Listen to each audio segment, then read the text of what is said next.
Yo, yo, yo, what is going on, everyone? Another day, another you, another me. Dun, dun, dun, dun, dun, dun, dun, dun, dun, dun, dun, dun, dun, dun, dun, dun, ba, ba, ba, ba, ba, ba, ba.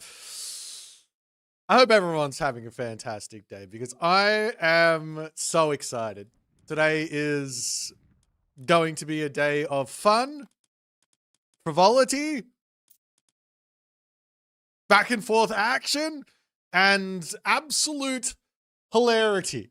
I don't know what else I can say about that, but it's gonna be silly. We've got ourselves 10 gods. You can see them from left to right in front of you. We've got ourselves our first match, which I probably should put into the Twitch title. So let me go ahead and do that. We've got Kvoth versus Tunison. Alrighty. Everything is working. Everything is beautiful. Don't you guys worry about it one little bit. Let's jump over to the drafting menu for game number 1 and show you what it's all about. Hang on one second. Off we go.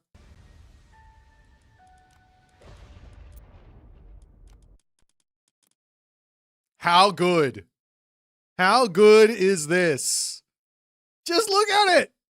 Look at it. Look, we got gods in the soul. Look at the stuff with the thing. Oh dear. Okay. I'm trying to figure out what the first god is at the moment and walk you guys through it because this is going to be very, very exciting. Our first game is going to be very, very much. This is exactly what I wanted. This is so what I wanted. Our first game is going to be. Hold on. Yes, no, this is correct. It's going to be John Arbiter versus Husk Soup himself. That's going to be our first Gibbity game. As you can see right here on the map Mirage. I'm going to show you something very cool right now. Just in case you guys don't know what's going on. Hang on, I'm just trying to see if these guys have actually started the game or not. They have not. Go? Started? Question mark? They should have started. Anyways, we'll get that going momentarily.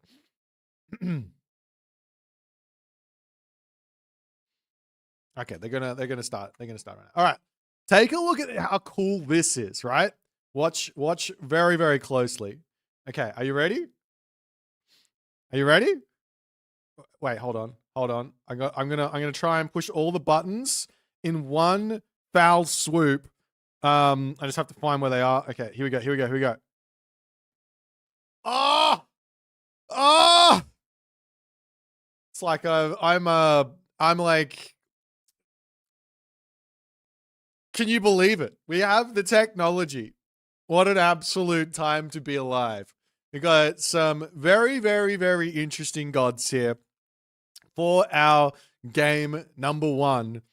Kvoth and or Tunison. Actually, you know what? This is also something I should have set up, which I forgot to do. Hang on, let me see if I can figure it out. No, I'm not going to figure it out. It's fine. We don't need it. We do not need it. So you can have a look here and you can see that we have John. And if you look even further over there, we have Soup. John, Soup. If you take a look at John's special abilities, John is the Aztecs. He has a focus on 1 unit only gameplay. Fortress type building units get plus 15% hit points. Jaguar riders are available in the heroic age. Fortress type buildings and their units deal plus 10% damage, and cavalry get plus 10% hit points. That's quite a lot of cool stuff. Soup, on the other hand, he has got a focus on economy and surprise. His age up is 33% faster. He gets the Creator's Auspice, which improves as favor is earned, reducing standard villager cost by 25% and increasing building hit points by 10% for each tier. Buildings also construct 12.5% faster near houses, and buildings on favored land research 300%. faster. So it's a bit of a matchup of differences here. Of course, there's also minor gods associated with all of this, and there can be good stuff, there can be bad stuff, there can be synergies, and there can be a whole bunch of different things. But this is the Broken Gods tournament. I want to welcome you all to it, and I hope you guys are going to have a really fun time hanging out with me today. I'm missing just a little bit of something. Here we go. Let me just chuck that there. That will do, and I'll click this button here, and we are getting ready and on our way. Perfect. Okay, so game number 1, John and Suppe. Oh, this is like I feel like I'm a kid in a candy shop to some degree. It's like we're back on release day and nobody knows what's going on. That's my idea. That's what I want from this tournament. I hope you guys are gonna have the most fun trying to keep up with what's actually happening here. But we are going in onto the first map, which is going to be Mirage, I believe. It will be Mirage. And yeah, let's just jump into game number 1. Off we go in onto Mirage. Is the button?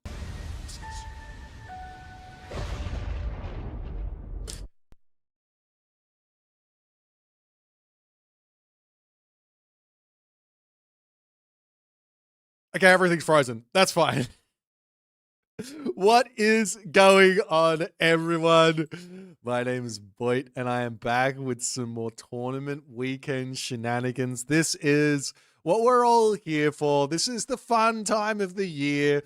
We've had ourselves a lot of fun, frivolity, and chaos, and really serious Age of Mythology. It's time to take a load off and enjoy what's about to happen here. In the right-hand corner of the map, spawning in as the Aztec god, John Arbiter, the Jester. This is Kvoth. His opponent today in the red color, playing as Suppe, the Hearty. It's Tunison. So we are on the map Mirage. We've got a couple of dock shenanigans here, so no real early game surprises from our main man Tunison here. Might be a little bit of a mistake if you ask me. There's a lot of opportunity for cheese here inside of the Suppe god. He's got a lot of opportunities for early attacks, especially on a map like this where the Aztec player is probably, if they want to go for the water, they're going to be taking a bit of a later advance. The names are inverted because I did not flipperoonie them, and then there we go. So yeah, there is a lot of opportunity for early game attacks and things against an Aztec. You can see how slow Kvoth gets off here, and there goes the Ghoul and Bursty Steel, as that is obviously the Obsidian Mirror. I thought there was going to be someone actually clicking that. Of course, Kvoth, if you were to rush him here, he does have Ghoul and Bursty for the defense. So it's not as simple as just move forward and go for the forward Asgardian Bastion, which is available to Suppe the Hearty. He also has access to Heimdall, which is obviously another very, very strong option.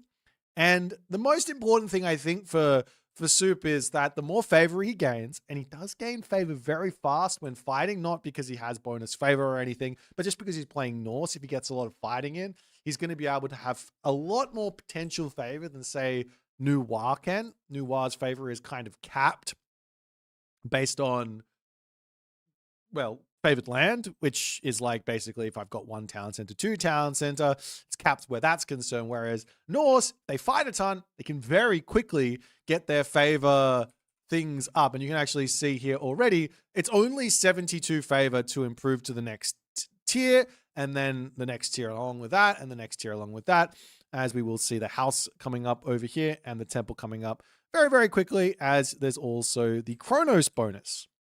Now, unfortunately, you cannot time shift the houses over here, but you can definitely put 2, 3, 10 houses around a position and then get that building up really fast, whether it be the Asgardian Hill Fort or anything like that. We'll have to wait and see what the option is going to be here for Tunison. I kind of already know the Kvothian plan. when you play a god that says your focus is on one unit and everything goes into that unit, you're probably going to be seeing said unit coming through, and we will be seeing Huehue Coyotl as the god of choice here for Kvoth. He does have another option in Pat Cattle, so he could have regen on those Jaguar riders, but he's going to want to try and race. He want to try and race to the heroic age. The issue with it basically is the question you actually have to ask is there's actually two options in the heroic age, and I think one is slightly better than the other one in some situations, and the other one is actually very, very good as well, but it just depends on what sort of situation you're going to be in. So, for example, you go for Coil Zhaokui, and you can get very, very cheap upgrades for your Jaguar rider, which is what you want to go for, right? On the flip side, as we do see a cheeky Berserk coming in, I think that might have been spotted by Kvoth. But for now, Tunison, he wants to get the dock down. He wants to get some actual fighting happen because you can see the queue here. He's got the Kwafu Chieftain. He's got Rix Tula, and he wants to start getting that favor in as fast as he humanly can.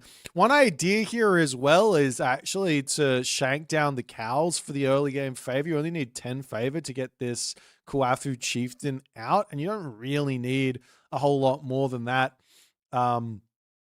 Well, you don't really need the cows anyways, but in onto this position, a little bit of a fight coming in with that Einherry helping out in a big way onto the backside. The Noble's Hut coming through for Kvoth as he needs to defend his main base with Tunison charging for that. Kwafu Chieftain comes in so fast with the Fushi bonus, 300% bonus there. So those techs come in lightning quick. Rick Stuhler as well, 5 seconds. So like normally you get Rick Stuhler and you have to sort of sacrifice villager training time. Not really the case with Mr. Husk Soup. Well, I'm just going to call him Soup. And not the case with Soup the Hardy. He is here to eat, he is here to be prosperous, and he is here to be merry. But Tunison is looking for those early game attacks. While this is happening, he's going after the fish on this position and trying to do everything in his power to keep Kvoth from going to the heroic age, to keep Kvoth from getting himself completely and utterly sorted out here. However, with the Ocelotl Warriors out now, Tunison does need to retreat. Tunison does need to retreat. We'll see the Berserk from Tunison on the back here, slowly falling over onto this side. A little bit more fighting coming through as that favor will slowly tick up. And this is obviously one of the nice things here for Norse. You can fight on the water, get that favor in, fight on the land, get that favor in. He is moments away from having his Riksdul attack in, only 18 favor, which is obviously quite nice, as now it's going to come through and his villages will start coming online very, very quickly. Of course, he's not yet up to his second tier of the Creator's Auspice, but he'll be going there relatively soon as more houses coming down. Unfortunately here, Tunison not taking full advantage of the house placement. I would have liked to see him maybe placing the houses around the town center already so he can start looking to grab that nice and quick.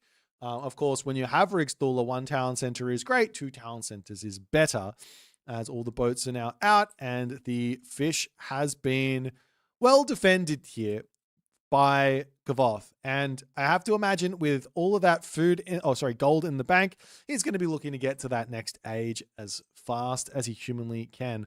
Villagers over onto this side can eat the cows if need be. We will see a market coming up, potentially buying some food to advance is an option. There's also going to be access to undermine here from Tunison. One other crazy idea here is to grab this town center on this position for a Ghoul and Bursty to try and come in here and make something happen as the Berserks sneak in onto this position. Not able to pick off a villager there. Good reaction from Kvoth to get to safety as the warrior priest going to pull back away from this side up onto this top side. The longboat doing what it can to help defend this position, but the Jaguar Warriors, the Ocelotl Warriors here, quite tanky, and they're going to be able to finish off this this dock here, as the walls are now going to start coming down for Tunison. He has himself that safeguard technology. We will see the coil Xiaokui coming through as Tunison will charge around the map and look to potentially lock off every single gold mine. This is going to be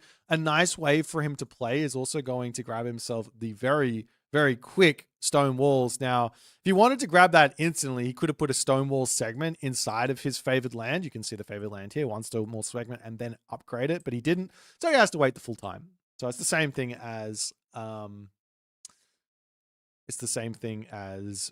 basically, right?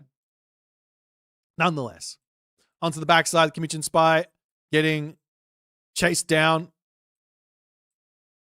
Walls up onto this top side, getting built up all over the place, trying to say, you are turtling, you are rushing to the next stage. Let me deal with that as fast as I possibly can. However, does Tunison know there's a gold mine here? Yes, he does. He has to have some sort of certainty that this is going to be where the castle comes up. There is the option to undermine it. So you can get some value here if you're paying attention, but it looks like he is not paying attention. We will see that settlement coming up. Still no houses around on this position. Makes me very, very nervous for Tunison here. He's going to pull back, get that in, and we will see the Coil Xiaokui's stone coming through for Kvoth, as he is going to be ready to get himself all of these upgrades. So every single one of the upgrades from Tapiolotl's reach to also getting the medium upgrades and everything else. And he's going to have some incredibly powerful Jaguar riders. That being said, Tunison does have his walls set up, though this is not looking like it's fully set up. Tunison does have his walls set up almost completely. So for the Jaguar riders to really do anything, they're going to have to break through the walls and then do something else. Whereas Tunison now, he's still a little ways away, 6 favor away from that first tier of Creator's Auspice.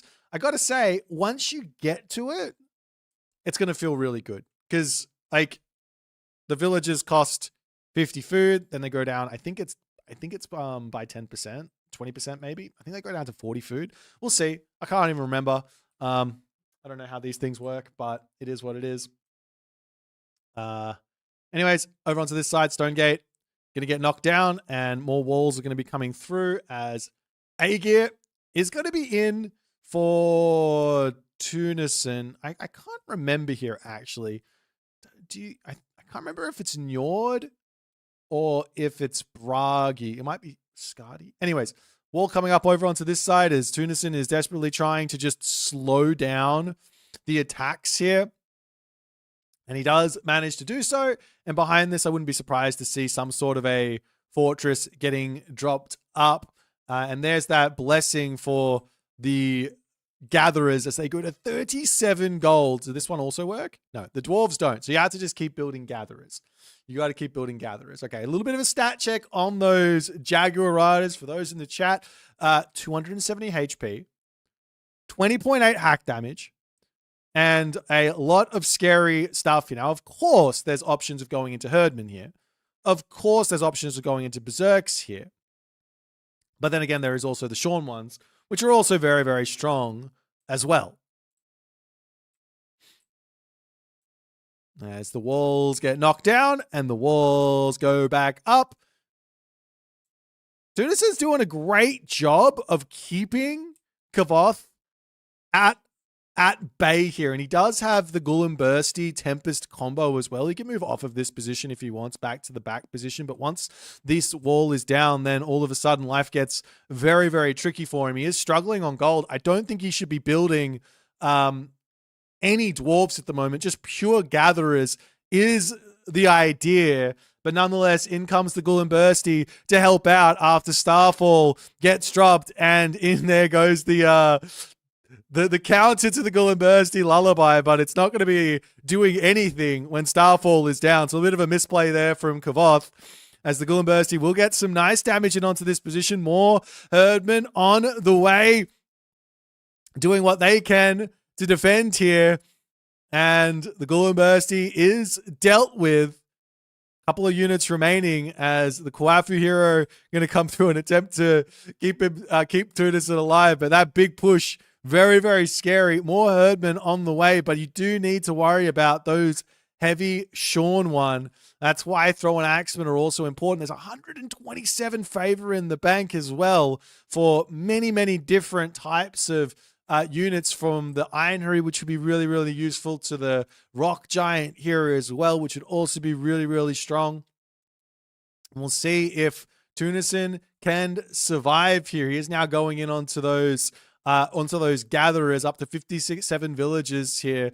82 favor remaining for that next tier of Creator's Auspice. But over onto this side, Jaguar Riders going after villagers. Things like Berserker Rock are also going to be very much worthwhile for Tunison if he wants to try and keep himself going here. You can see that he is well behind on the military as Kvoth is going to be flooding in here. Jarl's going to be coming through for Tunison, as well as now the upgrades for the armory on the way as well. Kvoth here is missing a couple himself, but he is well and truly in the driver's seat as a couple of berserks do get converted in here. The villager's going to try and shank these jaguars down. Does manage to pick off two as the town center now under attack here, but a tough fight without question for Tunison as Kvoth breaks through the town center, and Tunison will pull back into his main base here. He is struggling on gold.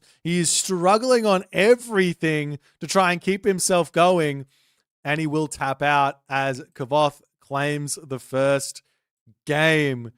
Unfortunately here, I think Tunison just not getting himself, maybe going into dwarves was probably what really slowed him down here quite a bit. While the dwarves obviously gather gold faster than the gatherers, they do cost gold.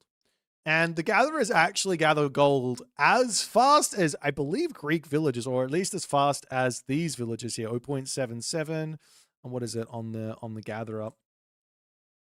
0.77. So they gather the same rate as the Aztec gold villages. So there is really no point in just getting to the dwarves unless you're full greeting for that. But yeah, just gatherers onto gold would have been fine. He would have been able to get more units out. I think he would have been able to hold. And unfortunately, no hill fort up really was at the detriment here for Tunison in game number one. But Kvoth gets his first win with John Arbiter. So John Arbiter on the board. Hope you guys are enjoying the tournament thus far. Let's jump back to the draft and see what they're going to pick for game number 2.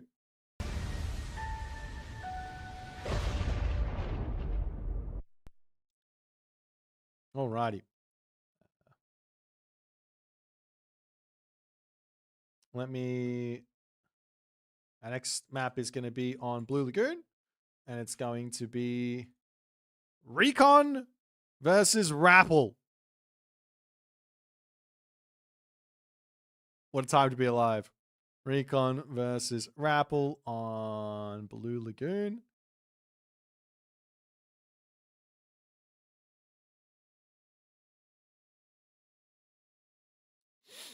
Okay. So, all right. Do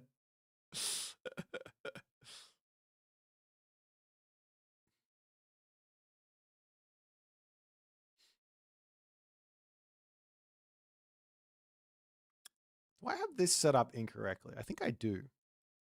Oh no, that's weird. Anyways, all right, let me show you off the gods here if I can do this quickly for this next game. Actually, before I do that, let me just see how far behind I am on this thing. I know these guys are trying to zoom ahead. Kvoth has a deadline tonight as he has a power outage, I believe, scheduled power outage. Okay, we still got some time. All right, so it is Recon and it is Rapl. So let's do this. I believe. Oh, these guys are supposed to be flipped, aren't they? Okay. So Recon and Rapl.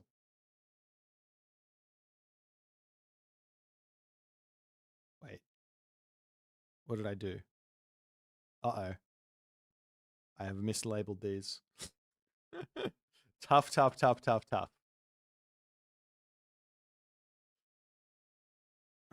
Okay, so Recon has got access. Well, his focus is infantry and speed. His infantry deal bonus damage versus buildings, as he also gets myth units as he's fighting, just like Loki does. Hoplites, another counter infantry move 15% faster, and cavalry gain 10% hit points. Tunison is playing as the Rapl, whose focus is giants and coaching. He has the Way of the Storms, which starts with 15 favor. He also gets unit abilities recharged 34% faster. Every 2 last tradable myth units creates an obsidian shard, and myth units gain 4% bonus hit points per age. So you can obviously see exactly how that's supposed to go in terms of the bonuses and what they're going to try and make happen here. And we see who comes out ahead at the end of it all. So let's jump into game number 2. I have to do a little flipperoonie. And yeah, let's get into game number 2.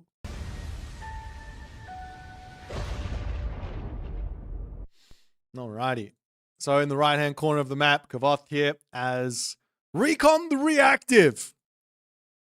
And in the left-hand corner, we've got Tunison playing as Rapl the Ruinous. Don't ask me what Ruinous means. I'm not exactly sure. But you can see that Rapl does have Bushido. So Bushido is the Japanese sort of thing.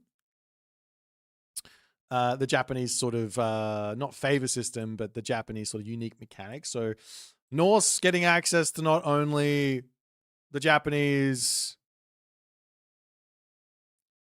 unique mechanic, but also getting access to free favor. That's got to be really strong.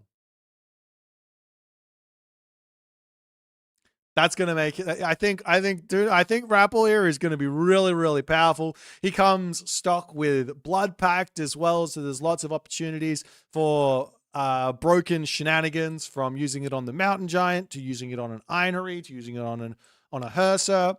On the flip side, Kvoth has got himself Recon the Reactive, and he's got a lot of bonuses that involve him or give him the advantage in terms of moving around the map. For example, he has access to Empyrean Speed, which boosts infantry units. Right? Empyrean Speed. So what infantry units does Japan have? Well, they have the Samurai. So a little bit faster Samurai. Not bad. That's not what we care about. Yati Spearman, 4.8 base movement speed. Then you get Empyrean Speed. Then you get the faster Hoplite tech or boost. Yeah, they go up to 6 speed.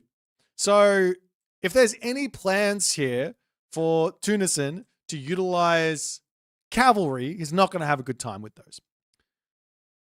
On top of that, the Shinobi. The Shinobi is a 5-speed infantry unit, which then gets Empyrean Speed, then gets Ninjutsu, which boosts its speed as well. And if you want, Tailwind.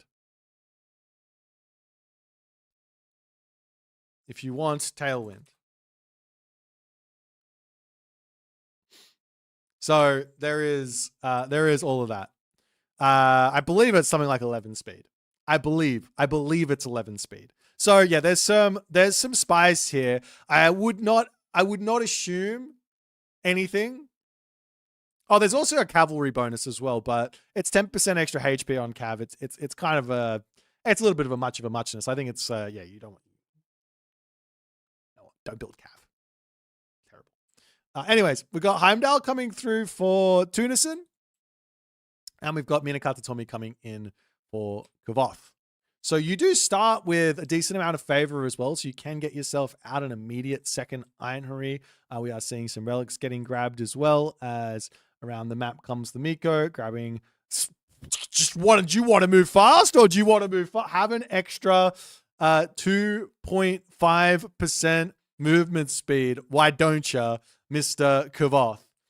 This is a best of 5. All of the games in this weekend tournament are best of fives. Yeah, these spears are going to be zooming. I think they might be at 6 point, I want to say it's 6.25, but it might be 6.3 speed.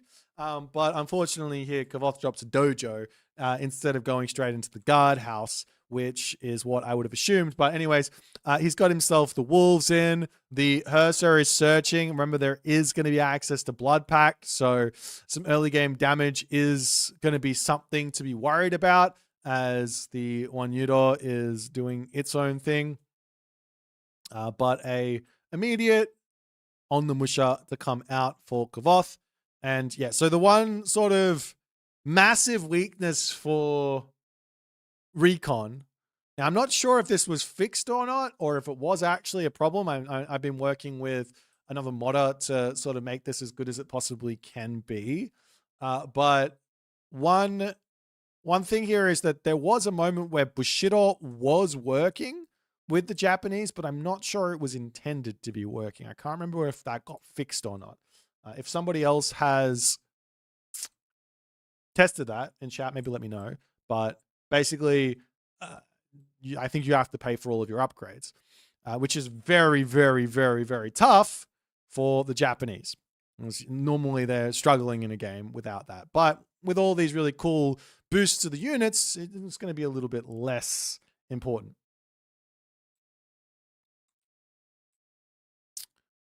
All right, so we got Husbandry to come through, and Toranax are going to start coming in from Tunison. A little bit of a raid onto the backside, trying to get a wall down, not able to do so. Good reaction from Kvoth, as, I mean, these on the Musha at 4.4 speed. Not that much. Has to grab Empyrean speed in the temple to make that happen. On the flip side here, the big upgrade for Rapl is Crushing Waves, which just boosts the speed of the myth units. Now, the funny, maybe you can consider it funny, maybe not funny. I thought it would be interesting to not give players access to a ridiculous raiding unit, which is basically one thing that you'll notice whenever you watch a pro level Age of Mythology game, is that the pros really value fast myth units above nearly everything else in the game in terms of the myth units, right? And the reason they value them is because they can go and find value, nearly infinite value some of the time, raiding villages. I didn't want that. I think myth units are way cooler than a villager killing unit, and I think that they need to exist inside of the army and be a part of that as the game goes on. And that's what the point of Rapl the Ruinous is. So thinking things like Ironry, thinking things like Trolls, thinking things like Mountain Giant, Frost Giant, Fire Giant, Rock Giant, and all the other good stuff. I just want my big myth unit brawl. Exactly. But anyways, on the Musha, chilling out into the center of the map. Still haven't really seen Kvoth going into his Yati Spearman just yet. I guess when you see this god, you almost say cavalry are just not a thing. But if cavalry aren't a thing, then doesn't that not open up a certain unit called the Yumi Horse Archer to be very, very useful as well?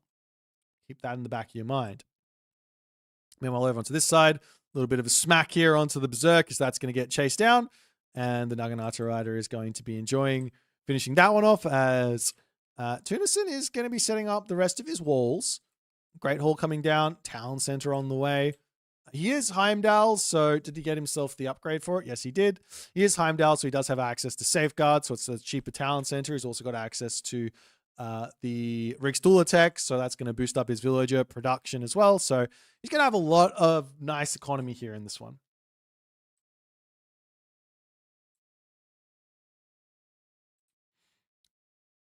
While the village is pulling away from this side, and Kvoth, does he have Empyrean speed yet? Yes, he does. So 4.8 speed on these on the Musha.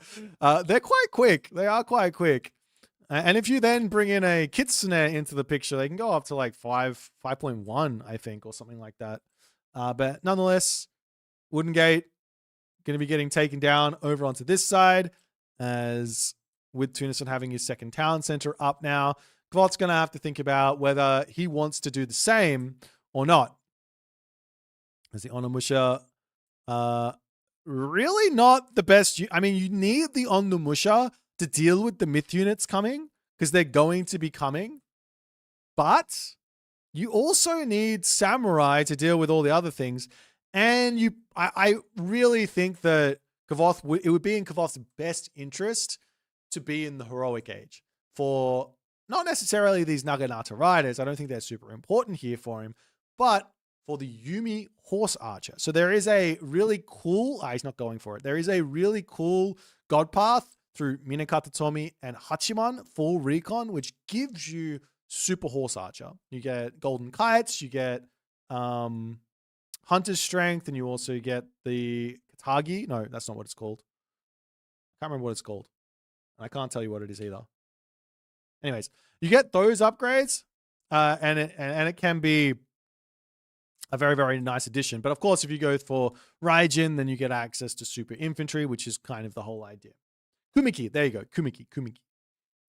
But Tunison grabs Tusk of the Iron Boar. That's definitely a relic that Kvoth is going to be very unhappy that he did not get. Now, the next question I've got, the big question that I've got as the Naginata riders get sent packing is Shinobi?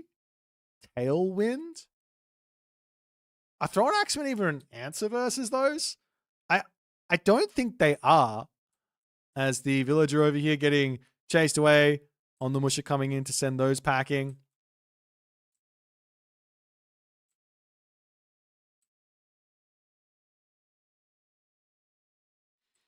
As the raiding cavalry gets taken out, and heroic age is now in. Now, of course, there is going to be this thunderburst to get dropped down onto this position.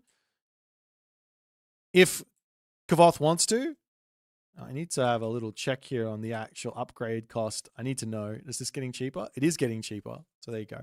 So Bushido is in for Recon. He just doesn't have any bonus when he gets to the next tier. And it obviously doesn't show up the how far he's gone. So just no bonus when he gets to the next tier, but still gets that free line upgrade if he fights enough. What do you mean you can't hear the game sound?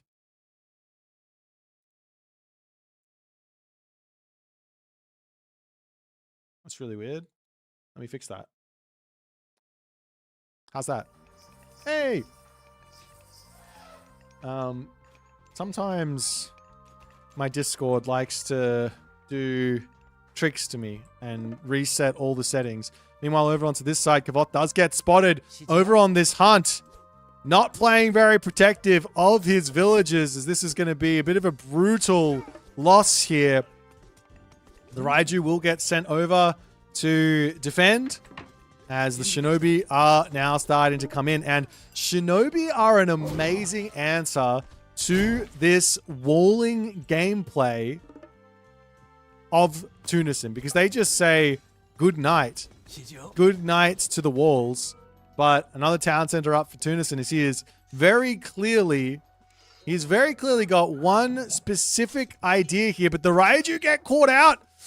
They're going to take a little bit of smacks there before getting away. Doesn't actually end up losing one, but almost does, as up onto this top side, in comes the units, as they're going to be taking down the town center. You have to remember, 1.6 bonus versus buildings. These are effectively hoplites, but doing more damage, as the town center will indeed fall. Over onto this side, the dwarves getting pushed back. Onto this back position, here comes the Naginata riders to try and take out those throw-and axe when the town center is down. In comes the Raiju. Going to be looking to get some damage onto this position, trying to take out the throw-and axeman on the backside. Not able to get that special off, as town center is down, and Kvoth, he's got to get out of here. He's got the first little bit of damage done, as Aegir now coming in. The upgrade is in from for Tunison, however, as he is going to be able to start getting himself a lot of mythics. Unfortunately, he didn't go Njord.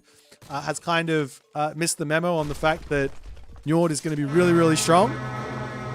But so too is Aegir, obviously. Going to be very, very powerful as well. Over onto this side, units trying to break through everything, as there goes the Thunderburst, but still not able to get onto that back line just yet as the Inery getting sent packing. Another little bit of damage onto the Thrown Axeman. One more shockwave remaining, but Kvoth just not able to get through it all. There's a couple more Raiju now in to help out, but those Herser are just been a menace for the moment as Kvoth sort of struggling to just get himself what he needs here to make anything happen. But here's the big thing. The big question now is Shinobi at 5.6 move speed, running around the map with an extra 0.6 bonus damage versus buildings. Yeah, well, they're gonna do a little something over here. They can raid villages as well, though all the units are coming over onto this side to check out what's happening as the Shinobi will, at the very least, spot 2 villages here. And just to show you, 7.9. And of course, there's also that tailwind as well. But picks off 2 villages and gonna have to pull back. That is 72 villages to 40 at the moment. And Tunison has got himself 198 favor in the bank. So plenty of opportunity for Inery, plenty of opportunity for Mountain Giant. He's also got the Blood Pact he can drop down at any point here as these Shinobi are going to be pulling away. And of course, he can continue to just break these walls down here. Like they aren't, like you can, like they're strong, don't get me wrong, but they're not strong versus Shinobi that are doing 24 crush damage. And I think unfortunately the Shinobi don't have a bonus versus buildings on that crush attack. Well, unfortunate. What can you do? Villagers over onto this side getting run around the map and all the other good stuff.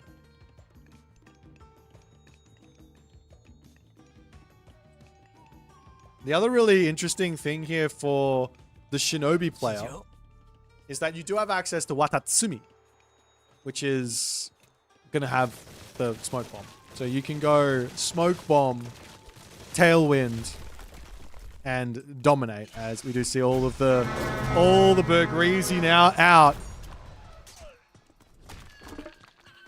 All the Bergrizi now out, and it's going to be a tough one for Kvoth to actually take these fights here. He's going to have to figure out a different way through this game as the Shinobi on this side will be pulling away from that spot. There's many different places for Kvoth to actually fight here, but he is getting caught out on this position now as the Bergrizi trying to come over. Bit of damage to come through. In there comes the Bergrizi taunt, and well, getting taunted with Shinobi with those throwing Axel on the backside is kind of game over for them as the Raiju get that damage done. Tailwind gets dropped down, and I don't know what that purpose of that was, but Kvoth here is not going to be winning this fight. And it looks like Tunison has managed to get the dub in game number 2 as Recon has not been able to help him out here. I think I like the idea of going for these Shinobi, but I would have liked to see him using that speed. Playing a raiding-centric, building raiding-centric game plan. Because this is a death ball, right? So you want to play around that death ball, picking off the villages over here, for example, breaking this down, running through here, running out this way, breaking this down, going next, etc., etc., etc. Because that's what the strength of the Shinobi is, in the fact that these walls here have only got 5% crush armor. Shinobi are basically doing true damage to them. But a well-played game from Tunison. He is floating 196 favor, so not quite getting the memo here for what he was supposed to do with that favor, but we'll see what's going to happen in game number 3. Let's jump back over to the draft and check it out.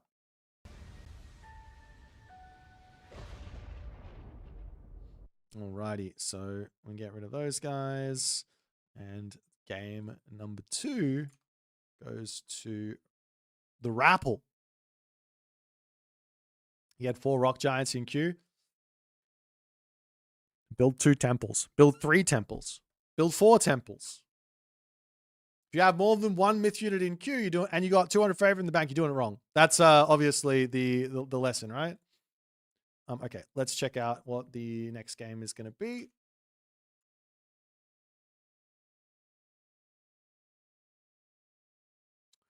And it's going to be Magic versus Satfat. Oh, what was the map? I didn't check it. The map is Giza. Magic versus Satfat. Here you go.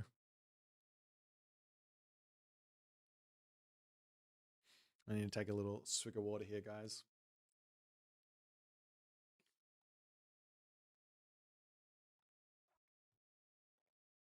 Okay, so let's take a quick look at what the gods actually do, and let's see what we can think about for this matchup. All right, we got Magic, and we got Satfat.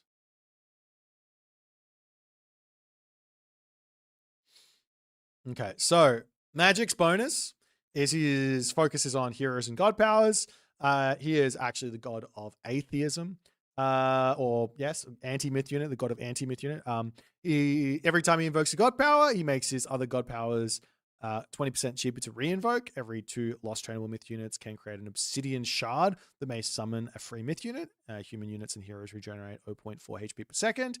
Down centers and citadel centers support +5 population, and he also gets the Olympian parentage upgrade. So that is more HP for his heroes and more regen. Tunison with Satfat. Is focuses on surprise attacks. He receives 2 free temple myth units instead of 1 on age up. Infantry deal +60% bonus damage versus buildings, so that's the spearman and the axeman. Invoking a god power makes other god powers 20% cheaper, so they both got that bonus. And Pharaoh empowered monuments empower nearby buildings at 60% efficiency. So, what does that mean? Well, it means, he's got vision and he's got clairvoyance.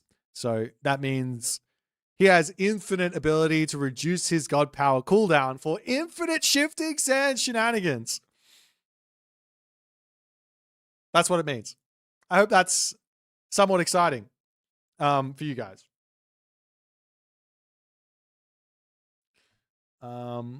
I just had an out of sync. Hopefully we can find the game again. Hold on 1 second. I have to jump into this. Sorry. So lots of opportunities for obvious cheese here on the side of Tunison. Quick shifting sands. You're going to have infinite shifting sands throughout the game. And of course, there is many fun things that Kvoth can do with magic as well.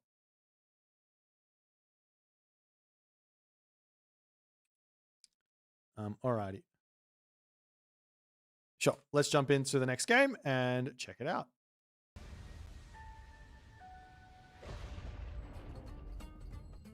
All right, off we go. In the top left of the map, we have Kvoth playing as Magic. Magic the Mythless. And on the bottom side, we've got Saturated OP Fat the Sly.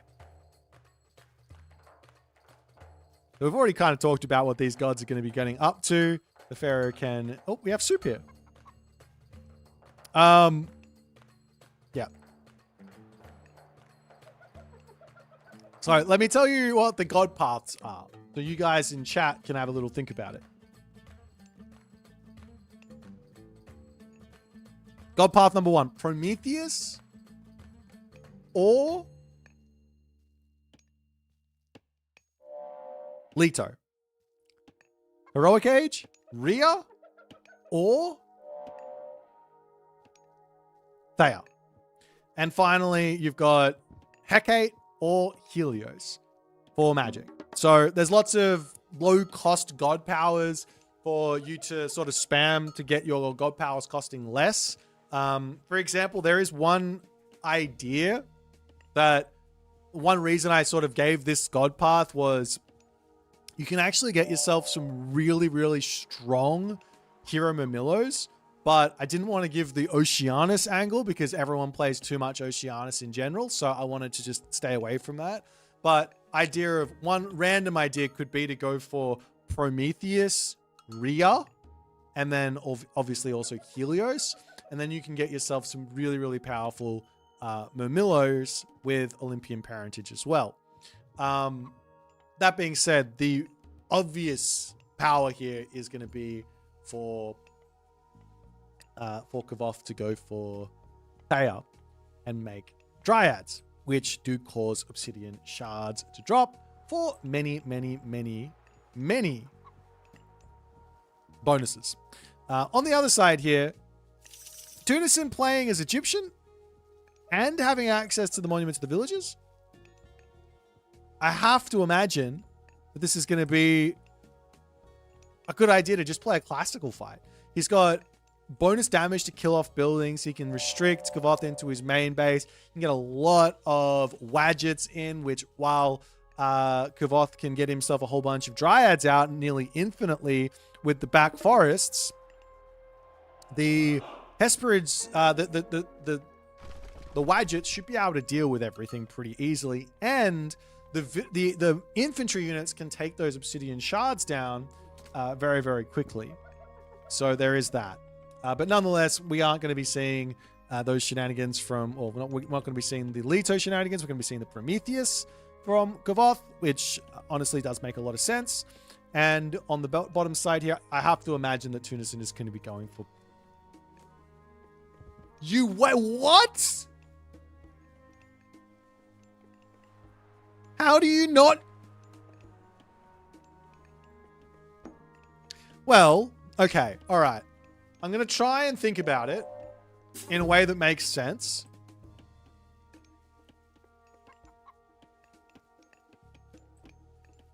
I'm going to try and think about it in a way that makes sense. I'm not sure I'm going to be able to. I'm going to try and explain it. The reason for Anubis inside of this god is Necropolis. So one thing that Ra doesn't have access to is Necropolis. So you can go 4 monuments or 5 monuments and you can empower them all and have Necropolis. So you have a huge amount of favor, which then allows you to spam the god powers, right? That's kind of an idea. That's kind of an idea. So we'll see if that's what Tunison is going to go for. It does also get the immediate double Anubites, so he can grab himself the upgrade there. He's going to be going Clairvoyance, and we'll see if he's going to do this. This is a very, very strange one, but he can also spam Plague of Serpents at his opponent. But this is what I would call the you know, when I play, everyone likes to say that when I play, I'm not playing the strong strats. I'm playing the silly strats, right? This is one that I would call off meta. Screw your meta, Boit. Anyways, the Anubite here was going to pull back, picks off 1 Promethean, and the Hero Mamillo is in. And of course, Kvoth here is going to be able to spam out Prosperous Seeds farms and have basically infinite food inside of his base as well. So the only real thing you're going to be able to do is cut gold, which isn't actually game over for this Civ, because he's got Dryads and he's got Prometheans that he can build. So infinite, so you have to cut off the favor supply to cut off the Prometheans, and then you have to get through all of the Dryads. But nonetheless, we'll see how it's going to go. Axemen are actually coming through for Tunison at the moment, as the priest is going to be healing everything up. Vision going to be available for another thing. We'll see what he's going to do with this Plague of Serpents over onto the left side. Still no town center going up just yet from Satfat or from Tunison. I don't know what to call them at this point, but another vision going to get dropped down just to see what's happening, as the Valor's going to keep on keeping on. And the main plan here, the absolute main plan here for Kvoth, as far as I'm concerned, is to get to the Heroic Age. If he gets to the Heroic Age, life is very much going to be tough for Tunison, because those Dryads, without Wadgets, I'm not even sure what unit is. Maybe Scorpion Men? Maybe? I don't know. But for the moment here, we are seeing an attempt to protect the main town center. Makes sense. As the Spearmen coming over here, trying to find this this Oracle, and he does see it there, but it's kind of quick at 4.3 speed versus the 5 speed Spearman, so not going to be able to pick that one off as the rest of the units are now starting to make their way across the map here. Mana coming up for Kvoth, and Nephthys, the god of choice here in the heroic age, also does make sense with the idea of basically going into mass priests to try and deal with the Thea that has to be coming in from Kvoth.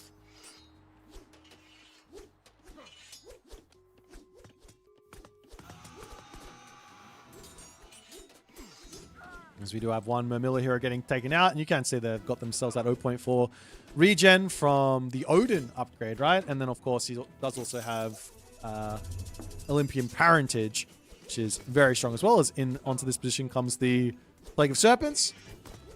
Watchtowers is in, but the Axemen don't really care about Watchtowers, do they? And they're going to take that, like, it might not seem like a lot of damage. It's really not. 7 point, I don't know, I can't do the math, 7.6 damage per second. The Spearman does a little bit more. The Spearman does a little bit more. But it is enough to take down the Watchtower, and Kvoth's actually in some trouble here. Kvoth's in a lot of trouble. He's pushed off the gold mine. He hasn't managed to get to the next age. He's going to have to do some sneaky business to get himself sorted out. Now, one idea would be to put some farms down over here, as we got the vision getting dropped, and you're not going to be seeing anything here. It's every 2 minutes, the vision comes off cooldown. So, yeah, this gold mine getting grabbed, sure, but for how long?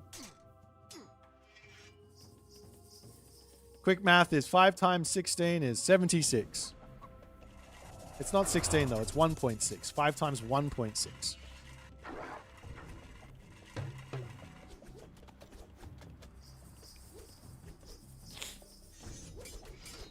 Anyways. A couple more units getting picked off as Tunison is well and truly on his road to a little bit of cheeky here. Valor almost back up. We do see that Thea has managed to come through for Kvoth. He's in a lot of trouble, but with Thea in, it does mean Dryads. And while the Dryads aren't going to be enough by themselves, they will be an army that he can use. He does get pushed off of this gold mine over here. The citizens have also got that HP regen as well, mind you. 1.4 per second there. So they can get back up to full HP pretty quickly if they get left to their own devices. So taking a little bit of damage is never going to be enough. You have to actually kill off the hero citizen.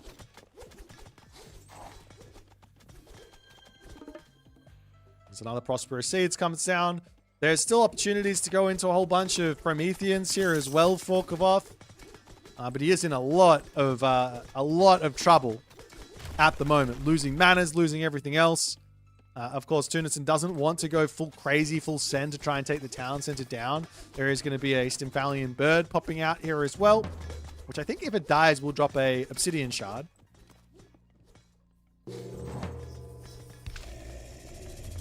As in comes the Hesperid's tree, and those Dryads are going to be on the way.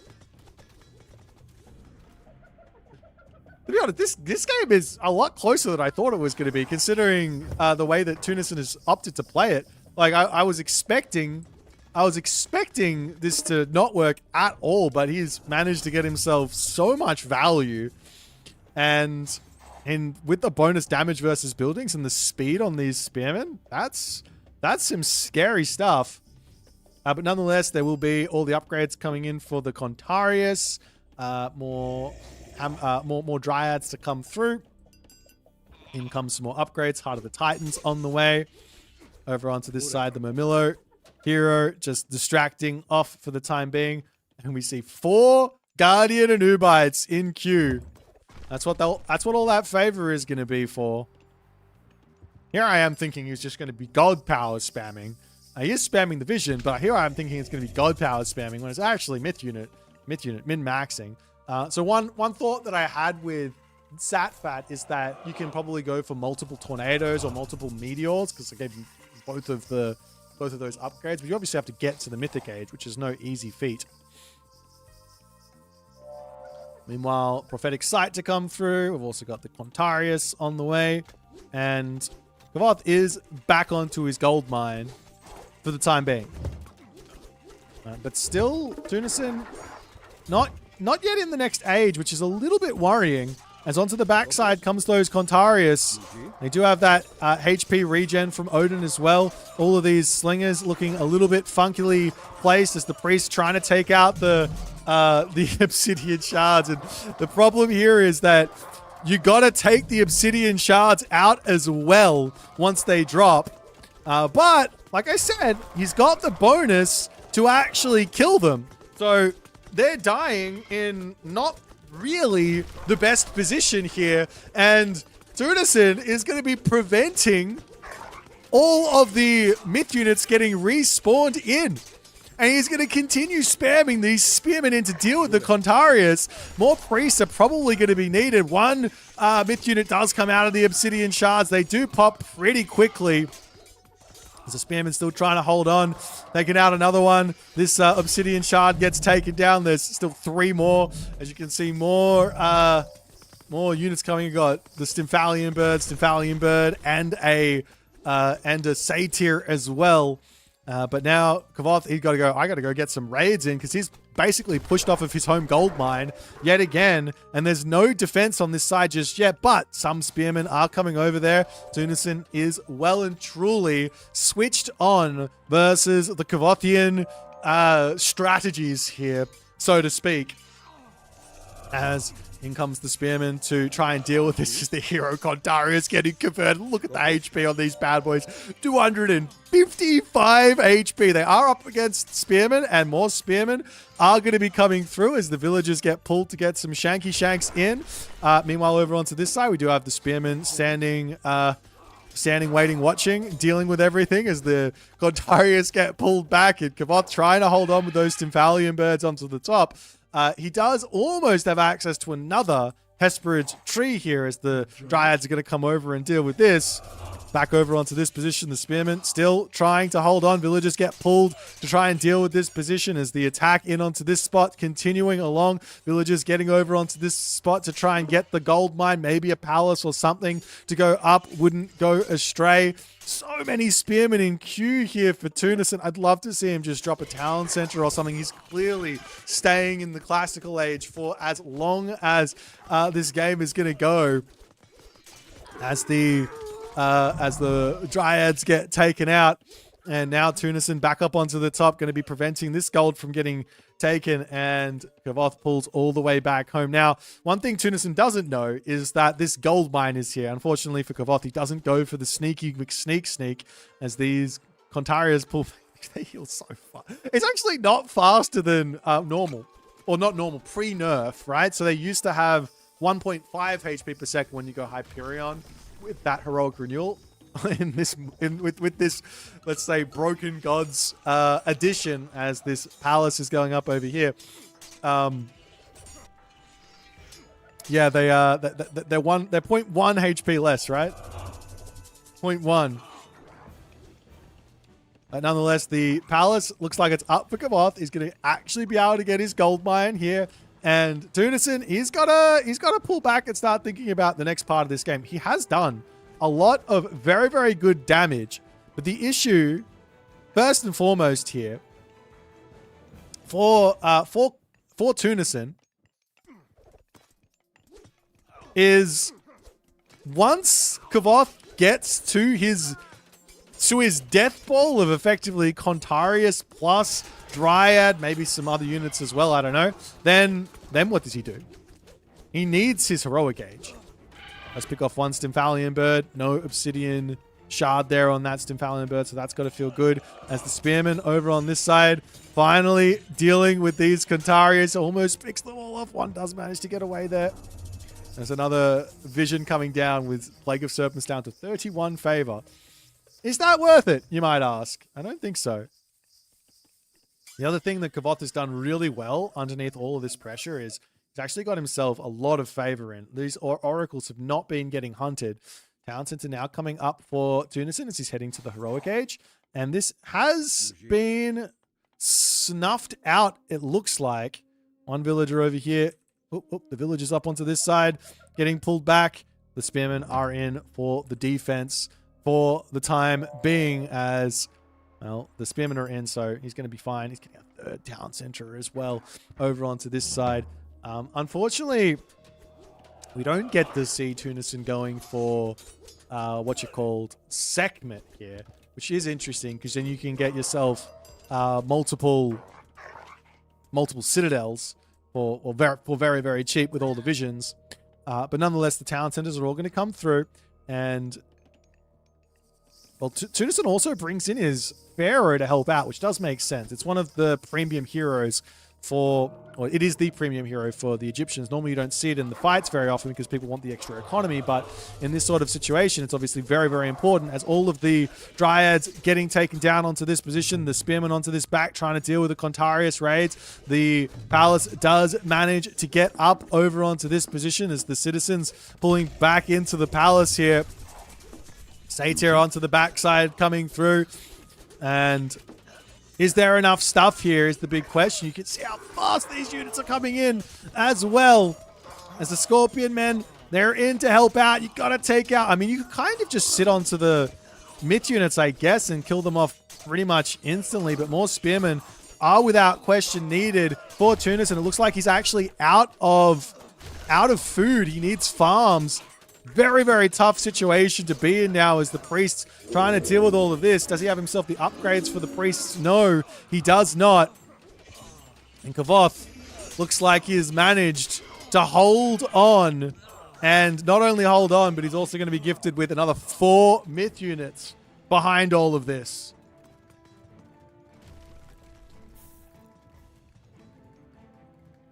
Now we'll see a Migdol stronghold coming up for Tunison.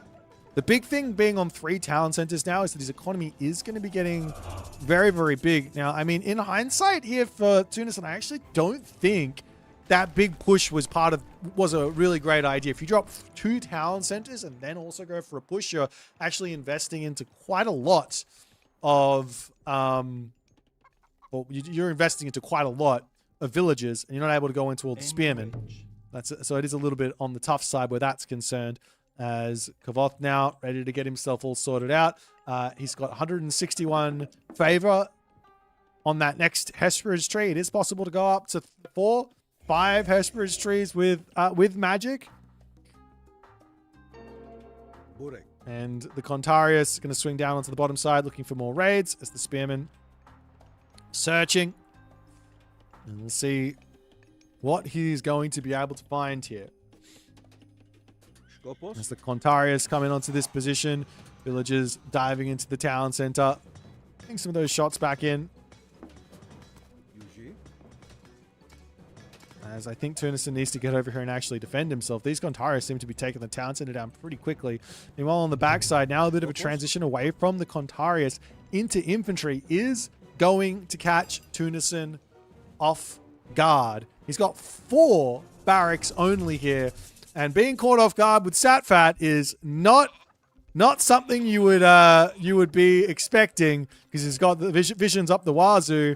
Onto the bottom side, Kvoth's getting those raids in, and I think he is very much now in the driver's seat. He is well and truly in the advantage. Town center over here going to be going down very quickly, and Tunison taps out a valiant effort here trying to shut down Magic, but Magic is the undying player, and Tunison not able to make it work with Satfat here. I'm a little disappointed we didn't get to see. The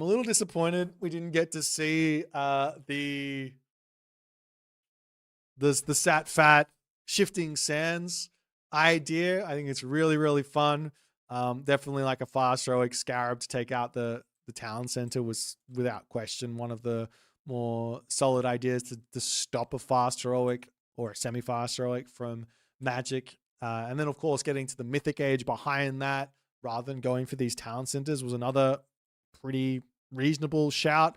Dropping a Tornado and then dropping Ancestors and then dropping like a low favor cost Plague of Serpents into another Tornado 4 minutes later. Kind of made sense to me, but we didn't get to see that here. Maybe we'll see it in a different one. We don't have a lot of opportunities to see these gods in action and a whole bunch of different matchups as well. This is currently 2-1, so Kvoth is 1 win from victory. Let us jump back to the draft and see what game number 3 is going to bring us.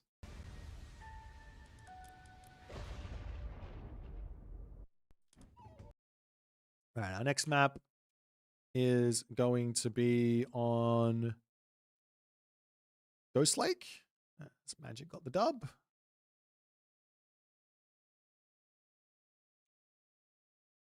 And it's going to be Kvoth versus Moose.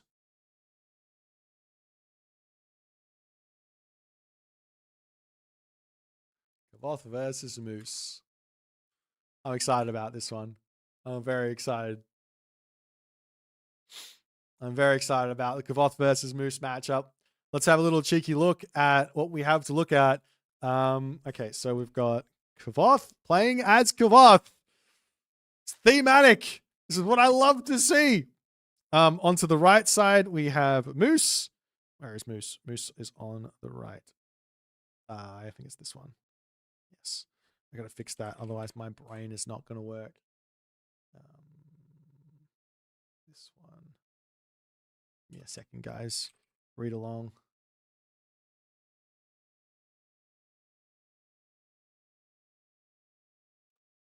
I'm good now. Got my thing. I got my stuff. I canceled my Netflix subscription for Boit TV. Thank you, my friend.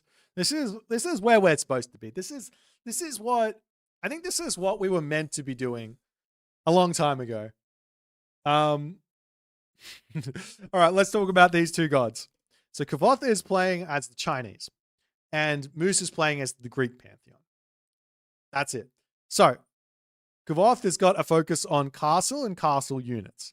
His building repair is free. Temples, fortress-type buildings, village centers, and town centers are 25% refunded when they get completed. Cavalry gain 10% hit points, and fortress-type buildings gain extra 15% hit points. So that's plus 25% hit points on the cavalry for Kvoth.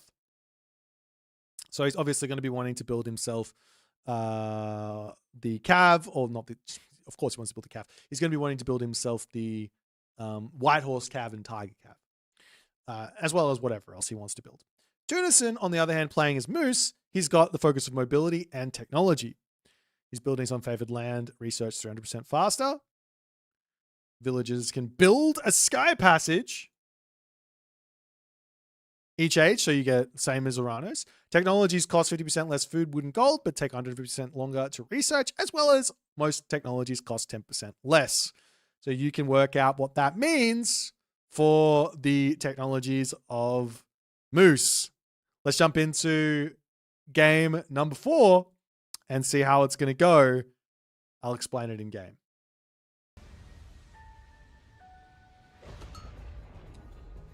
Alrighty, ladies and gentlemen. Bottom side of the map, we got Kvoth playing as Kvoth, the Keeper. And on the right side of the map, we got Tunison playing as a Moose, the Messenger. So yes, for those of you playing along at home, surely, come on, don't play hard to get, Tunison. Please click the button. It's literally right in front of you.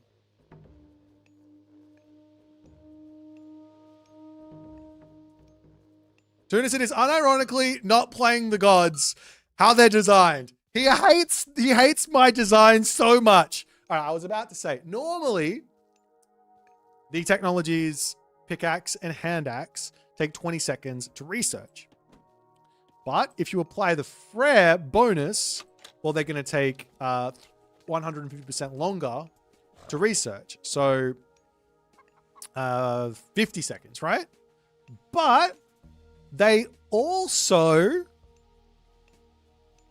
train 300% faster. So it actually ends up being exactly the same.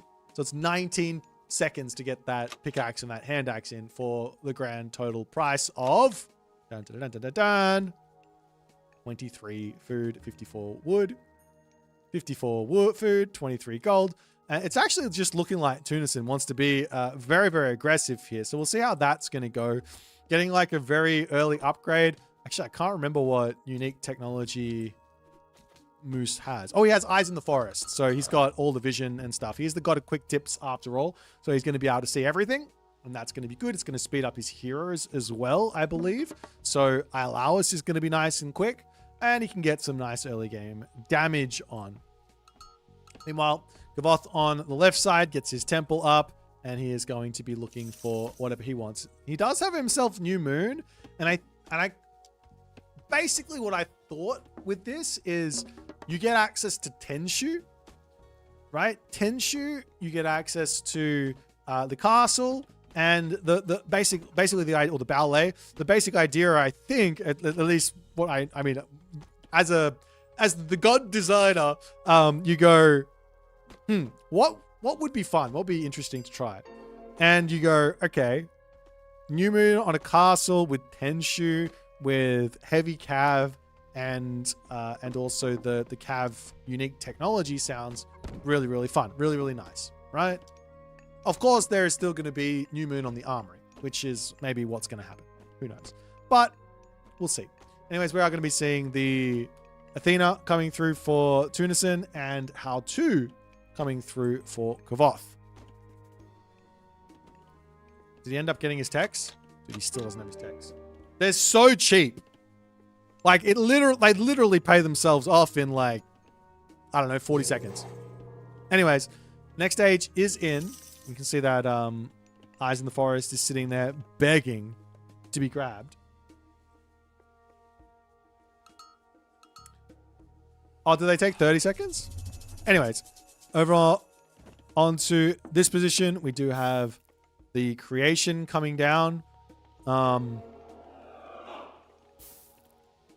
Well, Tunison not quite understanding what this god power is all for. So these guys can actually build sky passages. The idea is that you're able to drop creation anywhere on the map and get a sky passage at some point in order to get into a back position and get some damage done. But we will see the Town Center coming up for Kvoth over onto this side as his Kwafu is going to make his way up here. Now over onto this side, the Minotaur getting involved as Jade Hair in the hands of Kvoth for the time being. And on the other side, we do have the Tail Feathers of Heaven coming through for Tunison, as well as a couple of Hippias are going to be on the way, as well as the very, very cheap medium cavalry.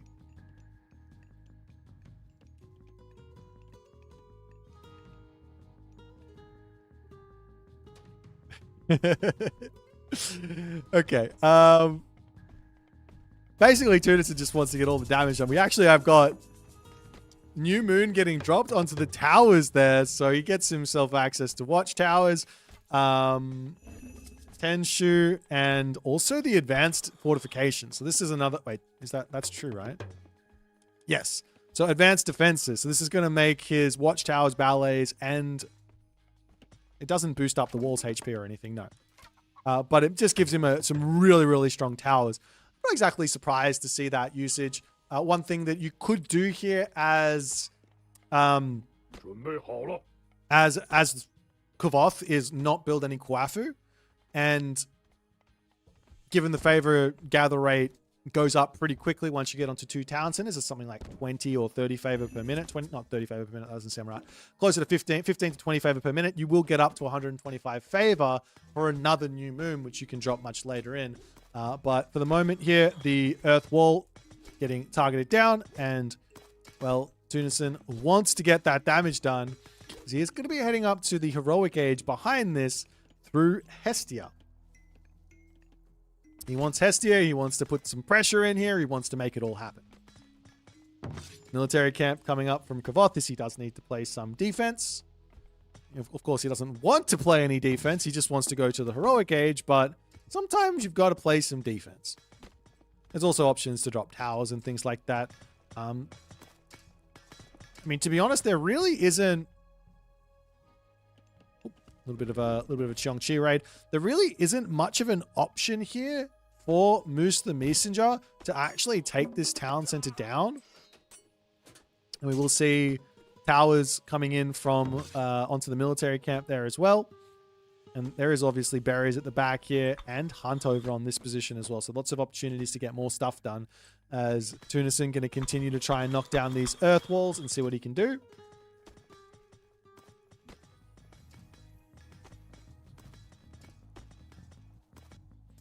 And the Iolawis will continue to chase this Cheongchi away. Unfortunately, we still haven't seen the Eyes in the Forest here. It's an extra 5% move speed on those heroes, which is quite nice, to be honest. It's quite nice. 5% on a 5.6 speed unit. I think that goes up to 5.9 or even 6 speed. I don't know.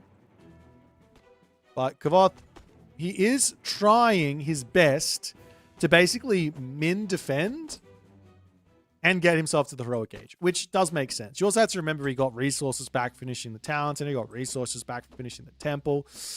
He is continuing to get these Kawafu in, which I think is a little bit of a question mark maneuver, but nonetheless, he's going for it. As the villagers over onto this side do get spotted, one will end up going down as Tunison gets a second villager kill as well. He does have restoration if need be too, as the villagers can make their way over onto this spot. And over here, it's much easier to keep them safe because they can go over the earth wall, and if any raid comes, they're not going to die. Of course, if Tunison just knocks down all the walls, then, well, they're going to be a little bit open. But there is options to put another wall down here as well, and that can be somewhat, you can be somewhat safe where that's concerned. But behind this, Hestia will be on the way shortly. All the armory upgrades coming through as well. All very, very cheap and very, very fast.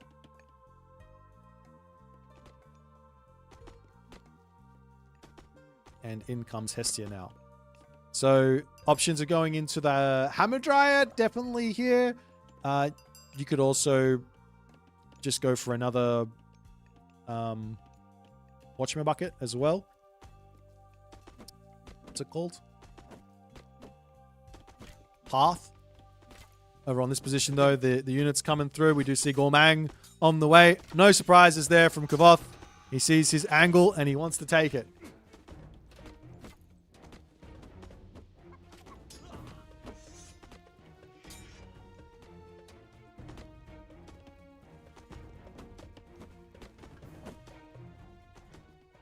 Unfortunately, we haven't actually seen any sky passages being built from Tunison. I'm a bit surprised on that. Generally, I like when you see like a Tunison is an Uranus player. Generally, when you see the Uranus players, they send one citizen over to drop the sky passage. You didn't even do that. Maybe he just doesn't realize that sky passages are here. There's a lot of stuff you got to read before you jump in. Not really. You just have to read one portion of the thing and look at the minor god options. But anyways, behind this is going to come in the Hollowed Woodlands. Of course, this is very, very cheap. The favor isn't, but it's normally 300 food, so very, very cheap. And he's going to be able to start pumping these Hamadryads out. As over onto this side, now comes the ballet, or ballet number 1. And of course, the idea here is you place the ballet, you get the resources back, you place another ballet, and you place another ballet, and he's going to be enjoying his castle gameplay. Now, luckily for Tunison, he's got Hamadryads, which are actually very, very, very good at killing off castles with that 13 crush damage per second. And of course, they can get more of that as the game goes on.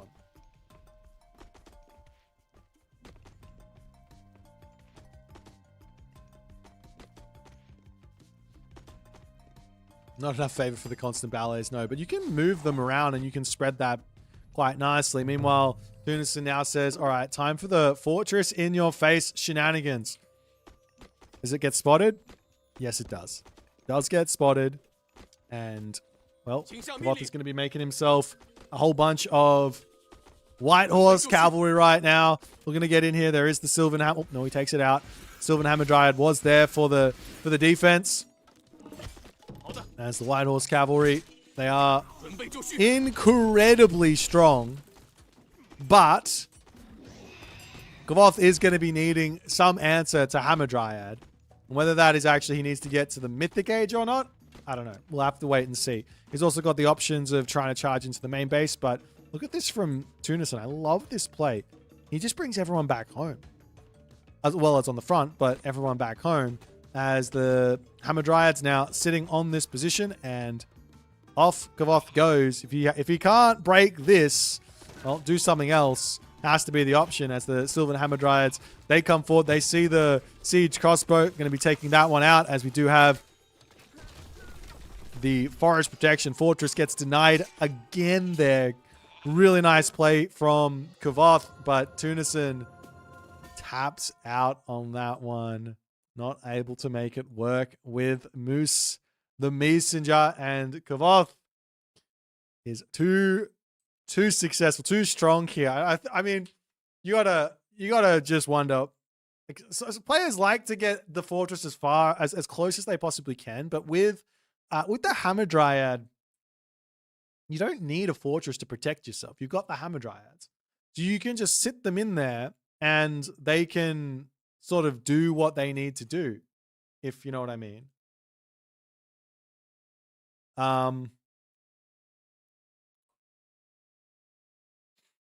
So yeah. Anyways, so that's the first one. So Kvoth going into the semifinals, which is tomorrow. Congratulations to him. Unfortunately, that is the end for Tunison. But a nice, valiant effort from him. Sometimes these games, they go that way. We don't get to see game 5. So we did miss out on 2 of the most broken gods, both Boit and the Mister. Don't know what's going on there. But yeah. Let's jump back over to the draft and set up for the next game.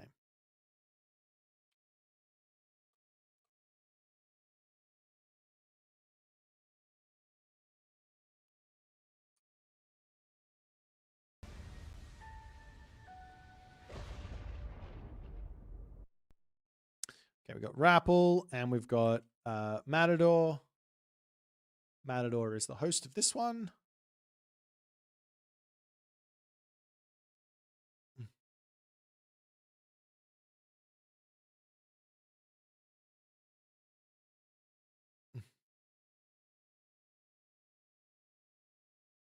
I'm going to get rid of these guys. And we will remove these for now.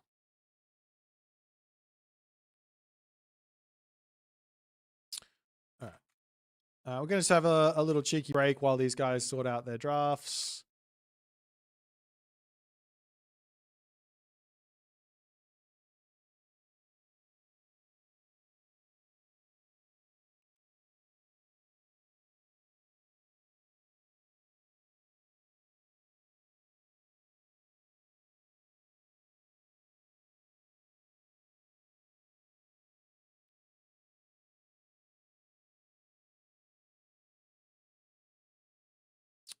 Yeah. So seeing as we didn't see these 2 gods, let's show them off. So we've got Boit and we've got, I don't like saying my name. These. Ooh. That is not Mr. Left. That is Mr. Right.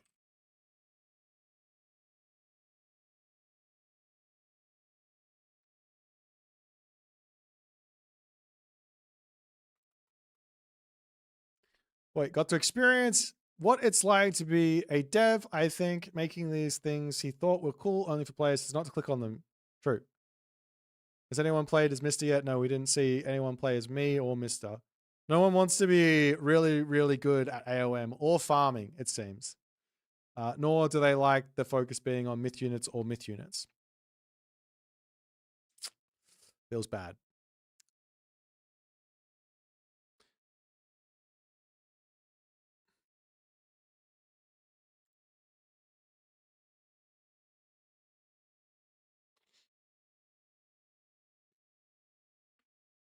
I'll play me in Athens and show that. Thanks, mister. Maybe we can do a Broken Gods show match after all is finished with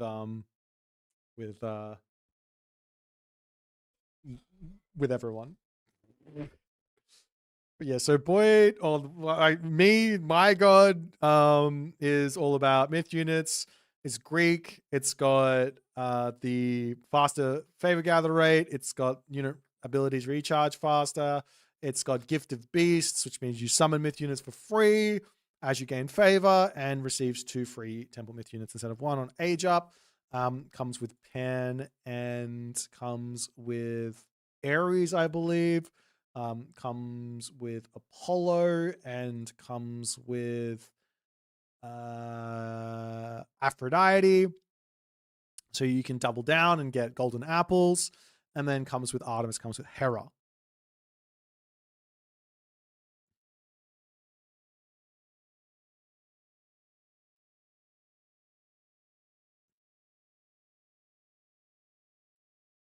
I got lost to Rapples. Where is that? Poor Recon. Poor guy. I think Recon's really strong. He's just he's sleeper OP. Now he can officially say nerf point and it means something true. All right, so the maps are done. Let me get them in here.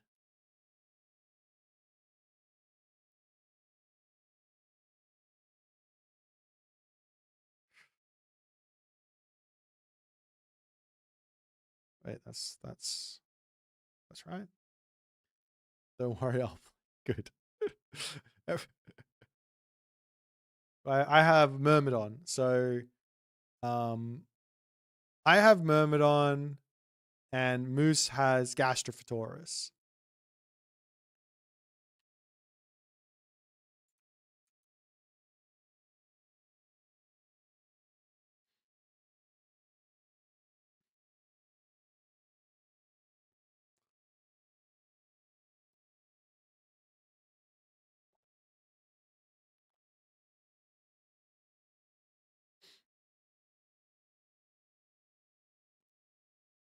I want to snipe Soup away from Soup and win from. That's too good. This magic counter Boit. Maybe. Are the minor gods customized at all? No. Were you what? No. Basically, I thought that it was hard enough as it is.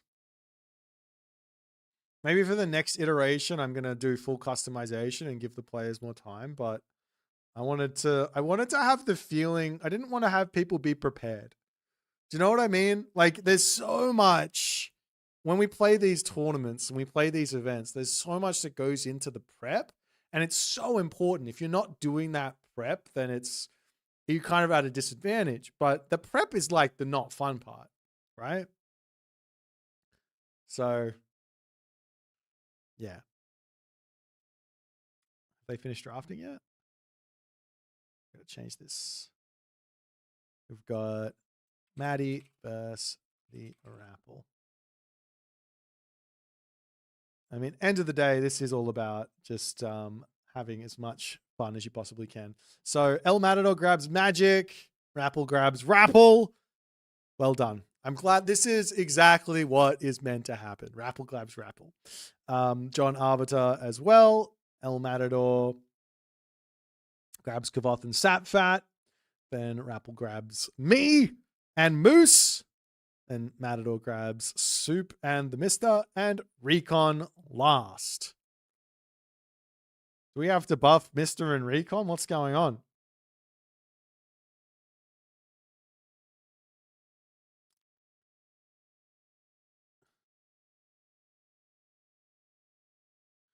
I think it's perfect, different enough, and not overcomplicated. Thank you. Okay, good.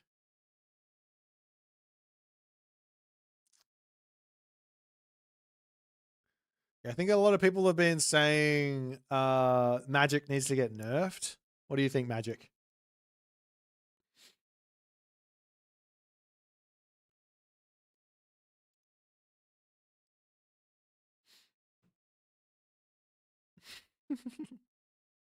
Yeah, have a point.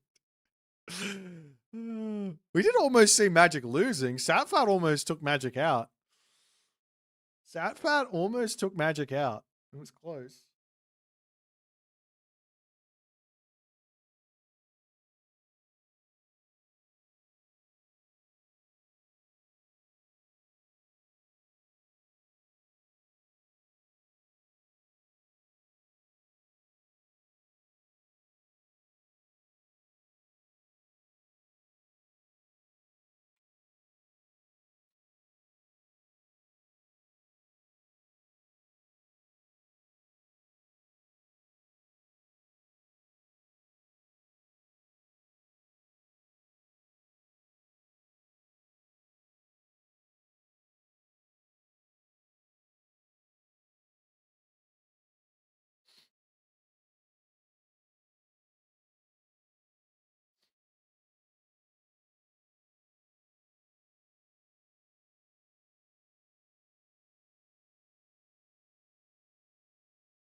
Just waiting on the players to do their picks.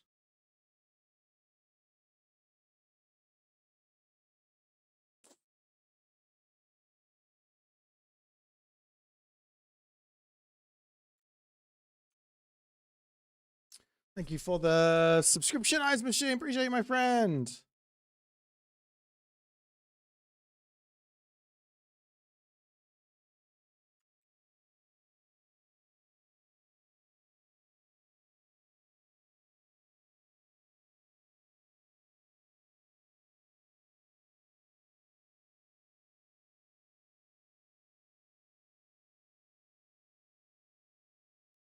I'm getting roasted because people don't understand the meme.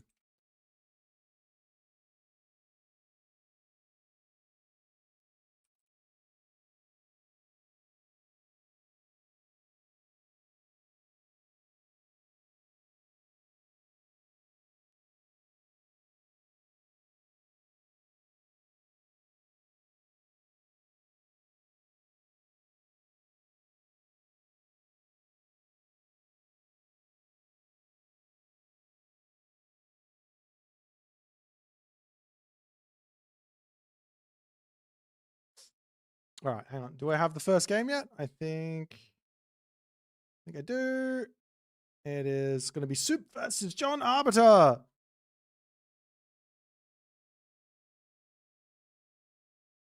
How do we get the streamers to dress as their gods for Halloween? I don't know.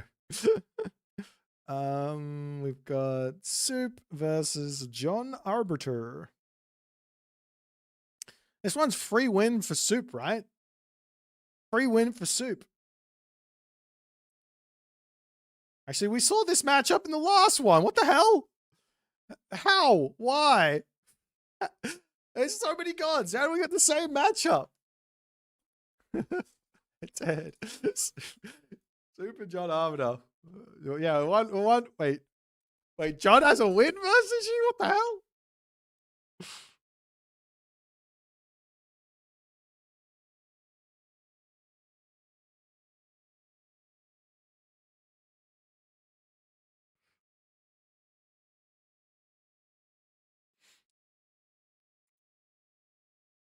All right. Are they off to the races? I hope so.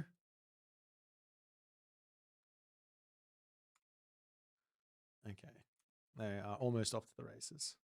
I can show you guys off the gods are. All right, let's go. So we've got Suppe left. We've got JA right. So, of course, the Suppe god, Suppe the Hearty, is all about, gets the faster advance time. He's got himself the creator's auspice. Buildings constructed 12.5% faster near houses, as well as the buildings on favored land research 20% faster. On the side of John Arbiter, he is all about the one unit only gameplay. Fortress type buildings get 50% hit points. Jaguar Riders available in the heroic age. Fortress type buildings and their units deal 10% bonus damage. as well as cavalry's gain 10% hit points. So some really, really strong fortress units.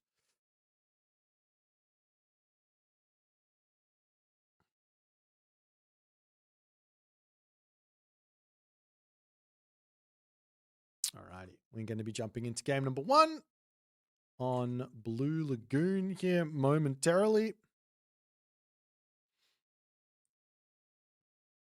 And of course, you don't have any water maps, so there is that.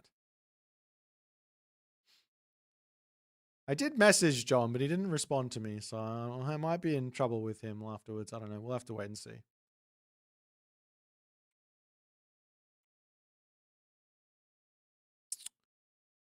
Okay, and off we go. Hold on.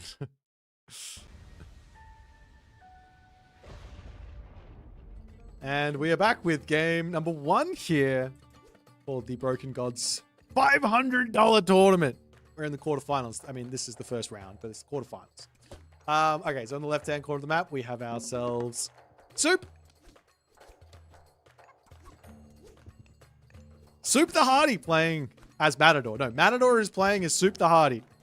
On the right side, we have the Rapl playing as John Arbiter. Okay. So,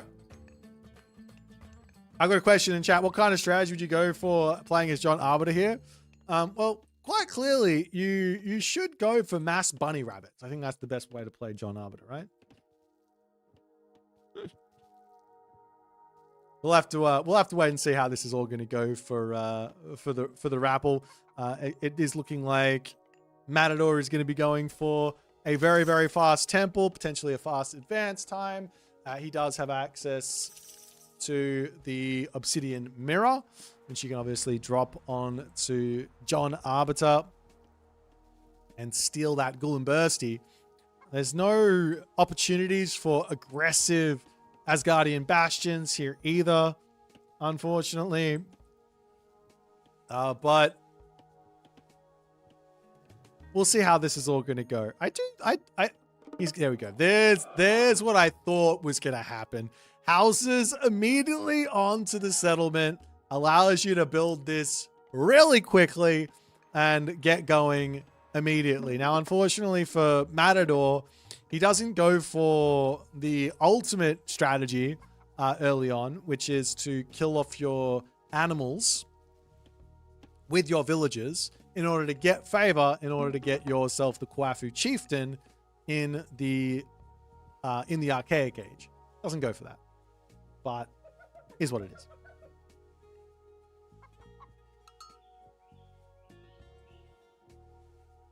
I have Ornlu onto the right side. Over onto the left side, we have the Black Lotus. Onto the bottom side, there's the Maya Huel's Megay.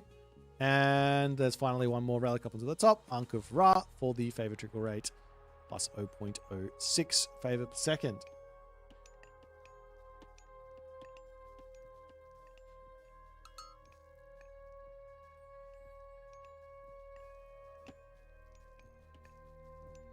Yeah, I thought about giving John the solar shield, but then I thought, nah. I think Ghoul and Bursty is a little bit more fun. A little bit more fun. Get some have the defensive presence to survive if someone like rushes you, because he doesn't really have a lot going at the start of the game. If you just die before you get to whatever you're trying to do, it's kind of rubbish. That was my thought. I don't know if it's fine. Maybe he was being fine without it, but Huawei Coil coming in from Rapl, so not going for Patacatl. Not wanting to give himself the Super Bunnies, missing out on that one, unfortunately.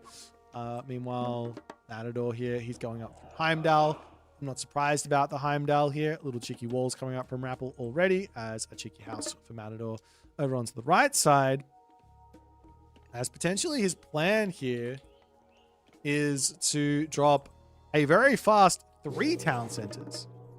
Very, very fast 3 town centers could be the idea into mass walls and just try and get that economy needed to survive versus the big crazy man and all the other good stuff. Yeah, people are roasting me on Reddit because they didn't get the joke. The whole tournament has used AI. So that's the joke. There's a joke there.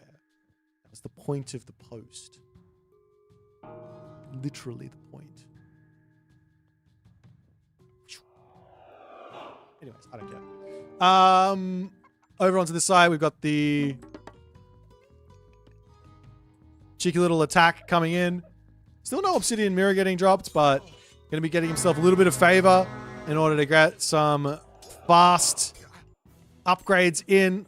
Not able to take out the warrior priest just yet as Undermine gets dropped. Trying to take out the villager here is Rapl. Gonna drop a villager. Nice snipe there from Matador.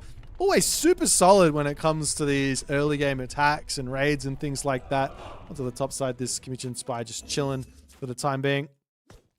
Unfortunately for Matador, he does need he needs just a little bit more favor to get himself safeguard in. And that's got to be the general plan here for the moment, as Gullenbursty there stolen away with the obsidian mirror. And Matador still happily bashing away at this position. And it's on Pantley Tower. Not yet taken down. And he goes taking that one down there. Going to be attempting to pick off a warrior priest as well. Not able to get the kill off, but up to 15 favor now. He can get that safeguard in, which is going to come through. And then he can look to start dropping his town centers. Now, safeguard will make the wood cost stay the same, but the gold cost goes down by half. So he's going to be able to get those shortly. And I have to imagine the plan behind this for Rapl after surviving the early game pressure is going to be up to the heroic age through Coil Xiaoqui. Now, I don't actually think that Coil Xiaoqui is super necessary for John. It's there for the cheaper upgrades, but it's the same thing with Tezcat Lapoca. You don't really need Coil Xiaoqui to play Tezcat Lapoca. You can go for the other one. You can make yourself butterflies as well. But yeah, still no chieftain in just yet. Definitely something you should probably grab. Grab the chieftain, put him over onto wood, or send him over to drop the town center, something like that. With all the walls, there he goes. All the walls coming up, town center going to be on the way. Building pretty quickly with the house. Having multiple houses over onto this side would obviously be very, very strong as well. All the walls aren't yet finished though from Matador. He's going to try and just play defense here. It's going to be very, very tough. But he did get some nice damage done, and we'll see how it's going to work here. But Rapl is definitely going to be looking for his Jaguar Rider idea. On the flip side, trying to get to the heroic age really quickly here, and then dropping fortresses and things like that to sort of survive is another idea on the side of Soup. He's going to be able to get the Rickstuhler in. That's kind of far away, unfortunately. A couple more walls to come up over on this side.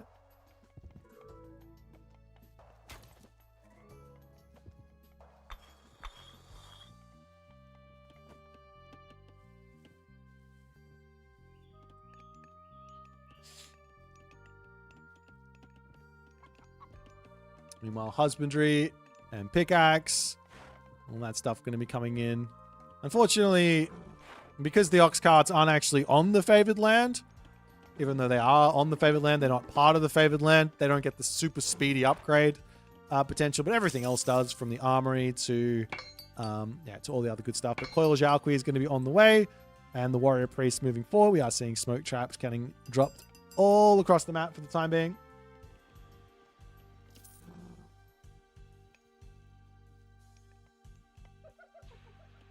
Multiple sets of walls actually already on the way from Matador.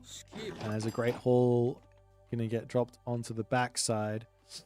I mean, every single potential wall to try and defend here is going to be big. Maybe a market buying food and going next stage is another idea from Matador, but he is going to be having some difficulties here trying to survive it all.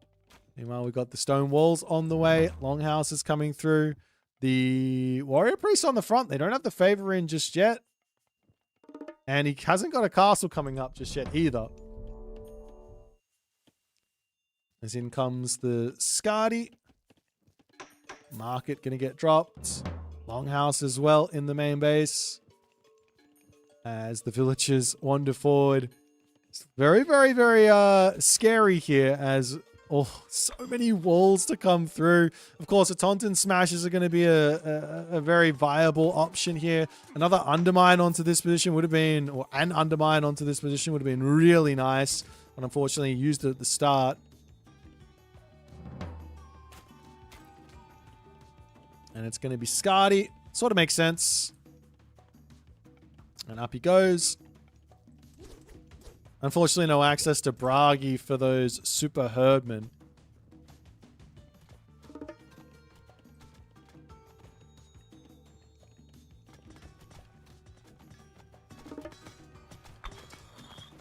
It's the first wall to get knocked down. More walls over onto this side. Trying to finish off these, all of these Gazelle and all that other good stuff. As in comes the Levy Great Temples. Heavy Great Temples. Tepiottl's Reach also coming through. There's still actually more Tequila Archers coming in from Rapl, which is kind of interesting. It's not playing into the John Arbiter strategy in the slightest here.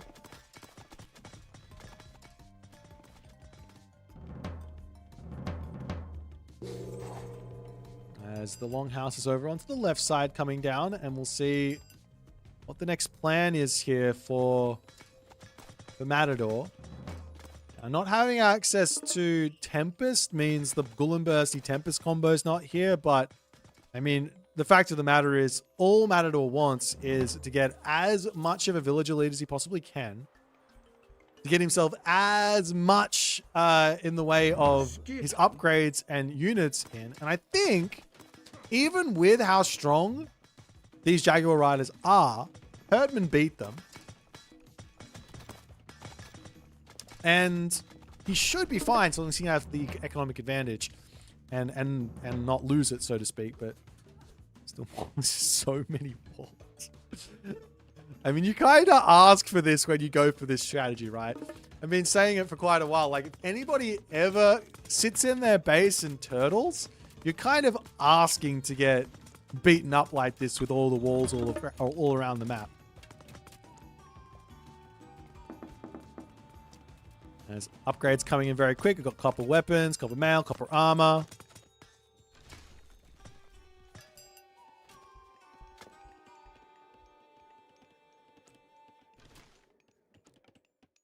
And of course, all the next upgrades can come in as well. 62 villages. Also have to remember this Creator's Auspice has come through, and the Gatherers are only costing 37 food at the moment. So there are angles here to go for a Berserk Narok as well for Soup. If he needs something to hold everything together, he can go for it. But for the moment, he's going to be pulling everything back. More military buildings coming through.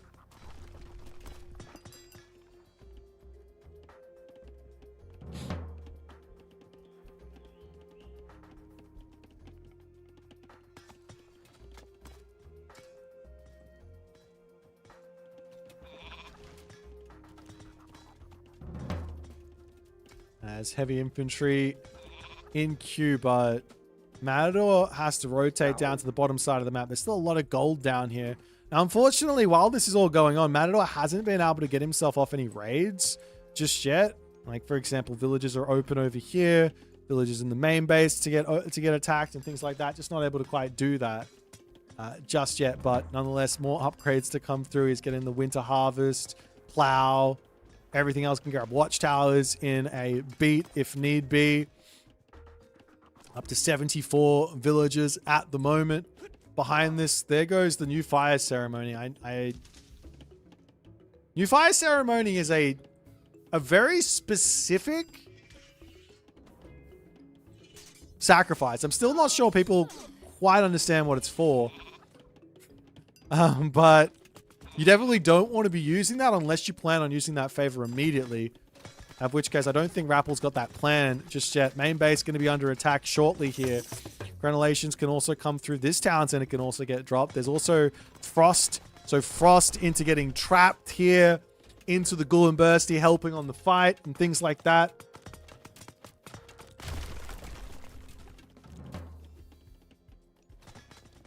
Why are you seeing this guy? This is part of the Husk Soup package. He gets it. And now another town center over onto the left coming up for Matador. For the moment here, like, Rapl just needs to actually do something. Matador has just said, no, you're not allowed to do anything here. You're not allowed to. He's trying to break through onto this left side. Doing a good job of it. Over onto this side, the Shinekwe does get caught out. That's going to go down. With the town center up, again, there's these angles to Frost, Wall, Gulen Bursty, and life's going to get really, really tough for Rapl. So there goes the Gulen Bursty onto this position. No Frost, not keeping him stuck there. There goes the Gulen Bursty Lullaby as all the villagers just get converted. There is access to Frost here, but Lullaby is going to be finishing up. In comes the trap there from those Tequila archers as the Berserks. Not quite going to be enough, but Inery plus Gulen Bursty. Have you ever seen that? In comes the Tempest as well as those Jaguar Riders are going to be getting eviscerated. Meanwhile, into the main base, though, Ursa going to be getting some pressure in there. More units going to be coming through from the Rapl as he has to bail out over onto this side. Another wall to come up over onto this position from Matador. Not quite going to be fast enough as the Gulen Bursty does end up finishing there. We will be fast enough, actually, as the fight's continuing for the time being. As in comes more Herdman and throwing Axeman here. As the Tajipla will end up going down. Is the wall going to finish? He's got 9 seconds, 8 seconds. I don't know if it's going to. Another angle. There's even more conversions for Berserks here to prevent these guys from getting in onto this spot. Over onto this position, random Longhouse is being taken out as the villagers pulling back. Over onto this spot now, the army comes in to try and prevent the retreat here from the Rapl. There is still just so much economy for Matador, and you look at this, Creator's Allspice, he's 19 favor away from another reduction. They're at 37 food at the moment, and they're going to go down to down to like 12 or something momentarily here. As the units back over onto this spot, the walls are back up. Of course, the Tonton smashes are going to be really, really important. We are seeing a little bit of a raid up onto this spot. I mean, at these points, you can make all of the Berserks in the world here, but for the moment here, Matador needs farms, which can be very, very tough to get up when you're playing as Norse. Even if you've got all of the wood in the bank, you just have to be so active on that, and it takes so much APM to sort of get that all sorted out. But nonetheless, it's looking like Matador is slowly breaking through the John Arbiter Jaguar army for the time being. Is there a point? Yes, the point in them being cheaper when you're maxed out is you can make them into Berserks. You are supposed to be Berserk rocking. So if you ever watch Soup playing Norse, he's very happy to Berserk rock. He's very happy to convert and make them. And this is just to boost that idea. But anyways, it's all thematic, right? You have to have watched the players play and see what they like doing. It's all thematic. As up onto the top side, we'll see how things are going to go as we have got a hill fort coming down onto this position as Rapl going to try and break through this spot, putting the hill fort up slowly, but 10 seconds remaining. We'll be able to finish this, and the game will continue on as the farms up onto this spot going through. Units retreating back over into the gold mine, still trying to grab this gold mine there. The walls need to get reset up as Berserks are sneaking through over here, trying to get some side builds in, trying to get some chaos happening. Gulen Bursty gets stolen away there from Matador as he does now decide to drop Frost. And he's going to wall in this army under this position and over onto this spot. Wait, if he converts this into a Tajipla, does that work? Surely not. 1 HP? Anyways, wall is up. More units coming up onto this spot as the walls have been rebuilt. Of course, a dock here with a transport ship to get onto that. Back gold mine is also going to be an option.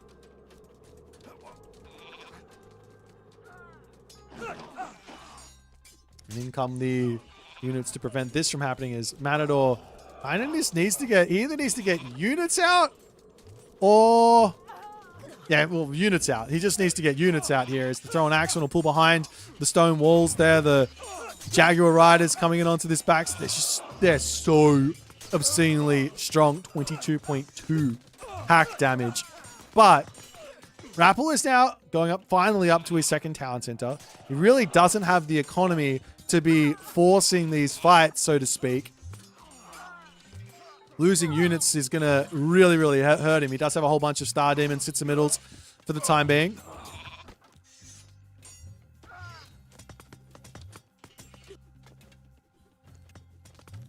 And we'll see what Matador's plan is moving forward. He's going into a bunch of Jarls here with another great haul coming up. Not exactly sure what the Jarls are for.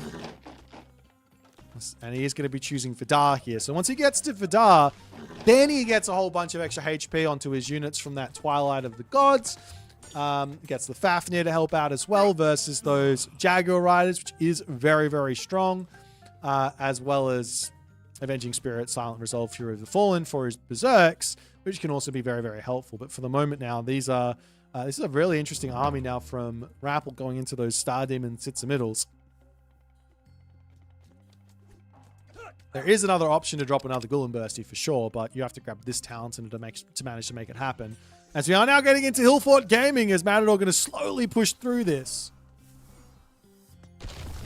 And behind this, we have also got potential Jalotl to come through for the Rapl.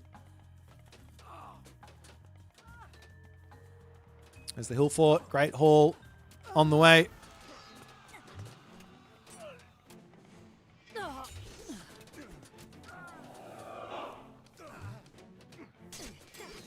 More units to come in as a Gullenbursty will get dropped from Rapl to try and help him out with pushing through this.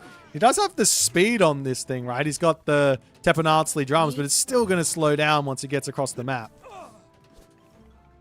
Is Matador going to get down this next hill fort? Pulls back to this position, still playing really, really slow.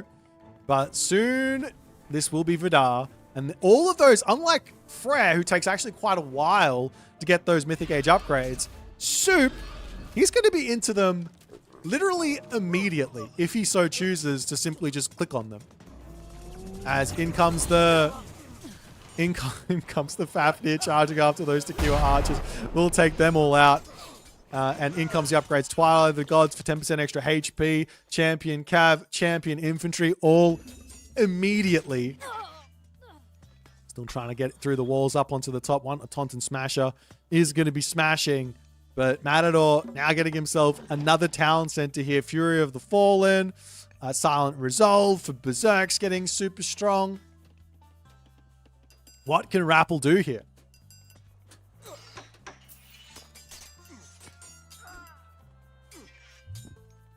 What can Rapl do here?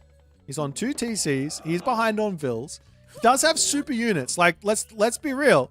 These Jaguar Riders are really, really strong. The Sean one is really, really strong.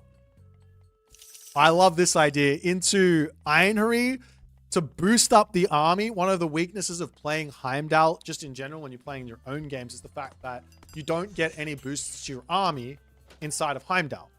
Like, you don't get, like, say, when you play Athena, right, you get like stronger hoplites. When you play Hermes, you get stronger cavalry. When you play Ares, you can get stronger archers. But Heimdall is just stronger economy. So part of the way to actually boost yourself is actually to get yourself those Einherry, which is going to boost up the entirety of your army in terms of damage for just a little bit. So we'll see if he actually is going to get those Einherry in or not. But yeah, they are an important unit to be making, as Matador going to be shifting the field of battle up to the top side. With Jalotl coming in, you got to be really careful when you take the fight, because if you get caught, then that God power is going to trap you and you're going to have a lot of issues.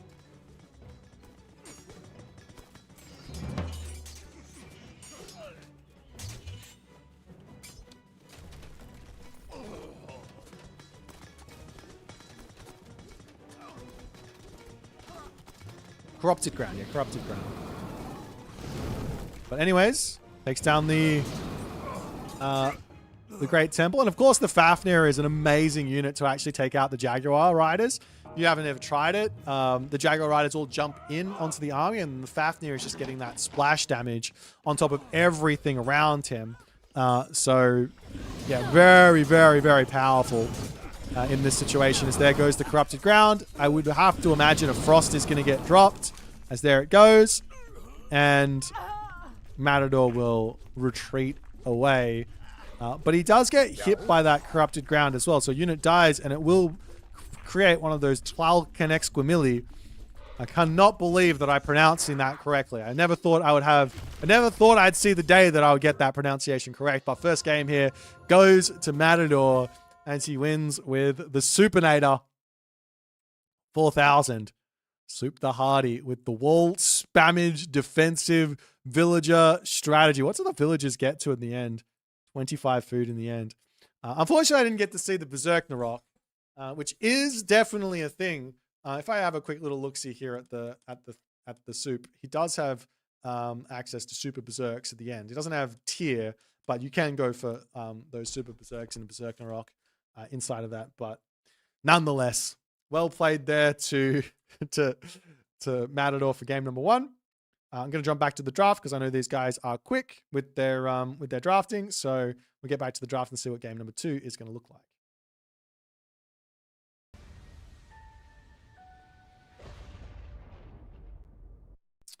So our next map is going to be on Giza. Also, thanks so much for the 7 months, Stronghold Dev. Next map is going to be on Giza, and it is going to be saturated. OP Fat versus the Rapl. So the Rapl is on the Rapl. You can't lose with the Rapl, right? What did it say? Giza. All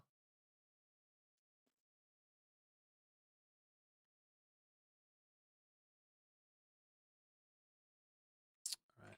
They haven't started. Have the guys practiced for this tournament? Maybe they took a look at it. Maybe they played a game or two. But no, these would be their first games. Most of them. The mod's been out for less than a day, less than 24 hours. That's been the idea of the tournament.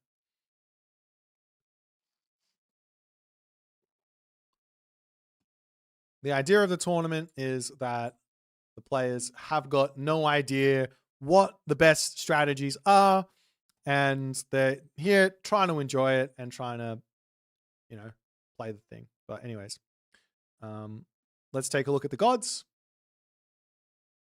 which is Satfat and the Rapl. Where are you? There. So yeah, we've got Satfat surprise attacks, and the Rapl is a focus on giants and coaching. So yeah, there's a lot of spice here with the Satfat, because you can get your vision down and you can continuously get cheaper shifting sands, apparently Plague of Serpents, and you can get cheaper. You just get cheaper everything.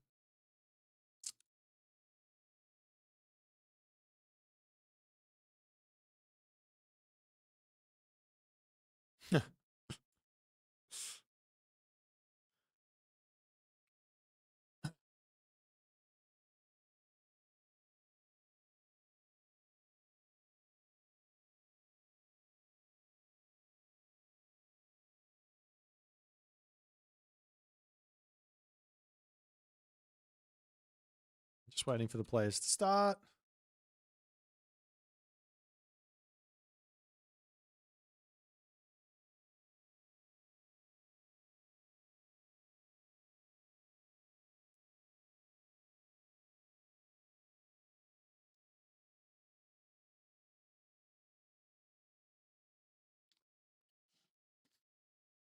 Let me just go out on a limb and just say one thing that's really scary about playing against the Rapl. Or update the score exactly. About playing against the Rapl is that he's got Blood Pact. And he's got Norse. So you have to start using your brain about some things that are definitely a potential. There are some really, really, really strong.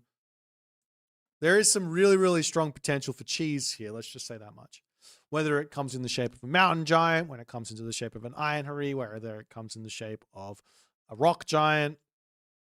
Some really big opportunities for cheese, especially because he does get the Way of the Storms for bonus favor, so he can always drop that extra blood pack down. Did someone say mountain giant? Yes. Rapl is the god of ruin, or the god of the giants. He is the giant. He's a giant man. All right.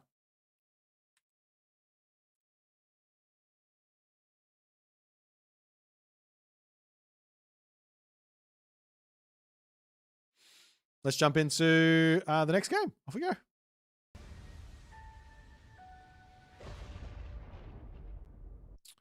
Alrighty, so in the left-hand corner of the map, we got Matador playing as Satfat, the Sly. And we've got Rapl playing as himself. He is playing as Rapl, the Ruinous. So let's see how this game's going to go, but it looks like Rapl is doing a little bit of hurting. A couple of extra villagers over onto gold. It is looking like he's looking for some type of an early advance, is my guess, with the way that he's playing here. Not... Ooh, where are you going? Mr. Zebra? What is your plan?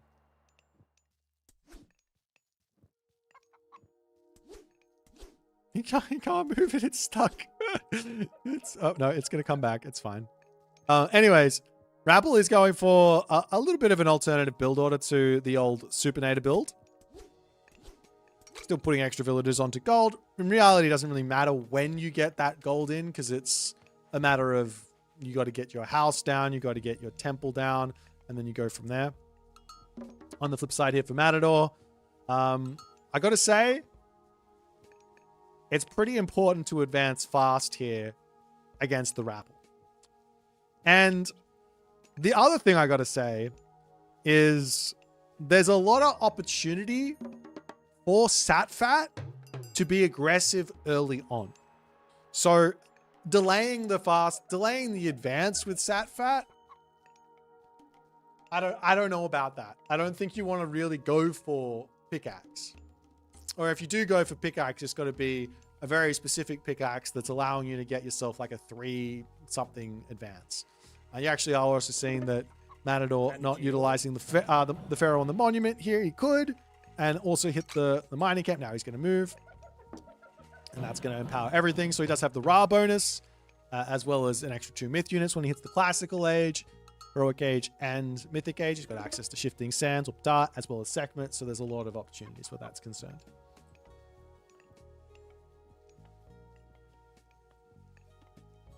As Rapl gets his temple up, and he is going to be looking for his advance momentarily. It's pretty quick, and we'll see if he's going to go Heimdall or if he's going to go for Forseti. It seems like we've got another Heimdall game. I'm not exactly surprised to see the Heimdall. I think it's strong, but also Forseti, especially Forseti with the Herser, as well as a Blood Pact as well. That's another pretty interesting option. Anyways, temple coming up from Matador over onto this side, as we've also got the lumber camp coming through from Matador, and he's only got the 1 monument down thus far, but I would assume that he goes for at least 1 extra monument when he's advancing, because the earlier you get them up, the more favor you get for more shifting sands later on, even if they are very, very cheap with the way the vision works. So you grab clairvoyance, and then you spam vision every 2 minutes, and that gives you cheaper shifting sands and things like that.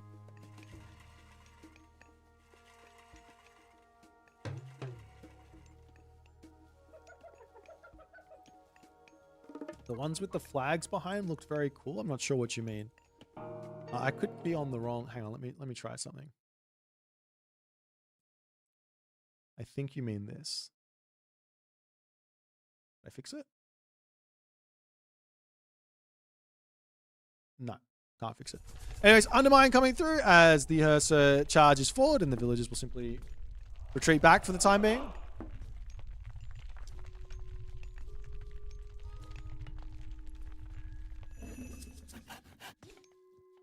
And just a little bit of early game pressure as immediately into Rigstula as the first spend of that favor. Now, of course, with Way of the Storm, which is Susanol's unique upgrade, right?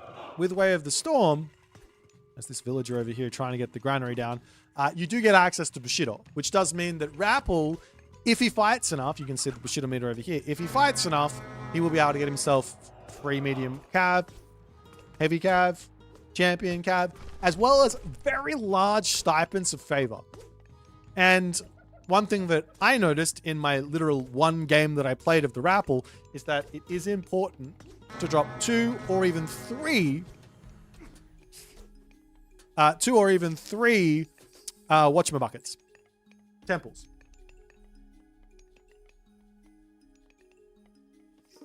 Nonetheless, mark it up over here. Armory coming down as well. And the obelisk coming through from Matador as well as Crushing Waves. 3 cube behind all of this. Great Hall and Longhouse coming down for Rapl at the moment. As we'll see what the game plan is from Matador. He's dropping a market and an armory for the time being. Of course, the other thing that's kind of cool with Satfat is that his Axemen and his Spearmen, his infantry units, have got bonus damage versus buildings, which, I mean, they're low base damage, so it's not much anyways, but they're cheap. And you can get them onto the military buildings or onto the town center or onto a fortress very, very easily with the Shifting Sands. So there are a lot of options there. But for the moment, Rapl is just going to pull back home. He's eating his food happily. He's getting his units out. There is going to be a heroic age coming in momentarily, though, from Matador. As the obelisk over onto the left side, getting sniped down. Little cheeky house onto the right side as Rapl just wants to know exactly what's happening.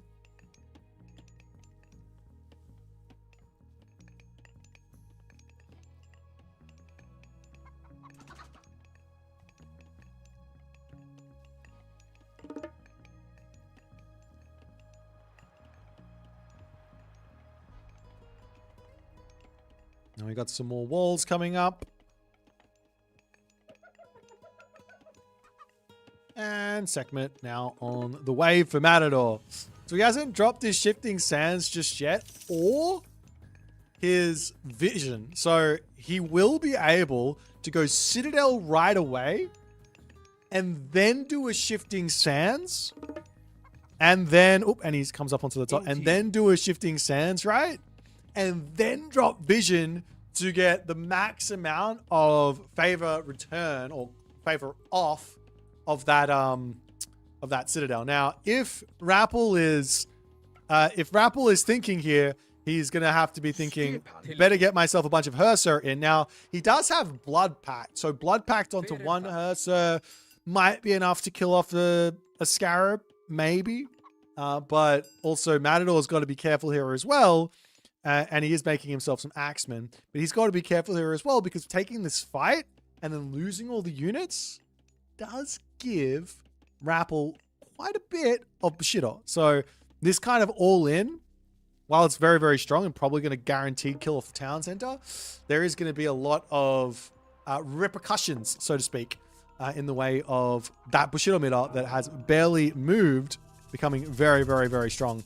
As in comes the Citadel Center, units chilling over onto this side, ready to go up onto the top side. The Spearmen searching. I mean, maybe you just drop Vision anyways. It's not the end of the world to not have the Shifting Sands come down, but another Scarab actually coming through here for Matador, as he is 100% going to be killing the town center. There goes the Vision.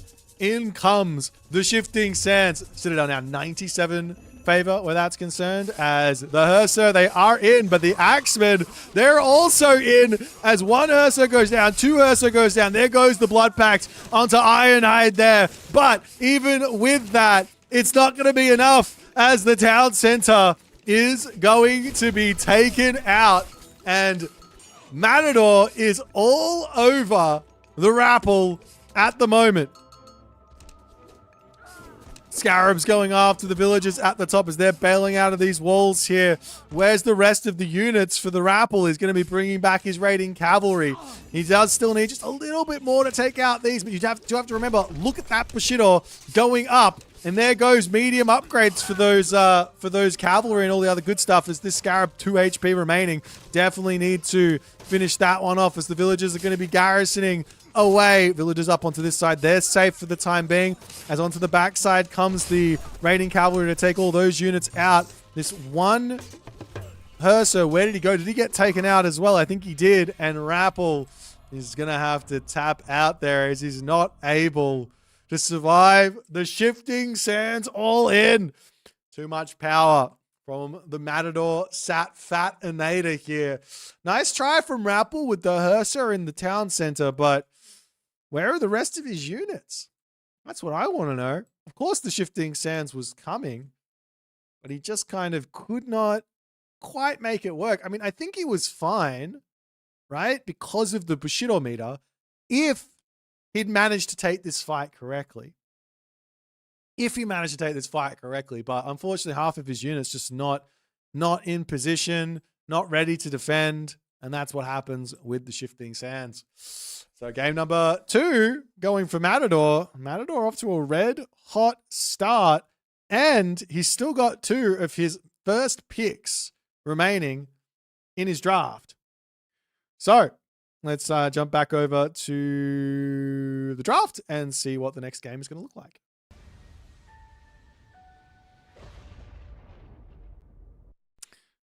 Okay, so Matador gets the win. And our next game is going to be on Ghost Lake.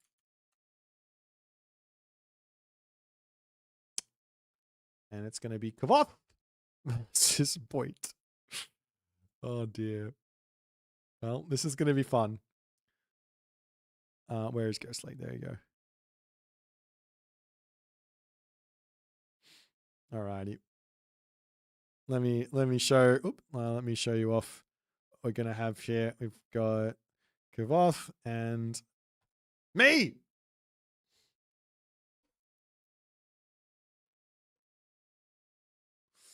We've got Kvoth and me. So we've got Kvoth. He's got a focus on castle and castle units. He's got building repair is free. He's got temples, fortress type buildings, village centers, and town centers refund 25% of their wood/gold cost on completion. Cavalry gain 10% extra hit points. Fortress type buildings units get plus 15% hit points. And of course, on the other side, we have Boit, who has got a focus on myth units and myth units. Because that's what's going on. Now, he gets favor faster. His myth units recharge their abilities faster. He gets free myth units from Gift of the Beasts. And so Kvoth is China, and I am it's not a house, it's a mini castle. Come on. Kvoth is China and Boit is Greek. So the god paths, I guess, is really only important for the broken god. So we'll see. We'll see how it's going to go. Recon says the set on who is broken. Everyone is in complete disarray, has no idea what's good and what's bad. That's what I've heard so far. That's what I've heard. But yeah, so I'll tell you about the god paths that are available when we get into the game.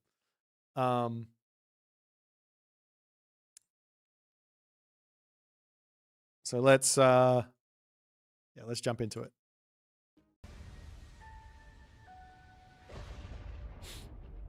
All right, off we go into game number 3. Left-hand corner of the map, we've got Matador playing as Kvoth, which is interesting. They're training partners. They play a lot of games together, so that's funny. And we've got Rapl playing as me, which is also funny. I don't know why, but it just feels like it's funny. Okay, so I already told you about what the unique bonuses are, but in reality, the most interesting thing is going to be the god path. So the Rapl here is going to have access to Pan or Aries. It also has to... Why did you put the Peach Blossom Spring here? I'm so upset. I am so upset. Okay, so he's got access to He's got access to Pan or Ares. He's got access to Aphrodite or Apollo. And he's got access to Aphrodite or Apollo,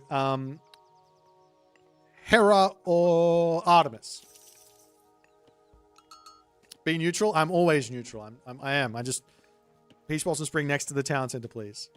Anyways, the whole idea of this Peach Blossom Spring is that you're gonna have so much favor. The only way to really spend the favor is to grab the Peach Blossom Spring for whatever resource you need, whether it's going to be Manticore, whether it's going to be Cyclops, whether it's going to be Lycaon, right? Chimera, whatever. Or to get yourself to the next stage or whatever. But Temple now coming up. There is also this Gift of the Beasts here as well.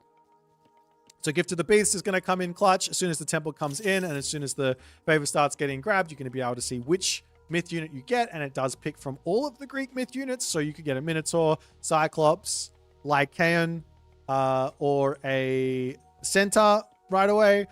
So putting a whole bunch of villagers onto favor early to get that free Centaur in does make some sense. It's 45 favor. It doesn't take too long to grab that. And then you can go into your Lycaon straight away if you want, or whatever the game plan may be. Anyways, on the left side of the map, we have Matador as his Kvoth, and he has all the strong stuff. John Arvin is in the chat. What's happening, man? I'm sorry you didn't respond to I sent you a private message on Discord. You didn't respond to me. Oh, I'm sorry.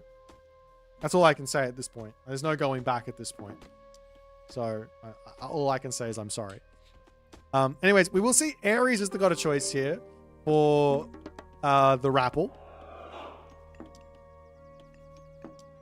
So he is going to be going into some Cyclops, potentially. Also, it makes sense going Ares, actually, because you get access to Pestilence, which is going to be able to counter some of the castle gameplay that Matador is going to be wanting to go for. Matador taking a very, very slow route to the classical age as well, compared to the Rapl, is advancing very, very quickly.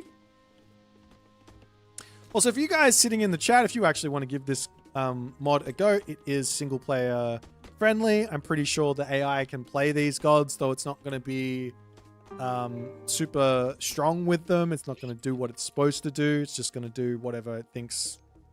It's just going to do whatever. But you can definitely play this in multiplayer against your friends. Obviously, it doesn't work in ranked or anything like that, but still. All right, into the next age comes this one. And yeah, the Centaur's still not in.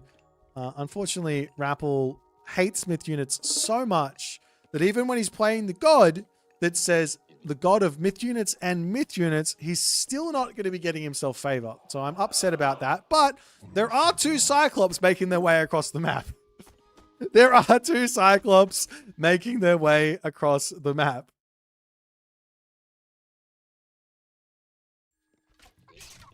So that's going to be a bit of an issue here for Matador.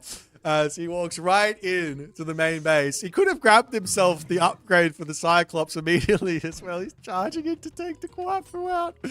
I love this too much. Yuan Nu is available, so he can drop the Vanish God Power if need be to keep himself alive versus these Cyclops. But first and foremost, he is going to be needing some defenses. So military camp will come down and he's going to have to make some units. On the flip side, we are going to have husbandry on the way. I'm still upset that there's no... I should also say there's another technology here called... I've forgotten what it's called. The Peach of Immortality, which makes heroes and myth units, they have an extra 15% HP. So, yes. But behind this, Apollo on the way. And... an archery range going to be coming through for Rapl. So he gets a little bit of damage done. He slows down the second town center. And, well, let's just say Matador's game plan here has been thrown for a bit of a curly. I don't think he wanted a second town center because it's pretty rough to get onto the second gold mine. But it kind of looked like he was going for it, or maybe he is going for it up onto this side as the Kvoth are going to go over there. But Apollo is going to be in for sure And there's going to be issues of Manticore with 34% reduction of that special ability.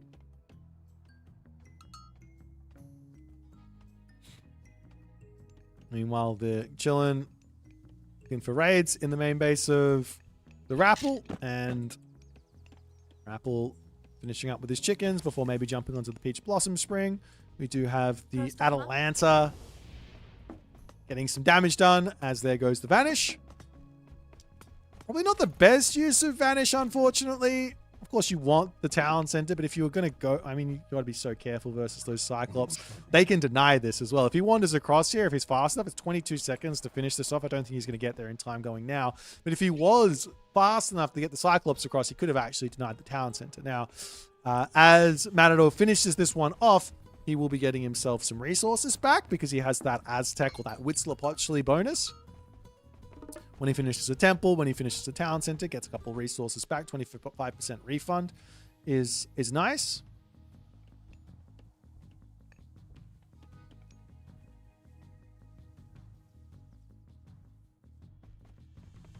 And in comes reincarnation as well for Matador.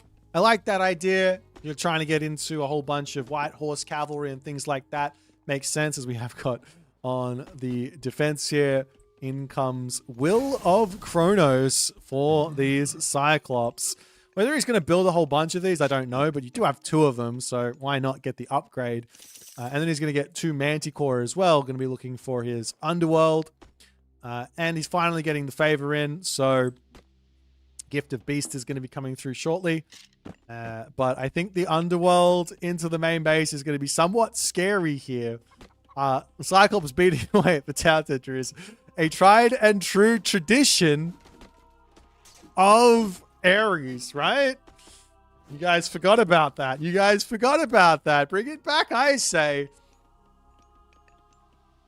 As in comes Peach of Immortality for that extra HP onto the Cyclops. 630 plus 15% plus the 25%. As these guys... 882. Cyclops just chilling though, still in this main base. The Peach Blossom Spring is going to be running out.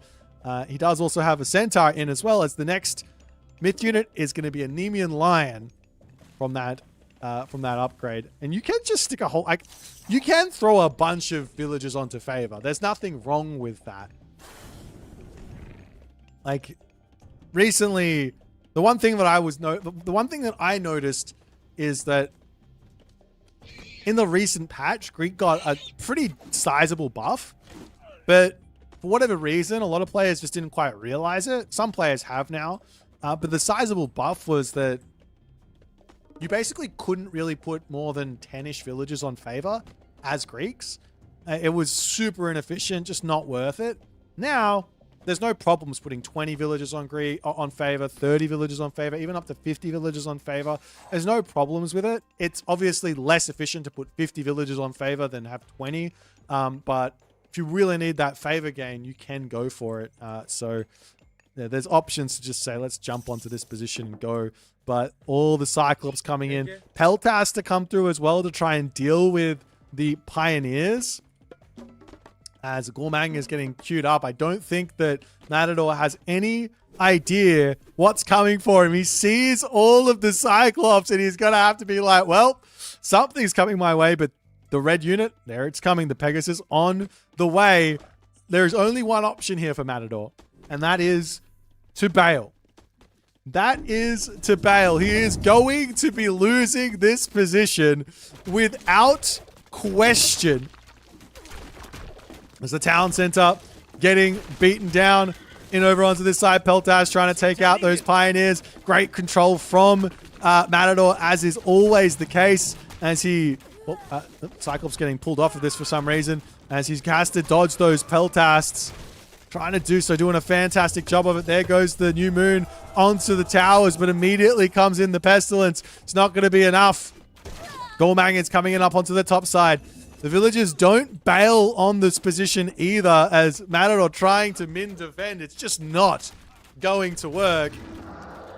As the Nemean line will turn around, getting some damage there. Of course, that came from the Gift of the Beasts. And Matador in a lot of trouble now. He may be able to get himself his Mythic Age in. But is that going to be enough? Especially now that he doesn't have himself New Moon. The New Moon onto the ballet could have been a nice way to play. But he doesn't have that option.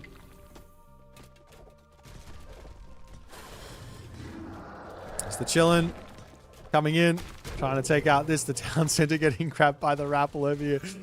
Where are these guys going? They're skating on the ice, guys. They're skating on the ice. Oh, dear. And the Tau ends up going down there. And life looking a little bit on the difficult side for Matador. It's up onto this side. Now the ballet is going to come down.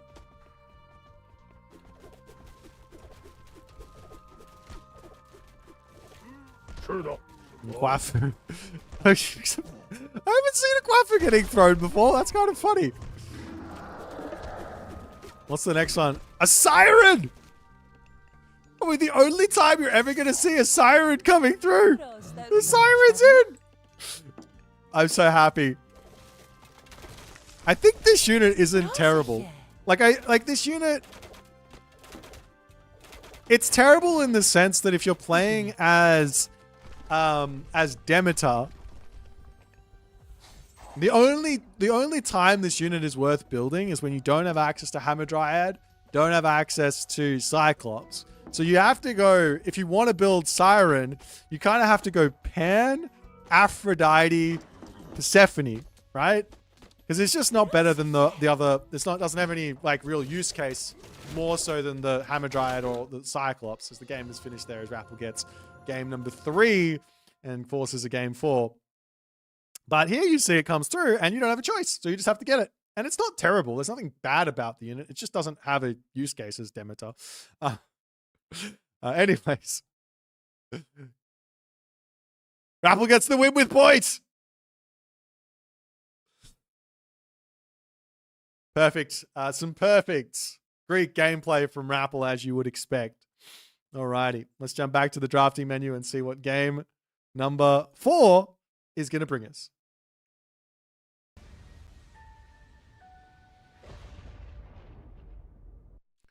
Alrighty. So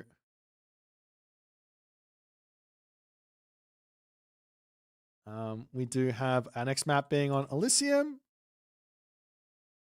And Rapl is taking his time.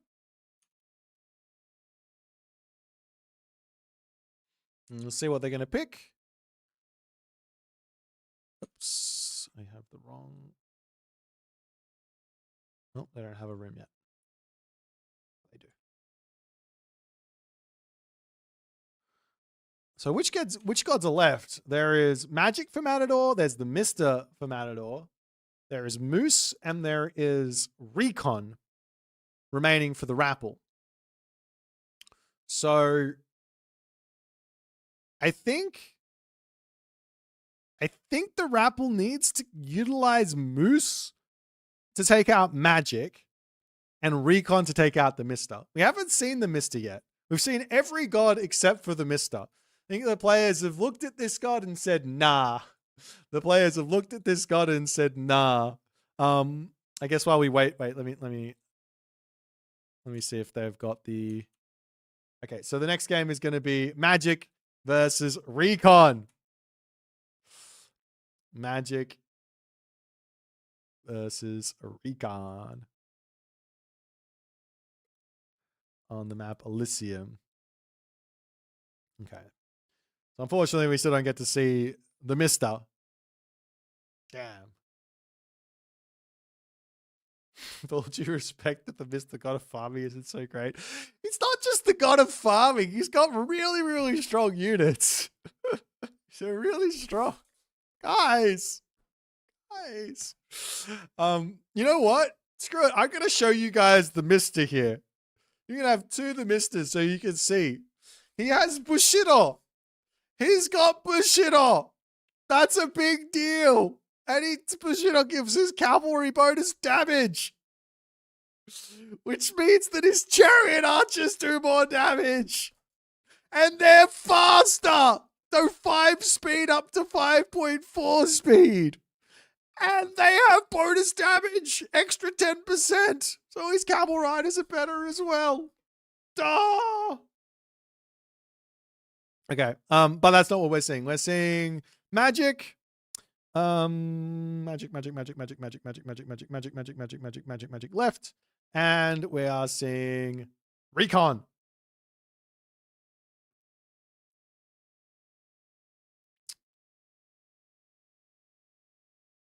I think this is going to be hard for. I'm not going to lie. I think this is going to be hard for Recon. The devs might have cooked a little bit too hard on the magic kit. Players have suggested to potentially either change the every 2 lost trainable myth units can create an obsidian shard to something else, or potentially change the Hespridge tree to chaos, but the devs have said no, we don't want to do that. But yeah, this is I think this is going to be quite. I think it's going to be quite. Yeah, I don't want chaos.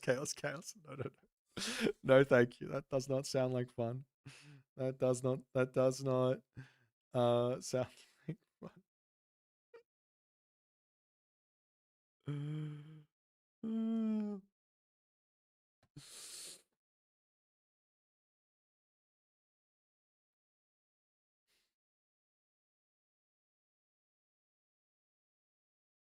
Hang on, are they in the game? Have they started?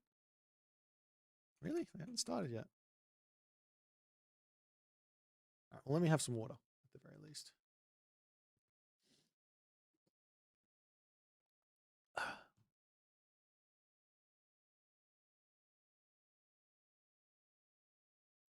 Hope you guys are enjoying the tournament. I hope you guys are.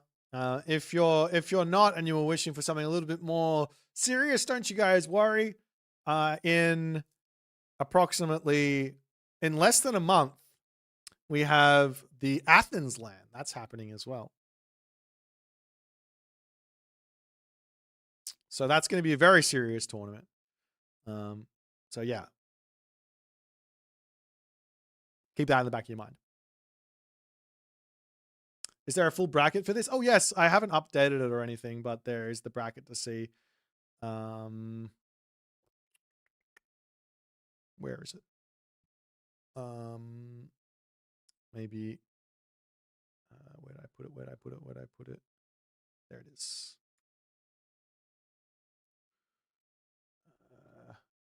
If Uros is there, add it to. Well, I mean, yeah, add it to the other link, I guess, or someone do something. I don't know.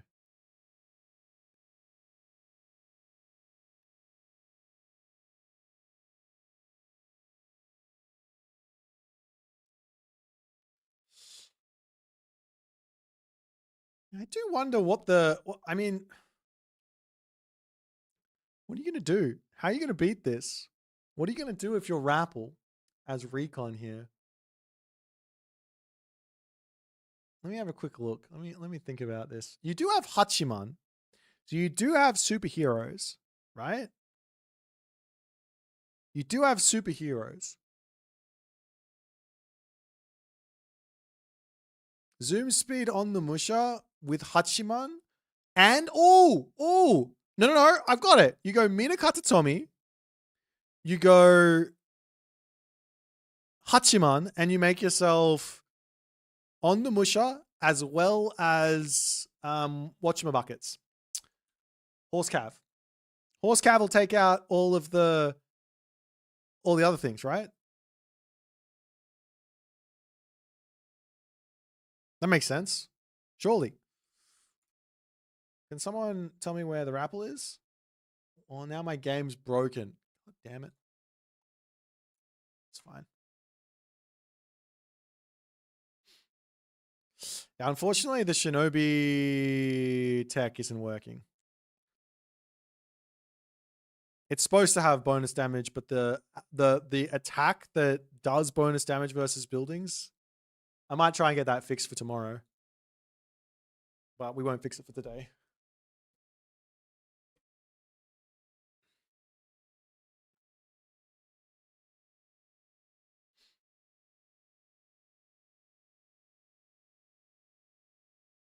Alrighty. We are getting close to game number 4 here, which is exciting. It is on Elysium. We've got Magic versus Recon. And yay.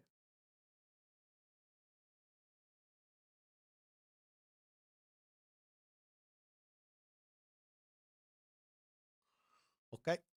Off we go into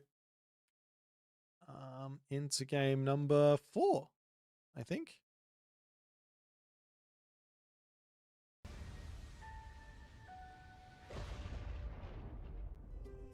And here we go. As in the right-hand corner, we've got Matador playing as Magic, and we have Rapl playing as Recon. Recon the reactive. Magic the mythless. So, a couple of different ways to sort of play this, I guess. Mr. Perfecto, thanks so much for the gifted sub, my friend. Couple of different ways to play this if you are going to go with Magic. Of course, you've got the Prometheus angle, which is going to be really strong. Dropping all those Valors down, making your Prosperous Seeds cheaper, making Hesperus Trees cheaper as well. You do have options of going for Leto for slightly stronger human units, and then going for Rhea for much more powerful infantry units, and then heroizing them all and enjoying.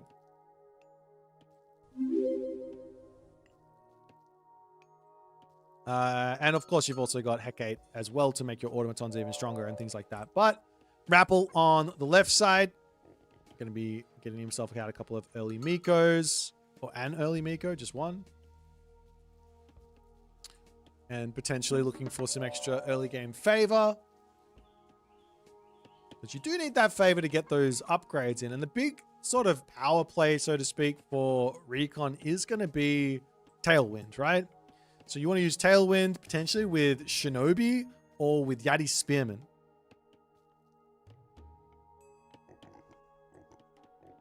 So for the basic like max speed that the Yati Spearman can get, they can go up to 6.3 speed, those Yati Spearmans. Once you get Empyrean speed and you get one Kitsune, they go zoom in. So you can kind of raid the Atlantean into the ground with those Yati. Very, very tough to sort of stop that. But unfortunately, they don't really have a huge amount of help versus those Dryads that are going to be coming. So we'll see what sort of an attempt Rapl is going to have here. But so far, Magic is looking very, very strong.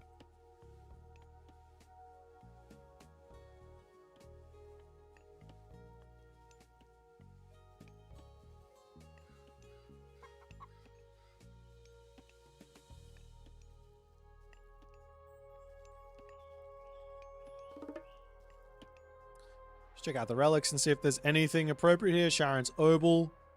Over onto this side, the Anvil for Phaistos. Blanket of Empress Zoe. And Nose of the Sphinx. So no super important relics, as Prometheus is going to be coming through for Matador. As well as oracles and all that other good stuff.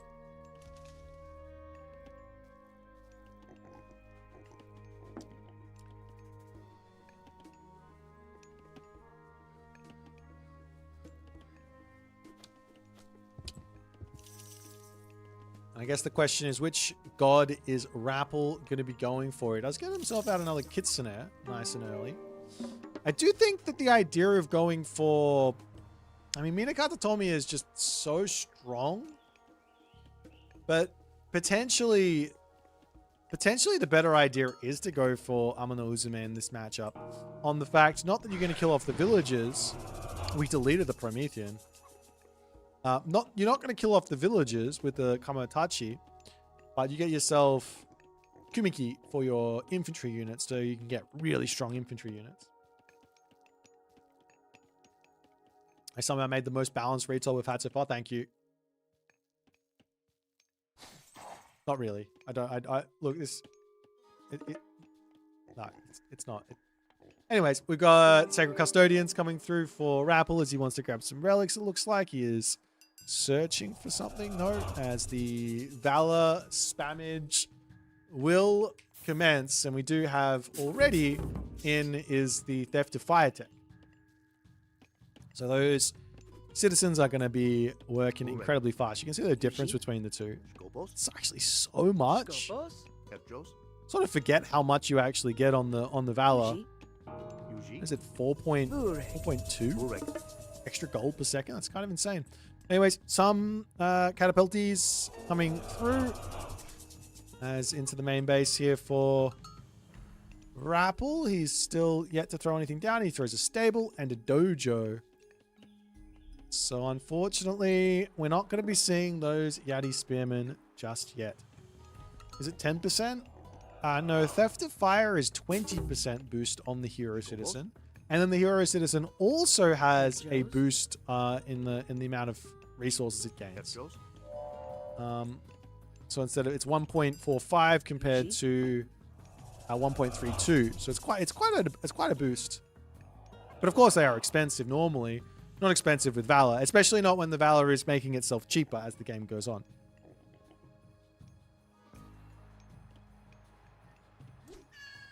This one Kitsune gets smacked, gets bonked.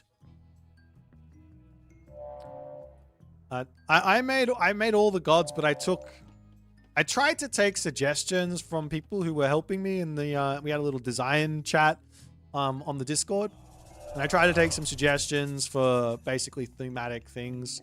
The main goal of all of these gods is that they fit the theme, and they fit the theme really, really well. That's the main goal. So, for example, well, the exception of Magic, which is kind of the meme is that Magic, he has to play with myth units because of the Dryad thing. He doesn't get a choice, but anyways. We'll see how it's all going to go. As an armory getting dropped now by the Rapl. I do think a heroic age here is going to be really, really important for the Rapl. But just sitting back and allowing Matador a free heroic age, that seems risky. He is going for some raids with these Naginata Riders. And they do have an extra 10% HP. But that's not really the idea. I mean, it's fine to build Cav. Cav are obviously amazing. But the idea is to build Horse Cav with your infantry. At least I think.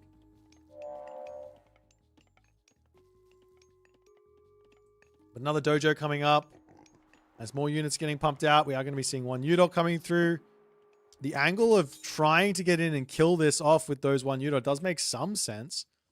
Though, I guess Matador's got to be somewhat careful here. If the one Udok just march across the map at, let's just say, 8 minutes and 30 seconds, then he may be able to take a town center out, prevent heroic age, and that could be a way through all of the chaos.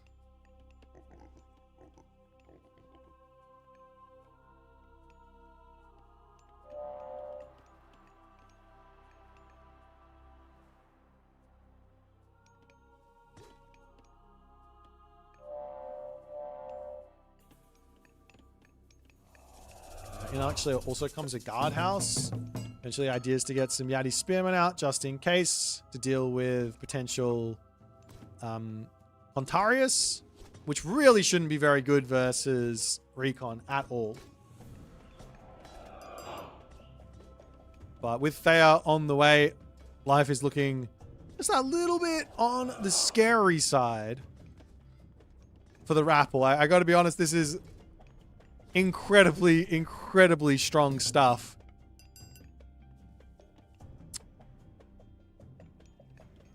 That's going to be hitting him. I don't know if he fully understands what's coming for him just yet, but I think he was watching, so maybe he saw what Kvoth did. I don't know.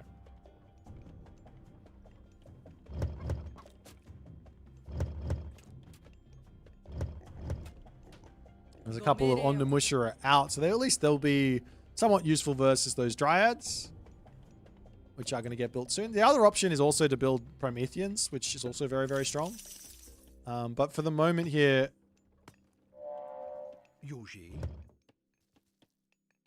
This is such an interesting way to... Wow, this is some crazy efficiency, actually, with these oracles. I didn't realize you got so much value with them overlapping. Anyways, in comes the Heroic Age, in comes Infernal 1 Udo, or the Condemned Soul. And Matador happily just sitting back as in comes the 1 Udo to take down this wooden gate and say, let me in. There is no Valor just yet, but he can definitely drop one onto the Caraballas there for a little bit of help as the Caraballas are going to retreat out on this position.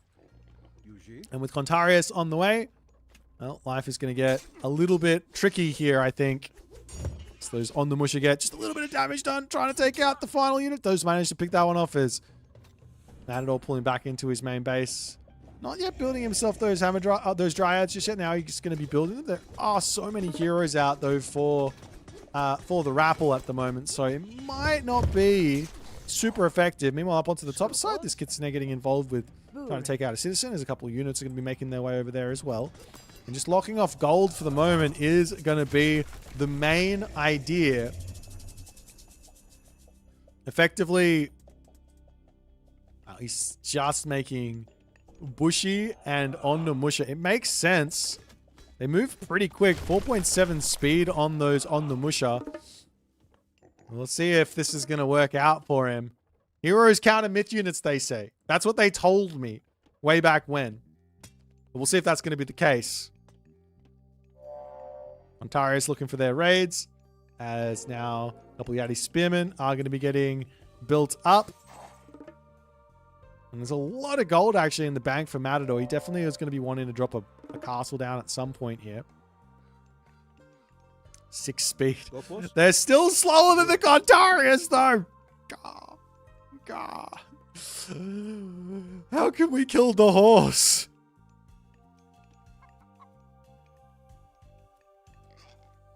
Anyways, and over onto this spot. If he has a Kitsune, they're able to get in here though. That's kind of it. Now, unfortunately for Rapl, you can't actually see what's going on with your Bushido meter, but it is getting cheaper. So he is getting that Bushido in.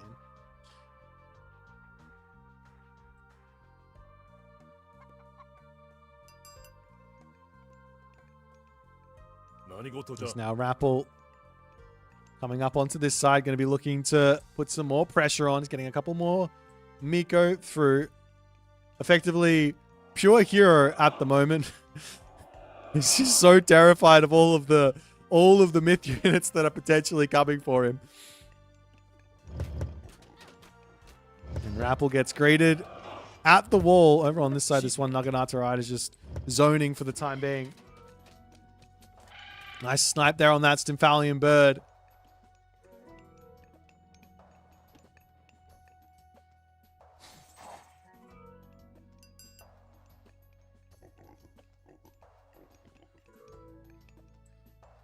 But still, just taking so much time to actually get in here and make stuff happen. I mean, it is 170 pop to 120. So, I mean, in a sense here, this army that Rapl has managed to build is incredibly powerful. Hero units on the back, getting converted in as the citizens. Not going to be going down just yet. Rapl got to be so careful with how he actually takes the fight as he moves forward in onto this one. Villagers getting into the mix here as the Dryads will get cleaned up very quickly. There's also fire getting burning them with the fire there as well. There still isn't any upgrades just yet for the Bushido of Rapl here, as it's not quite looking like he's able to get through all of this. Is he going to be able to do so? The Contarius coming back in though from Matador, and now comes the tailwind to get out of here.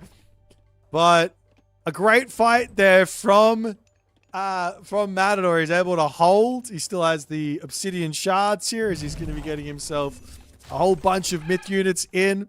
and he can get himself back into those dryads quickly. Now, after that fight is all well and done, there's still no upgrade for this Bushido. I'm surprised on that. It should be in, no? No? Am I going crazy? Did it not? Did it not research? I'm so confused with how this works. Anyways.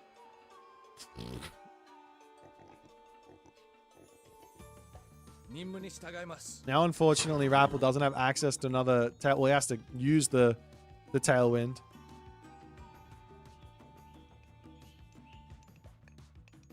Yeah, it kind of looks like his upgrades are back to full price, no? And the heavy dojo soldiers are getting cheaper. Ah. So he does have Bushido, but he has to actually buy the upgrades.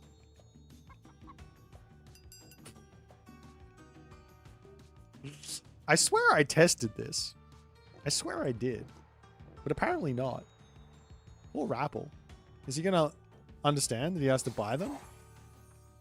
At full price now? Anyways.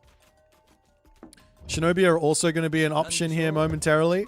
As Magic Matador charging forward, going to take out the shrines.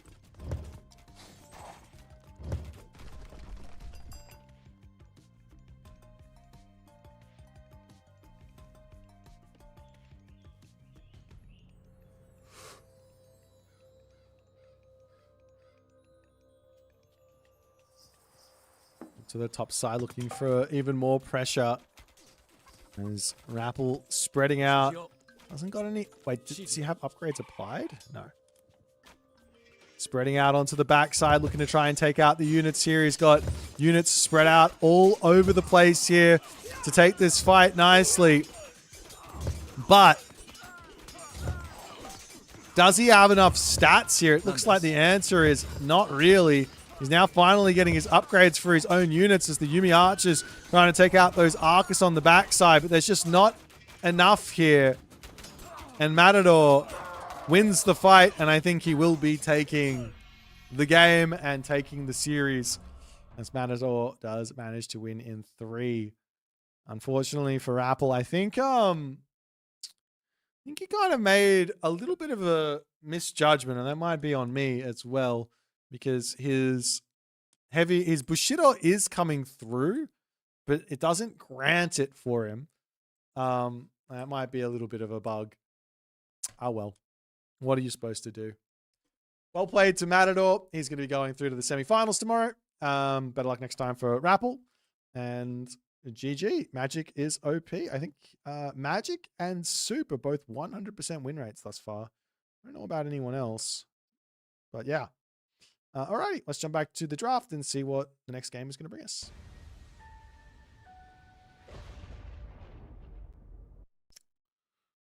Let's get rid of that. Little look-see over here. We got Avely and Suppe next.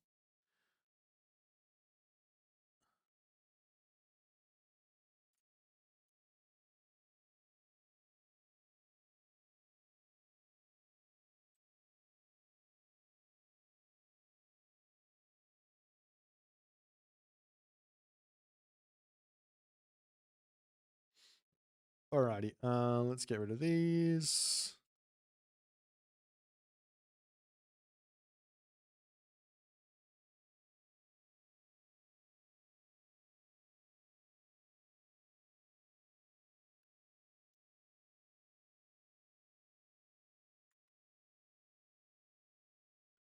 It's just going to be a little bit of a delay while these guys get their draft sorted.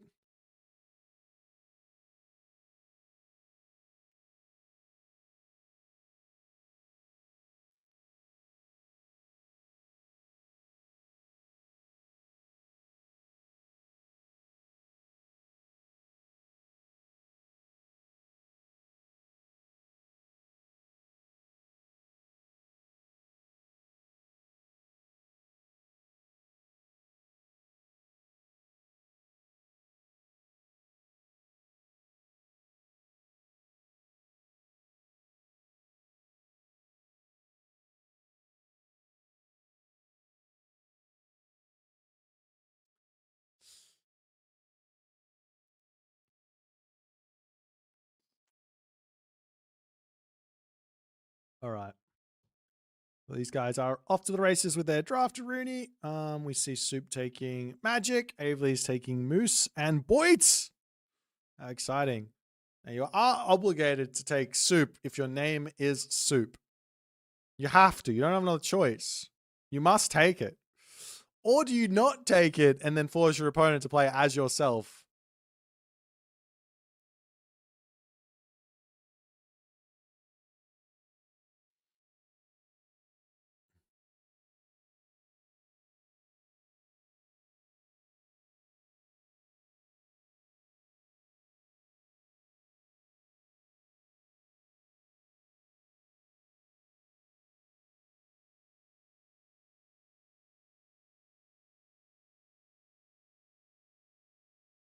Okay, so Soup picked Magic, Avely picked Moose Boit, then Soup picked John Arbiter the Rapl, then Avely picked the Mr. Satfat, then Soup picked Soup and Kvoth, and Avely picked Recon at the end. And here you go.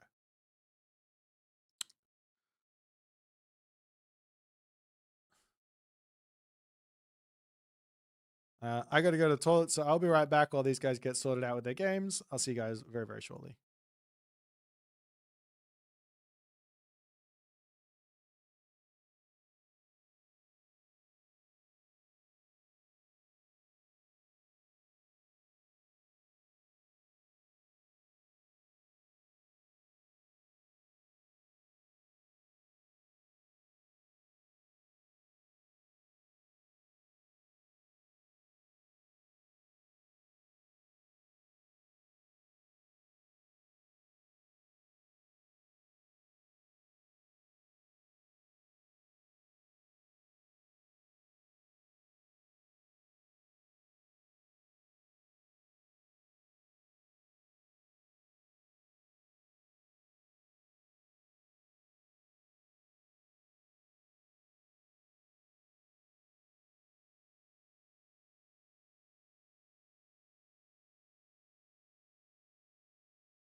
Alrighty. Sorry about that. We are back. And game number 1 is John Arbiter versus the Mister.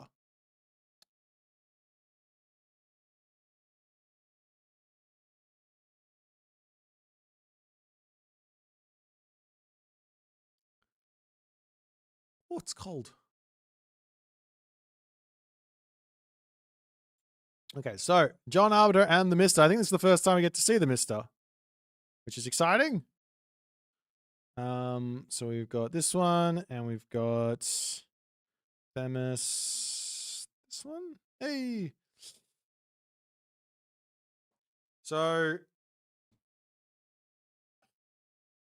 well, we kind of know what John Arbiter is all about, but Avely playing as the Mister, he is the god of being really, really good at AOM as well as farming.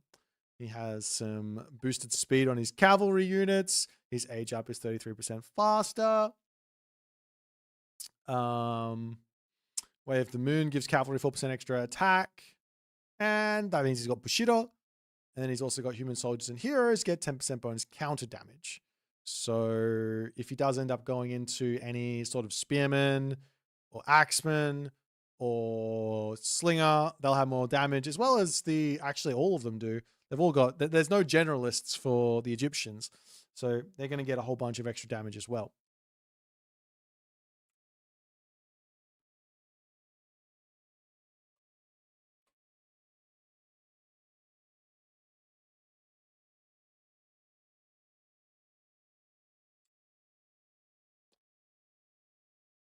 I guess the interesting thing is going to be here is going to be what god path Avely chooses to go. He can go for super camel riders, which are going to be really quick, but are they going to be able to beat the Jaguar rider?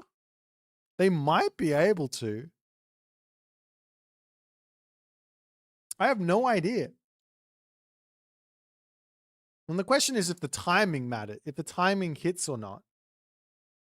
Right? That's the big question.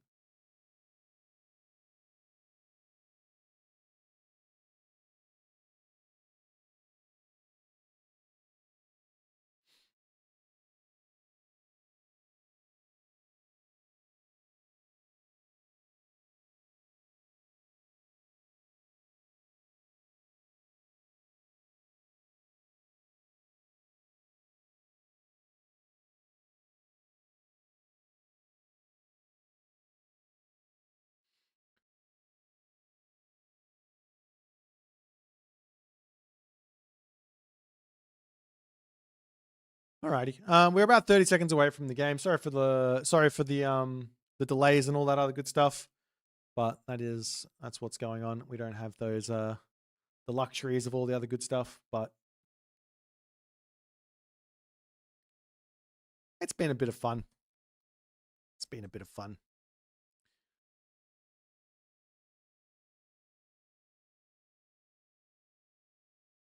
I can't remember what gods I gave to the Mister. So I guess we're going to be figuring that out together. But let's jump into game number 1 between Suppe and Avely. Off we go.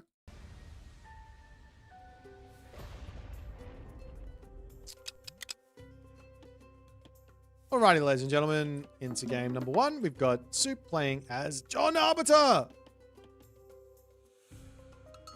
And up to the top, we have Avely playing as the Mister. I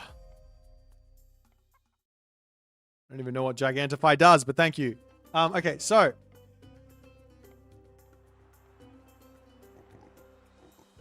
what's the main thing here that you have going for you is the fact that you have prosperous seeds.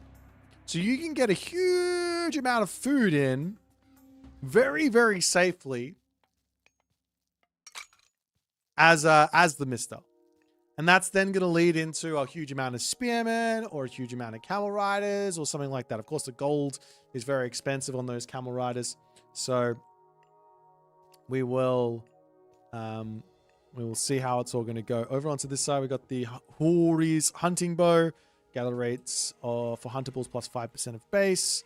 Into the middle of the map, we've got the Wuhao bow of Huang Di, which is 85% for 2 seconds. Well, the attack is set to 85% for 2 seconds. Which is your movement speed is set to 85%. Anyway, I can't speak. Armor of Achilles, over onto this side, damage vulnerability to hack minus 5% of current. And finally, we have the Girdle of Hippolyta, which is hit points plus 10% of base for the ranged soldiers. So I am interested in what Avely's got cooking.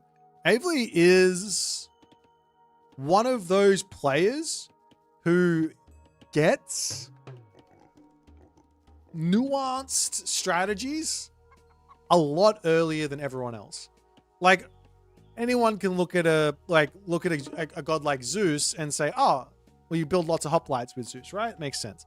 But when you take a look at something like Amaterasu, when you take a look at something like Tsukiyomi, you take a look at something like, I don't know, like one of the Aztec gods, he's often going to be quick to being able to understand how that works. Now, Mr. is, to put it bluntly, very, very complicated. He doesn't have any super, like, clear path, but he does have really, really strong Migdol units, which should mean that if you can get to your premium units, you can have a good game. Now, Suppe playing as John, he obviously knows the build. He knows how to play as Tezcatlipoca. He's John Arbiter is basically super Tezcatlipoca. But if you go straight into that, then maybe Avely's got an answer for it. But just for my own recollection, you have Bast. That's right, Bast. So you can get Divine Labor, which comes here. And you get, when you go Bast, you get Sacred Catch, you get plus 18% on the farms and Prosperous Seed. So the food income can be very, very big. However, we're going to be seeing Tar coming through. I'm not exactly surprised about that either. Shifting Sands is always going to be quite good. And we also have Hands of the Pharaoh coming in. So Avely can pick up this relic, which is obviously going to be really helpful for him. Wuhabo of Huang Di, as he might be thinking about going into Chariot Archers, but that sounds absolutely crazy versus the impending Jaguar Riders. Sounds crazy, but we'll see. We'll see how it's all going to go. Meanwhile, we got Pata Cattle on the way here for Suppe, which will give some healing. So Okpakli infusions to come through for those powerful, great temple units that are available there.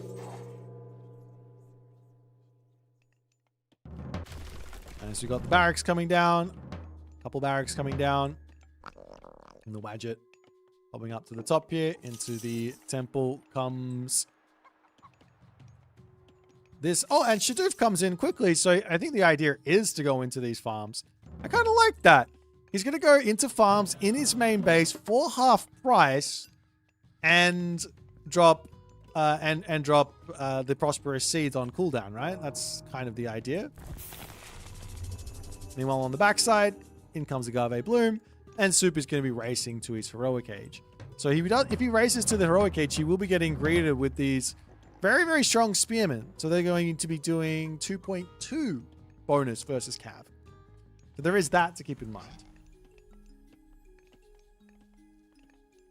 As in comes the farms. In comes the Prosperous Seeds. Wait, where are you going? Get back to the farm. You silly Dufferdan.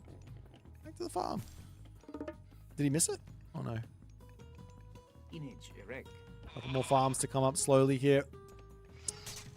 As in comes the Suppe units. He does spot all the spearmen coming in, so he knows that he's up to no good. Avely. Unfortunate. Like, I was watching, paying attention. When you're playing, seeing that kind of stuff can be a little bit difficult to notice. But he probably feels like he's got the units already on here. In fact, wait, that one also decided to turn around. Unfortunate, as there goes the Divine Labor, and you can already see they're at 1.01 food per second. That's quite a lot. It's quite a lot. But he's only got 2 villagers on his farms at the moment. And we'll see how it's all going to go, as another Prosperous Seeds will come through momentarily, and the Heroic Age for Suppe will be in shortly. He's going to go through Coil Zhaoqui. Again, I actually don't think this is the right idea with John Arbiter. And I actually don't think it's the right idea with Tezcatlipoca either. Because the upgrades for the Jaguar Riders are fine. They're all well and good. But the problem is that if your opponent knows you're going to go for those super units and they build the counter unit, then you have to counter the counter unit, and your super unit's no longer strong. Whereas if you have access to say, obsidian butterflies, then the units that counter your Jaguar Riders no longer are a thing. Anyways, that's just my opinion on the whole thing. Nonetheless, some houses coming up onto the top side, more farms coming through, and yeah, he still doesn't have these guys on the farms, unfortunately. Just not paid attention to that one. But he will get one final Prosperous Seeds, I think, onto this position, and he's just going to continue spamming Spearmen out as the Sensen Totochtin to come through, trying to get as much bonus bunnies as he possibly can. Pull back, eat the berry bush, no problems. Over onto this side, we do have the Great Temple coming in. The obelisks aren't yet through, so, I mean, he's got Shifting Sands. He probably can Shifting Sands onto this and attempt to deny it all. But he just doesn't have that many units, unfortunately. As in comes the Shifting Sands over onto the spot. And, of course, there will be the Starfall. And Suppe is going to get a couple of tits and middles in. Unfortunately, not bringing the Pharaoh either. Maybe if he had the Pharaoh on the spot, he might have been in a better position to maybe deny the Great Temple. But not going to be the case. And, well, Avely is off to the left side for the time being.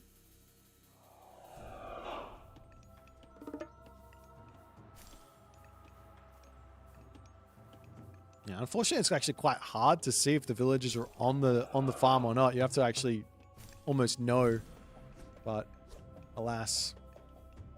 And now in comes these Jaguar Riders that are very, very super strong, and we'll see if the slightly stronger Spearmen are going to be enough. And I think Mister's got access to Horus. Let me have a quick look. Oh, he doesn't have access to Horus. So the Spearmen don't have that option.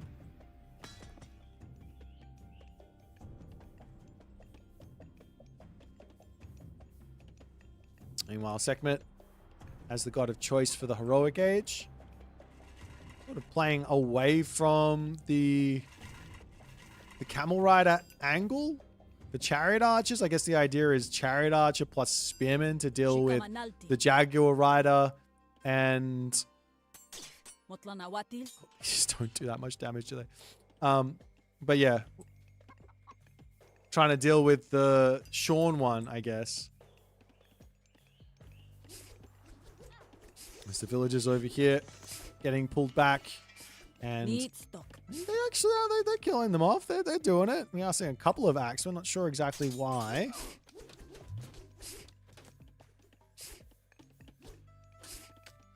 And Suppe being careful not to overcommit just yet.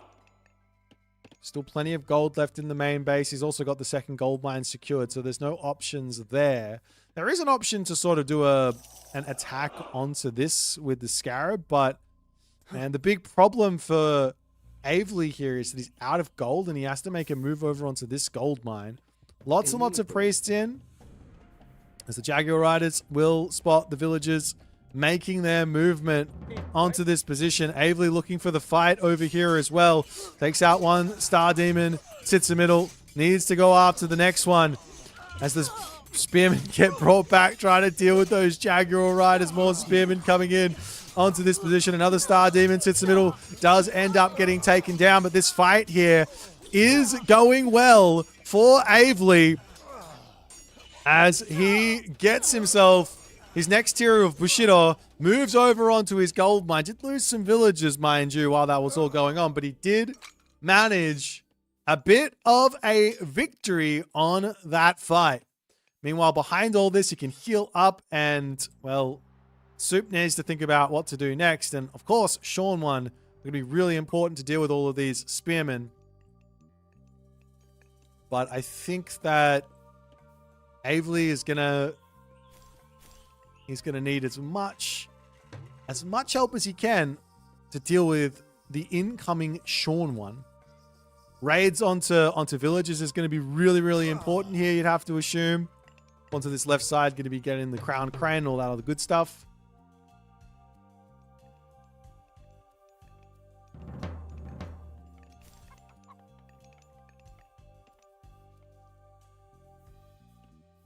And in come a couple more Shannong's farms. I kind of just hope that one way you would fix this up pretty simply is you just right-click onto the Shannong farms with your villagers rather than just bringing 2. You right-click all of them and then some of the villagers will get away. But anyways, in comes the spearman and he will be able to spot a lot of villagers. This is a much needed amount of damage by Avely. A couple of villagers get out of here and he also gets that Bushido in as well. So he's going to be working towards heavy here pretty quickly as more spearmen are getting queued in. But the problem is that these Sean one, well, those numbers have got to start picking up for the Suppe here. They really need to start picking up the Suppe. Onto the top side. Jaguar Riders coming through, going to take out the obelisk. A couple of units are just sitting back in defense as Avely trying to get himself up to as much population as he possibly can to deal with all this. Picks off one Jaguar Rider. Going after the next one as they will pull away.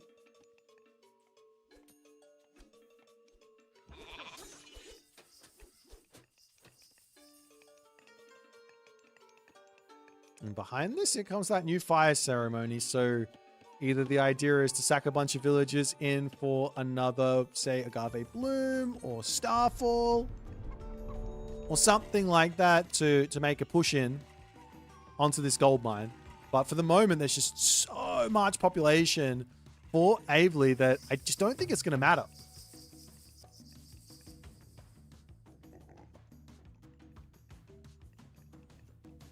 With that being said, the big... Oh, that's a lot of Atonton smashes. I'm not sure what those... I don't think those are going to help out all too much. That's not going to be all that useful here. In comes the Starfall. And, I mean, do you just kind of sit in this and take it? Or do you... What do you do is the big question. Of course, the priests are in to take out the Tsitsimiddles that get spawned. And unfortunately, up onto this side, they're actually not even... The Star Demon just tanked for days where that's concerned. Look at these guys. They just tank for so long. And Avely just loses everything on that fight. Villagers need to pull off the gold mine now. And he's almost up to heavy, mind you. One more fight and he will be at heavy. But that one fight not going the way for Avely, that's some very, very, very scary shenanigans there as the villagers will pull up onto the top. They can come over here and eat the deer. Yeah, but Suppe has managed to break through it all as Heavy comes in. While still in the classical age, mind you. I feel like he could have just ran then. I don't know why he wanted to stay. But anyways, in comes the Atonton Smashers to take out the hometown center as the Spearmen will... charge over here. A couple of axemen are out. The military buildings not quite in either. And the town center will fall. We also have to remember these Atonton Smashers are also supercharged as well. Not as much as the Jaguar Riders, but some brutal pushing power from Suppe in this one. Can Avely figure out the defense? No, he cannot. And he taps out. One mistake here as the mister, and it's all over.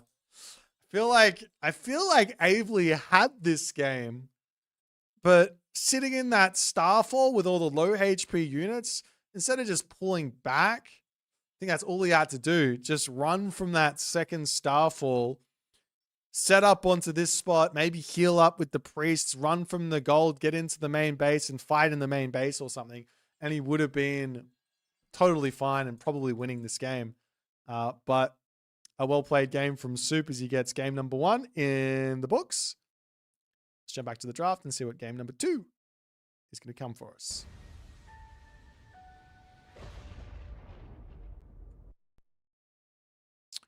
All right, our next one is on Ghost Lake.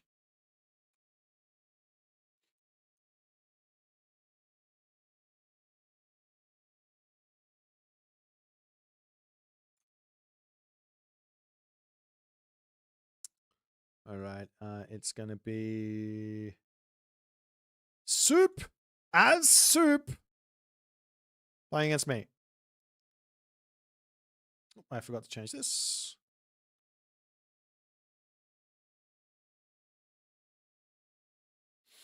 Okay, so Soup against this one. All right, there you go. Oops.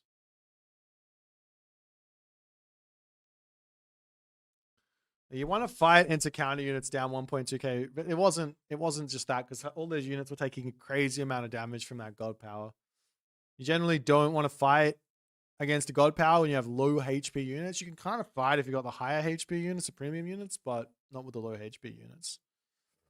All right, so our next one here is going to be interesting. Going to be very, very interesting. I don't have any thoughts on this matchup. I think it's just interesting. That's all I can really say. I wish I had better commentary than that, but I don't. Let's jump into it.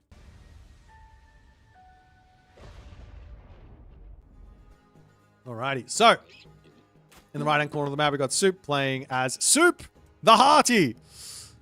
And on the left side, we got Avely playing as me, Boit the Broken. Alrighty, so... Oh, Peach Blossom Spring? There it is. So as far as I'm concerned, one of the best ways to start here is to actually go for a immediate temple and start getting your favor in. But that being said, what we're going to see here from Soup, which I'm loving, is he goes in to shoot all of the Aurochs down with his villagers, and that's going to help him get up to his 10 favor so that he can get out a very, very quick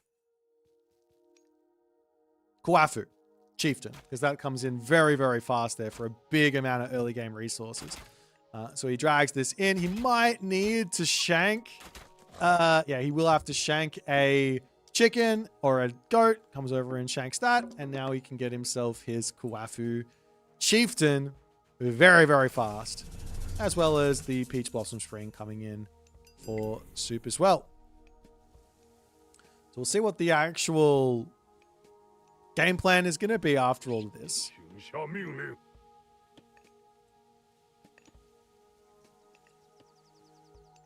But I am excited because I think this is, of course, the right way to play. The right way to open with Soup is to get yourself that 10 favor in. Work for it.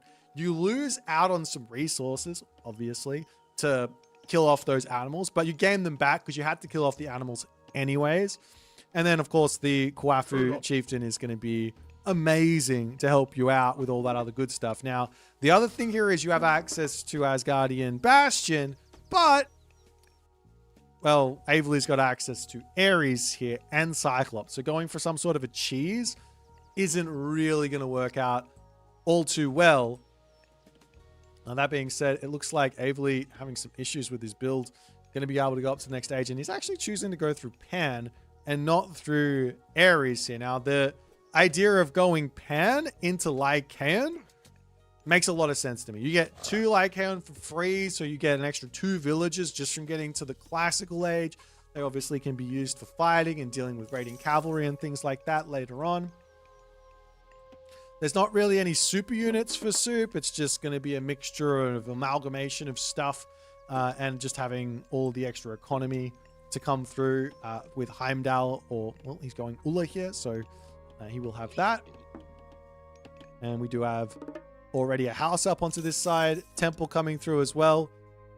The other thing that he can do is he can utilize... no, yes, he can utilize the Kvoth hero to help him build the second town center immediately. So unlike like the regular Norse gods, Soup the Hardy can get his second town center up at a very, very competitive rate to what like a Greek player or a Chinese player can do, because he's got that extra unit that can sort of help him out.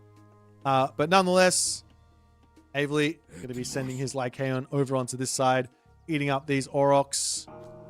You can turn them into werewolves to help kill this off a little bit easier, but not doing that, as immediately in comes the Asgardian hill fort with the supercharged houses behind this. And the Kvoth is going to come over and drop the town center. I like that idea from Soup quite a lot. And behind this, we are going to be seeing the villagers on the favor, trying to get himself... Oh, this guy's having some issues, down to 1 HP. What happened there? But the Lycaon are going to be coming in, as well as extra favor, and it's going to be a Hamadryad first and foremost, which this is kind of scary, right? Oop. Into the main base comes the Atalanta raids. I haven't seen this in forever. Asgardian, not Asgardian, Arcadian Meadow onto the town center to stop it shooting so that your Atalanta can get all that damage. Oof. Oof. And unless there goes the Asgardian hill fort as well, town center is now up for Suppe, and he's going to make his way over onto this gold mine most likely. As more and more Lycaon are going to be coming through. So this is kind of like Avely is on 2 town centers. Of course, they train a little slower, but they gather a little bit faster. And he's also getting himself extra myth units with that gift of beasts. So he is going to be sitting fairly competitive, I'd have to say, on villager count in this game. As up onto the top side, the Katoskopos checking things out as this Atalanta continuing to get some pain in onto this position. And more Lycaon to come through. There's 4 out with a 5th one coming into military academies.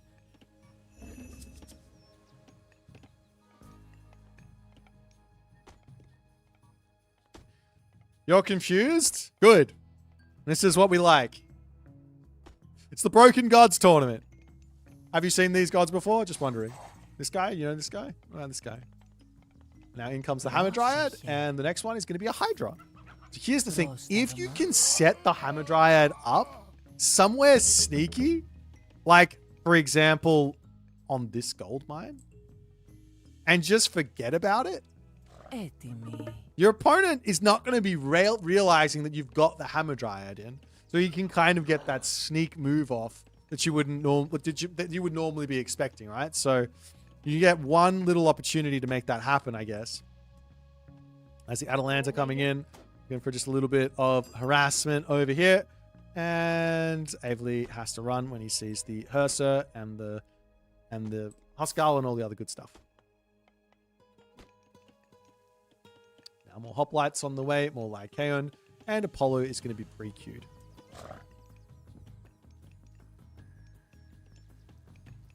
So unfortunately, we don't see that Aphrodite mix. I love the idea of going Aphrodite here, having a double dip, so you have 40% favor increase on your villager gather rate, and then you just chuck like 20 villagers on favor or something. But that's unfortunately not going to be happening.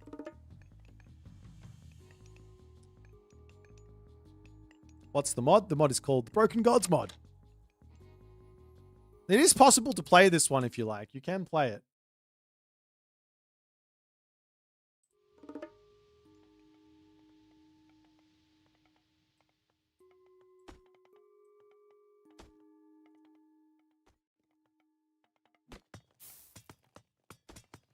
Suppe's already used his Obsidian Mirror once. Yeah. He's got the tree in his main base.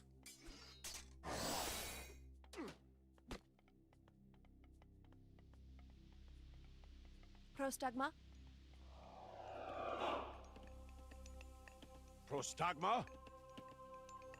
Ajax will come out, and well, Suppe is now seeing the Hamadryad, so unfortunately for Avely, he doesn't have access to Hestia, so he can't upgrade her. But the fact that he's got that special ability is kind of a big deal. You click on this button and you sort of leave her at the back as a retreat path or something like that. Can be very, very strong. But behind this now, Suppe going to be heading to the heroic gauge, goes through A gear. Wait, is that it? Oh no, he's just... Every time you see the... He snipes that Kvoth here. Every time you see the Obsidian Mirror get used, I just think that someone's actually cast the God Power, but it's not. It's this Obsidian Mirror stealing it.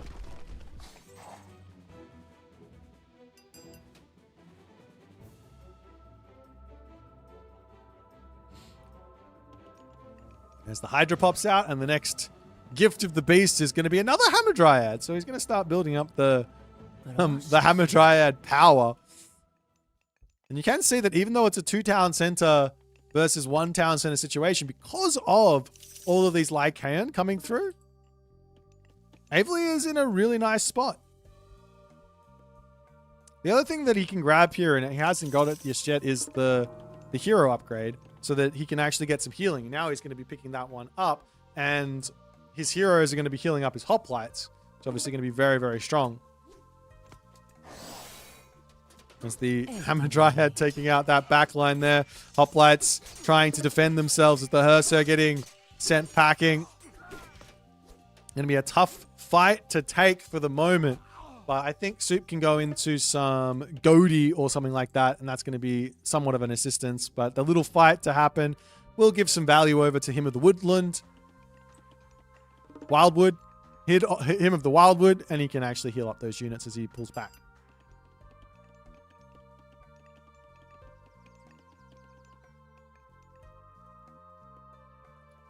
Now, Apollo is still pretty cute. Still not eating the Peach Blossom Spring. Maybe saving that for a little bit later. In comes Pan's Pioneers, so you can get yourself cheaper farms, as well as sit on the farms with 2 villages if you like, rather than just the one. But Suppe now is starting to pull in front on villager count. This is... It's not a big deal, but there's definitely some reason here for Avely to start thinking about doing a little something else, as we do have In Comes Hell very, very quickly here from Suppe. He is getting his power greed off as the hoplites split up, and some nice villager picks. This is exactly what Avely needs here, is he gets to keep the game very, very close. As the hoplites moving in onto this spot, Avely going to have to pull away from that one, but gets a big amount of kills. Apollo is now coming through, but I think that the Hell is going to be in before this. So even Heroic Age comes through. I think they're similar speed, 75 seconds versus 90 seconds. But nonetheless, another Hammer Dryad going to be on the way actually here for Avely. So he does end up giving himself a really good opportunity to deal with the Nidhogg that is potentially coming for him. And he's got himself 8 Alpha Lycaon at the moment, which are going to be really, really useful in an actual fight. But he has to get past the Nidhogg first and foremost. That is the most difficult thing here. It's the Huskarl coming in over onto this position, searching for a little something. But luckily for... Oh, never mind. I was about to say luckily for Avely, he's got a lot of time here to deal with all this, as the hoplites trying to retreat, gets caught out in a big way. He's got completely demolished by that Nidhogg special. What a special from Suppe! As the Manticore coming out, trying to deal with that. But he gets away with it. Nidhogg. Pain. There is still the Peach Blossom Spring, though, for Avely. He's got to be thinking about grabbing that. That was brutal. Absolutely brutal. Is now the Nidhogg on the way back in. Manticore going to get a little bit of damage done. The heroes are through. In comes the Tempest. But the heroes are going to immediately take out the Nidhogg, as that has done the dash. Done the deed. Champion throwing Axeman is in, but these Manticore are going to be doing so much damage here. The Goaty on the back also will do a whole bunch of damage, as in comes the Lycaon there to try and charge in and deal with this, but Fire Giant joins in, and those Lycaon need to pull back. There's a lot of opportunity to make a bunch of Manticore, but the thing I think that Avely needs here first and foremost is going to be Peltast.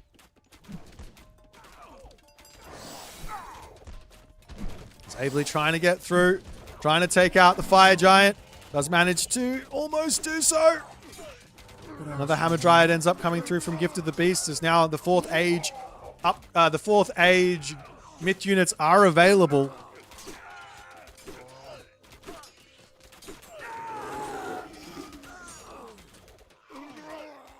And it looks like Avely is able to push Suppe back for the time being. But Suppe just got so much damage done. So much damage done. He's up 28 villages. He's in the Mythic Age. The one thing that Avely's got going for him here is what? He has some strong Toxotes if he grabs the tech, which he has. He's got himself the Peach Blossom Spring, which he's probably saving for gold at this point because he knows how important that is. He's probably not going to be able to leave his base anytime soon. The gold situation for Suppe is still looking very, very good, but there is underworld angles here as the Pegasus is going to check out this position first and foremost.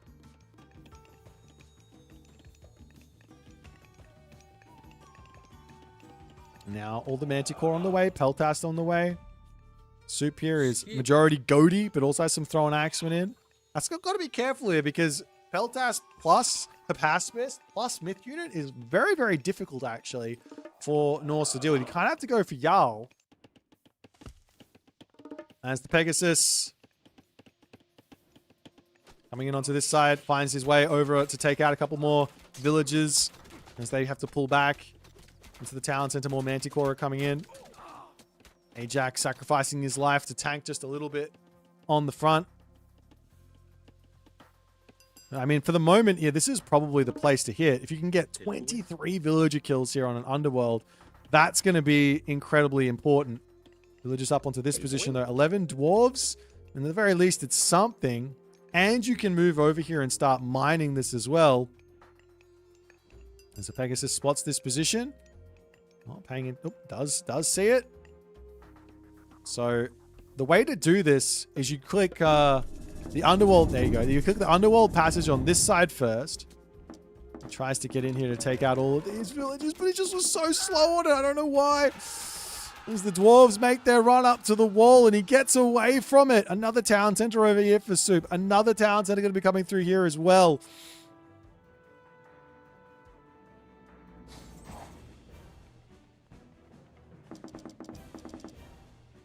As the dwarves will start grabbing the gold on this spot. Everyone on this spot getting that gold mine there as well. Stone walls now also coming through. And, well, not ideal for Avely. He's now getting himself the Peach Blossom Spring. So a huge amount of gold. But not enough to get himself to the Mythic Age, which he kind of needs. He will have this Death Ball that's going to be incredibly tough to kill. As Suppe not respecting the units in the slightest, as they will chase these dwarves off into the corner of the map. And Avely, well, he's going to get the kills, but it's still a bit of a mountain to climb in terms of catching up on the villager differential. But militarily speaking, this army from Avely is gigantic. 6.2k versus 3.8k.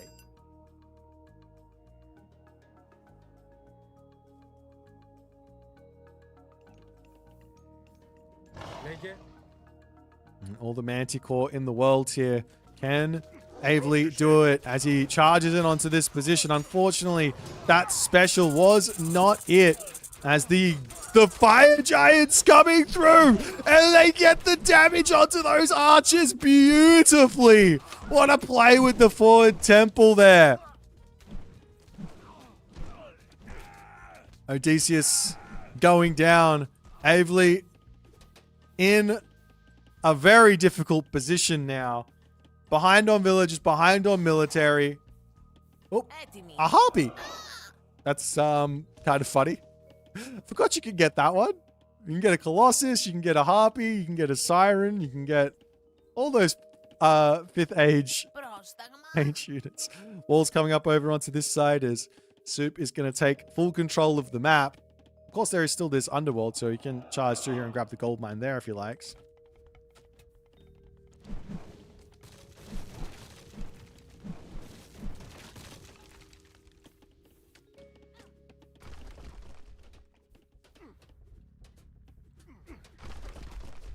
So now this... Oh my god, all the fire giants! All the fire giants! I've missed Hell. we don't get to see Hell enough. Hell is one very, very fun god. Oh, the son of Muspel. Oof. And I think, unfortunately, for Avely, game number 2 as well is going to be going to Suppe. Not quite able to make Boit the Broken feel broken in this one. Suppe the Hardy did feast all game.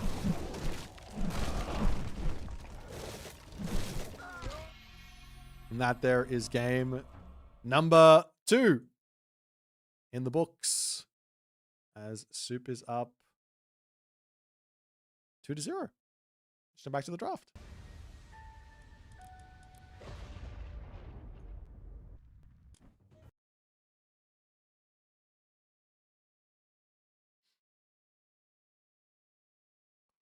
All right, we are going in on to step next.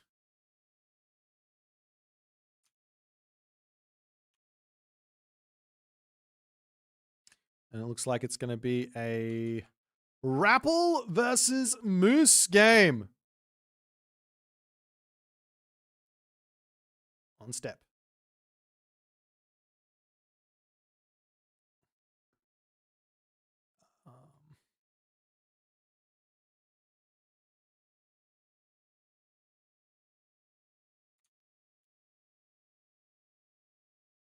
Are they already in? They must be. I don't have the thing. Wait, what if I do this?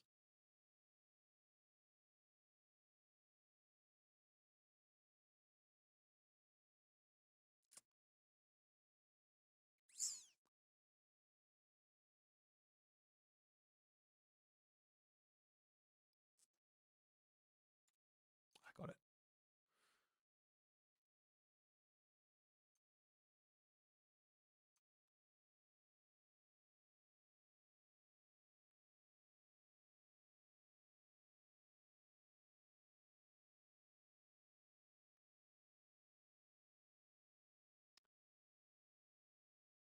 Okay.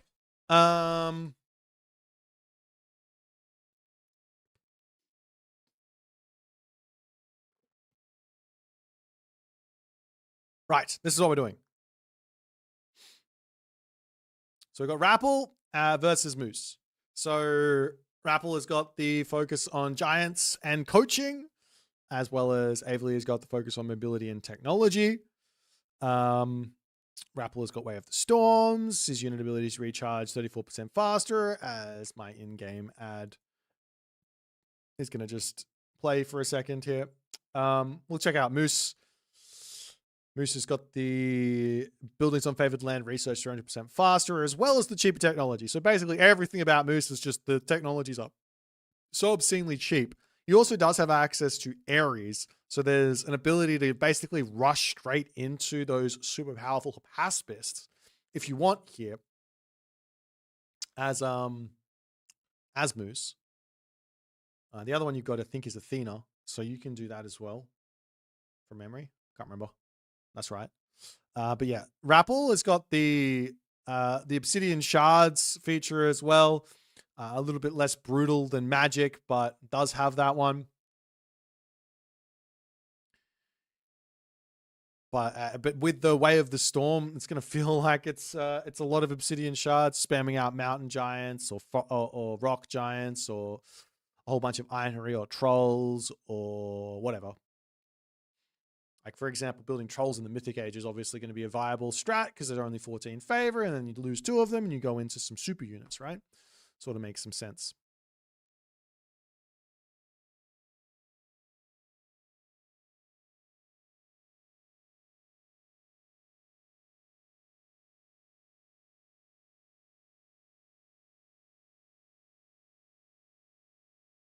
All right, let's jump into game number 3 here. Off we go. Let me just make sure this is set up right. Okay, we have to. Okay, here we go.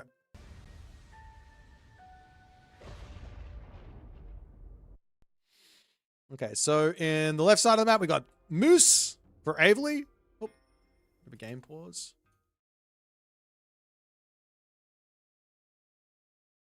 I think that was Suppe just telling me what's going on. We got Avely playing as Moose with creation there. And we've also got Suppe playing as Rapl.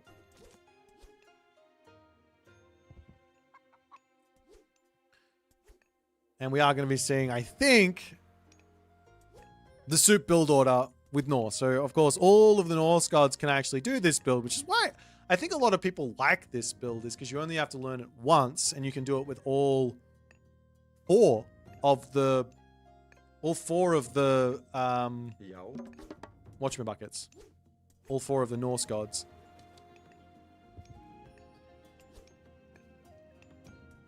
I guess now all 6 of the Norse gods, because there's 2 extra Norse gods.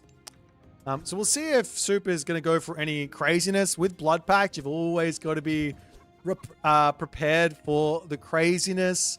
I don't really know what Avely's supposed to do versus the craziness, but Temple coming up from Suppe in the main base does mean that he's going to be safe from it all. I'll reveal that. I mean, like, it's just the fact there's Blood Pact, right? There's Blood Pact, so you can come up with all manner of incredibly broken rushes. However, for the moment here, Avely actually having the slightest bit of issues in his early game. He's gone for hand axe, pickaxe, but he's also picked up husbandry, which is a good idea. You should grab husbandry fast for the reason of boosting up your goats, so they're going to be a little bit more valuable later on, as well as moving over onto the chickens and not having any issues where that's concerned. But you do also have to make sure you force drop your villagers so that you can always have 50 food. Otherwise, you're going to have troubles.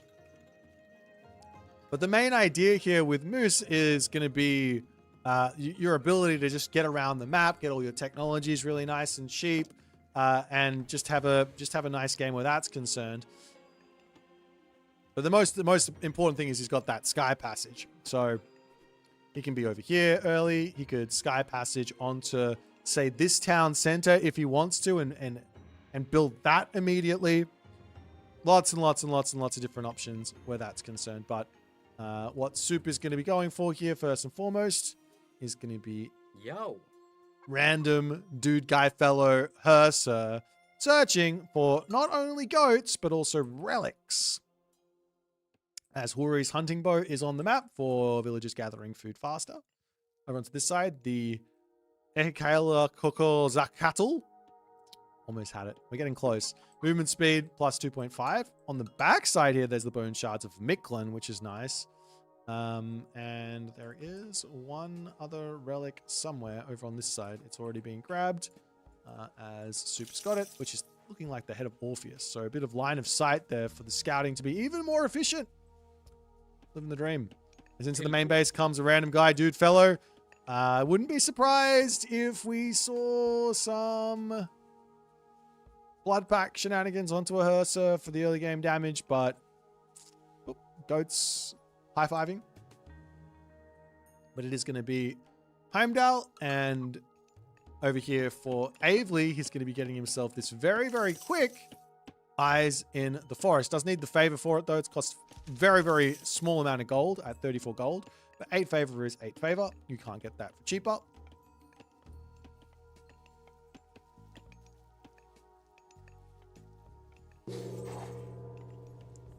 As the classical age comes through. And no immediate attack with the Hersa. But Iolaus is going to be coming out. Speedy Iolaus is going to be speedy. I think, I could be wrong, but I think that Avely is going to be looking for a town center here. In his Iolaus comes. This Hersa is going to get tracked down, I think, by Iolaus and take that one out. Still not having the villager on favor for the speedy Iolaus. I think he goes up to 6 something speed with that technology. But nonetheless, villagers, careful. Of course, creation onto a town center as an idea with the... Where are you going? Military Academy coming down. Over onto this side comes a creation, and it's going to be a town center with the creation god power. A little bit underwhelming. It's not my favorite usage of that god power. Creation, sky passage is the idea, right? Anyways, I allow us looking for that harassment for the time being. Minotaur over on this side for the defense, as some hoplites can come over and defend.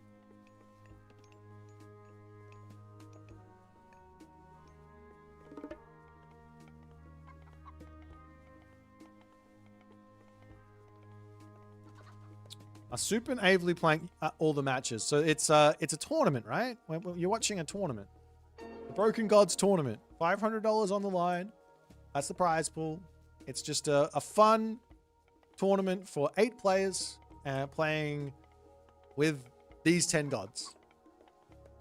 So they're new gods introduced using minor gods from other pantheons, or minor gods from the pantheon of selection, but other unique bonuses from other pantheons. As in comes the Iolaus now. Speedy, almost about to be a speedy boy with that ice in the forest in. Trying to finish off the Inery. Can he get it? Just turn to use the special. Anyways, he does manage to get that one. Going to try and get out of here as the Herser shoot away as the settlement for Avely is now up. And I guess the idea here from Avely is, well, we don't really need to care about how bad the gold mines are because we can sky passage over to them. At least I think that's the idea. So we'll have to wait and see. How fast does he end up moving? Where is he? 5.9! Doesn't make 6 speed, but still a speedy boy. Watchtower's now up. Archery range coming down. And of course, what Suppe is going to be wanting here, more than anything else, is he is going to be wanting to get some actual fighting done.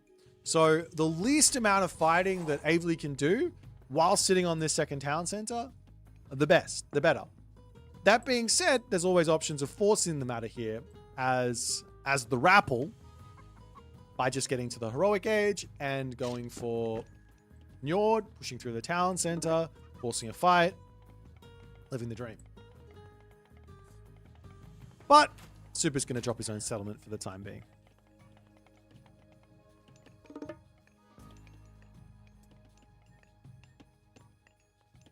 As in comes medium infantry. Of course, the upgrades are very, very cheap here. Medium infantry and medium range soldiers, very, very cheap.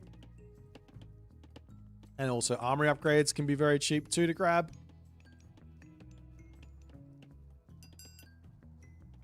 As now the walls all across the map will be on the way.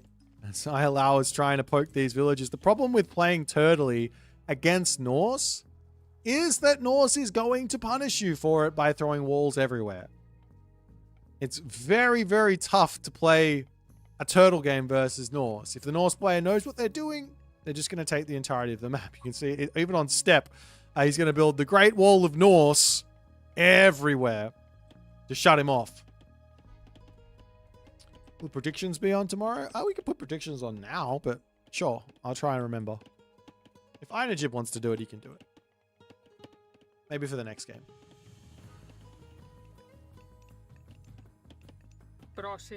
Meanwhile, Avely going to be sneaking up to this spot for his first sky passage.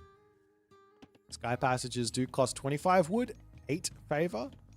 Favor's not the cheapest thing to come by as Greek, but you put a whole bunch of villagers over it, and over onto it, and it becomes pretty cheap. The question is going to be, what heroic age god is Avely going to be going for here? Does he go for Hestia? Or, I think he has Dionysus. Yes, or Dionysus. And it looks like Hestia is pretty cute. I do like the idea of nice movement all around the outside here from Avely. But there are these bears here sort of defending this position. Is he going to get through? The bear doesn't care. He's just like, hey, bro. Anyways, the sky passage will be in.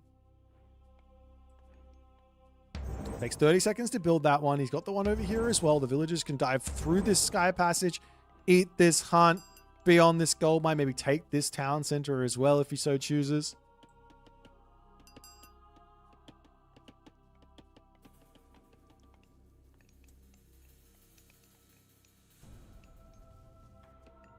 This A gear will pop for Suppe.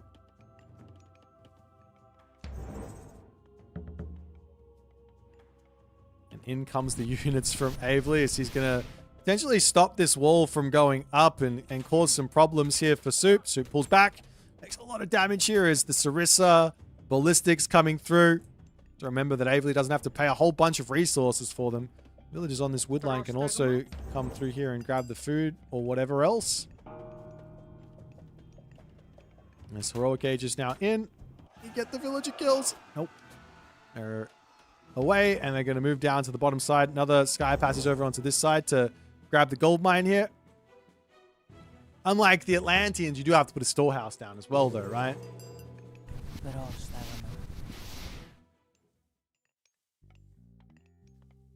But at this point, I think Avely's got to be somewhat happy, because in the last 2 games, he's sort of gotten into this position in like the 11 to 12 minute mark, and he's just been behind Suppe. In this one, he's looking perfectly fine. He got a good amount of military.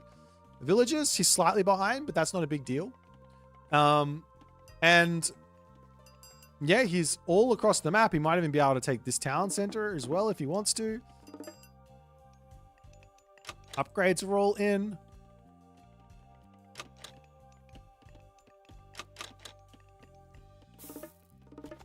But in his face has become the hill fort, which is somewhat of an issue as well. Lots of favor in now for Suppe as well. I don't even know where that favor came from. Did he get 2nd tier of Bushido? No. I honestly don't know where he got 77 favor from, but he's got a lot of favor. Because these guys just haven't fought at all just yet. And he's going to be looking for that pressure. I kind of wish he went for Njord. Making Mountain Giants here is the whole idea. But then again, the Rock Giant is also incredibly viable at normally 30 seconds, but you reduce it by like a third. Comes down to like 20 seconds there as the Communal Hearth gets dropped behind this position, and now it's going to be very tough to push past this. But when that comes down, you can always rotate into the main base and attack over here too. As in comes Feast of Renown. Normally takes a long time for this to research, but obviously without Frere, very, very quick.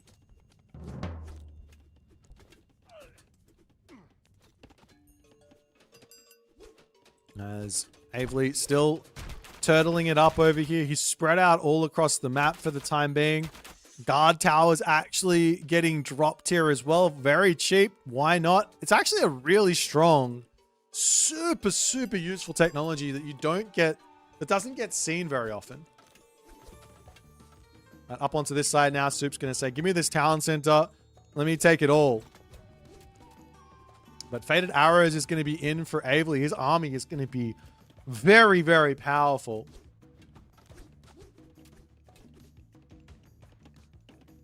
But Suppe's army, it's kind of just missing a little bit of something. There's another town center up onto this side going up.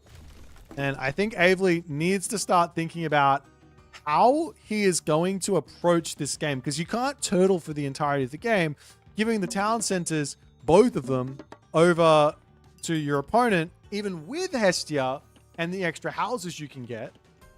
See, grab that tech over here. Peach, what's it called? Gracious Hospitality. Even with Gracious Hospitality, it's only 20 extra population. So you go up to 230, I think. Whereas the Suppe town centers at the moment, they're going to get a lot more there, as up onto this position comes the attempt to actually break through this, but the stone gate is in. So town center is up. Over onto this side, picking off a couple more units. There's another sky passage to come through, but a little bit just too late here to actually get this damage done. To deny the town center. And while Avely can probably look to take it down with a couple more Hammer Dryads, it's going to be a little tough. As another hill fort is up. Balder going to be coming through for Suppe, so he's going to be able to get those fire giants.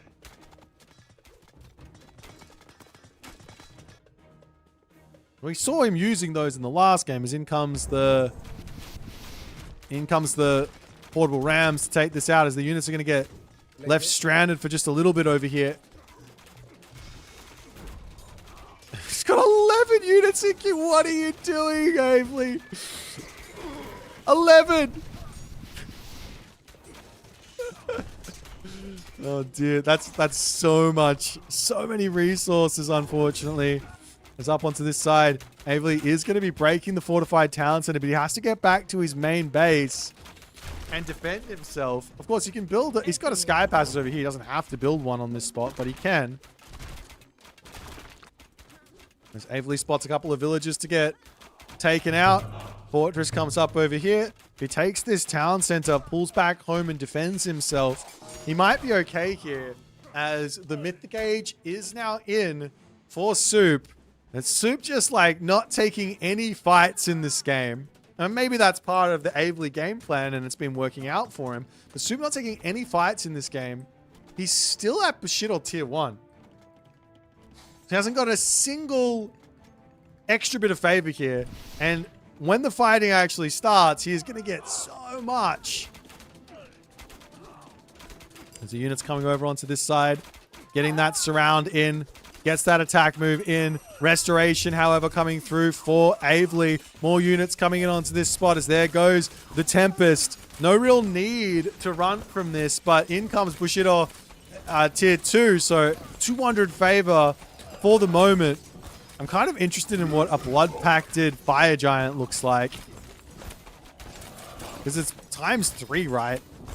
Might even be able to one-hit a whole ball of units if you use it correctly.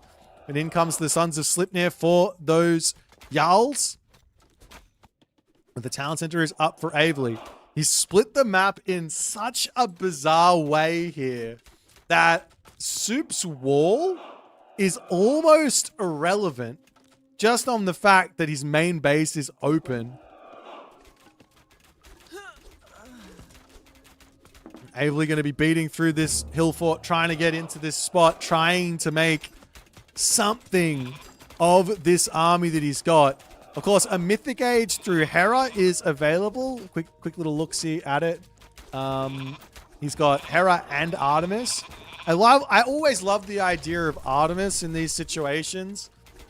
Just on the fact that it's just so much fun having the Chimera, having Super Chimera with the reduction in special cooldown. But Hera just makes so much sense here. And then on top of that, if he gets to the Mythic Age and he can start building Gastrophedes, then Sky Passage, Gastrophede raids, essentially also creation on the back into a Sky Passage to attack as another option for the late game. Very, very strong stuff. And up to the top side now. Suppe trying to change the actual front here. And Avely is going to respect that. He's coming over to his Sky Passage to pop up here and try and defend himself. There's another hill fort coming through for Suppe. And there goes the Ragnarok of Suppe. He has got it himself. 90 Heroes of Ragnarok. Is that going to be enough? Is the question. These Hamadryads might not be the most useful here. Actually, you know what? If he uses the special, that does hit heroes as well, but he's not using the special as the army floods in onto this position. The pacifists are in here, mind you, as the Hamadryads go down. And Avely on the shoot and scoot, he has to give up on this position. Main base going to be under attack as well as a couple of units are going to be sitting in here for the defense. Does Avely have the military buildings? Not really.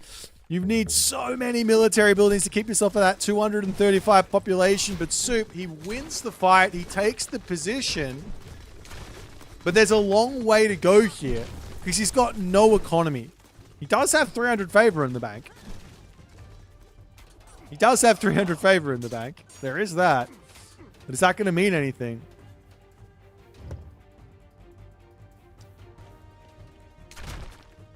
Heavy portable ram going to be coming through to take out the archery range, taking out this town center as well.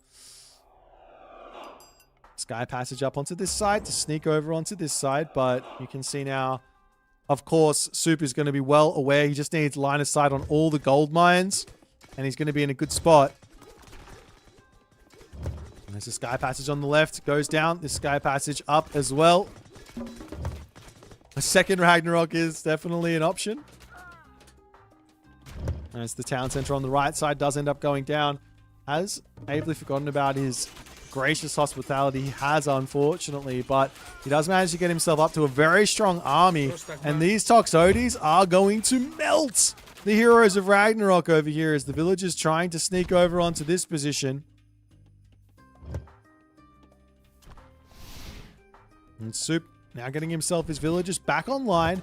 Remember, he's also got 4 hill forts, 4 town centers. So he's got 4 food per second coming in, which isn't enough to support complete villager production, but he's also got 1,500 gold food in the bank. So he's going to be able to get his villagers back online for sure.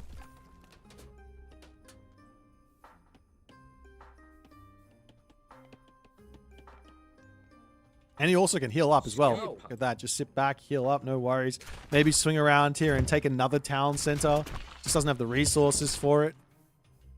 Does he have any food-based myth units? No. He's got wood and gold. No food-based myth units. If he had mountain giants.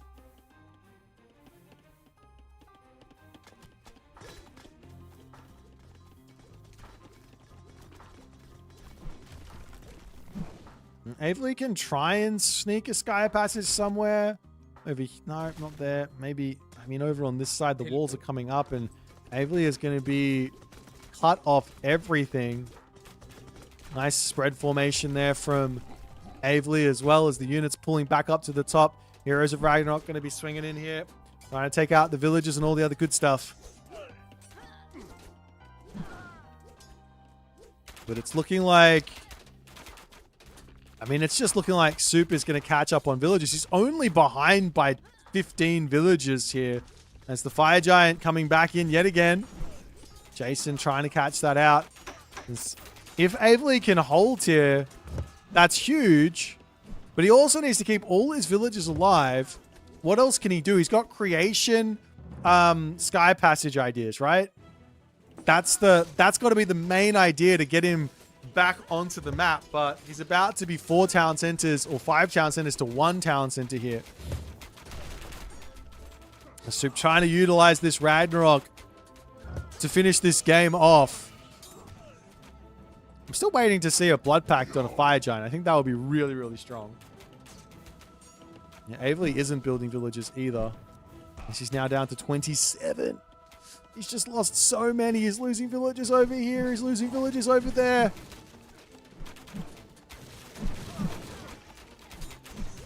But funnily enough, we haven't seen like a single Blood Pact. There's the Blood Pact on the Fire Giant. And I think he's going to get off another special as well. He has to click on an actual unit though. There he goes. Whoa! That's what I'm talking about. That's what I'm talking about. The Blood Pacted fight. Look at this bad boy.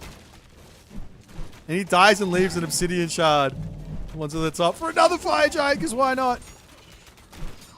And Suppe is struggling to keep himself at population here. Avely trying to bring himself back into it. Loses the town center. 19 villages in a dream. He doesn't realize he's up against 70 villages here. 70 villages. And unfortunately for Avely, he does end up dropping in 3 to the Suppester. He does end up dropping in 3 to the Suppester. Some impressive play from Suppe. He's playing really, really well. But the fortitude, the mindfulness on how to deal with all this, I think Avely was in a good spot here. He just kind of fell off. Maybe just not enough activity or something. He had a really, really strong army, forcing the issue on this town center potentially. Might have been an idea. Getting to the Mythic Age for Hera and having Mythic Age as well with a god that has cheap technologies. You just get everything in for basically for free. Unfortunately for Avely, it doesn't work out. Suppe gets the dub. And we're going to be moving into our final game of the day, which is going to be Recon versus Neymar.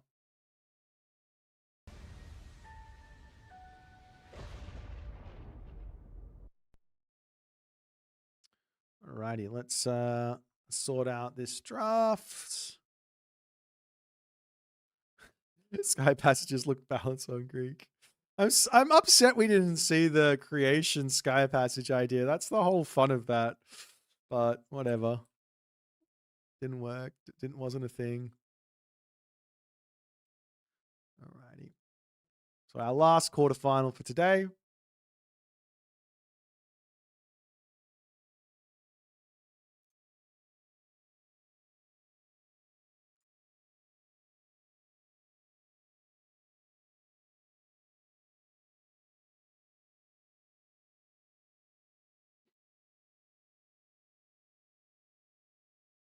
They aren't finished.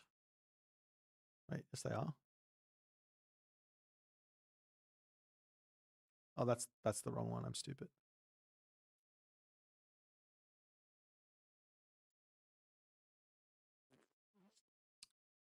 Okay. Boomski. And an Argentinian player in the tournaments? Who? Tell them to play.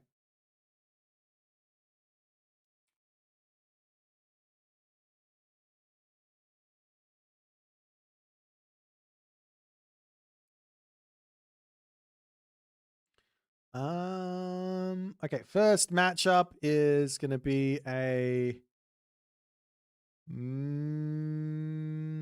Suppe versus Magic matchup. Oh, and the players are the other way around. Why is Satfat in a hot dog suit? It's because he wore a hot dog shirt the other day, and Uros thought it was funny. So, do I know Spanish? No.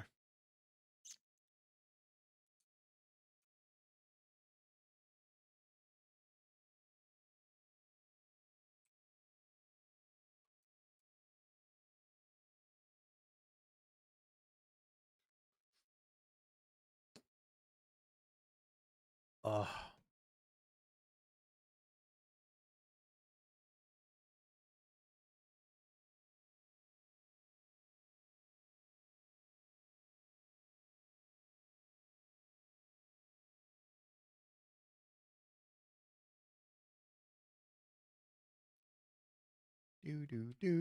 Do.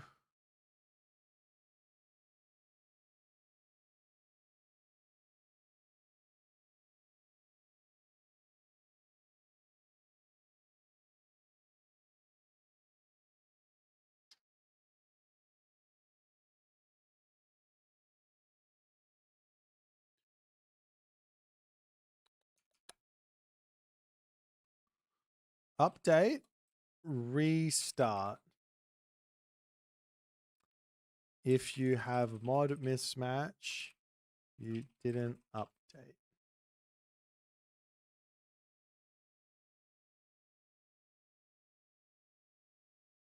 Someone didn't.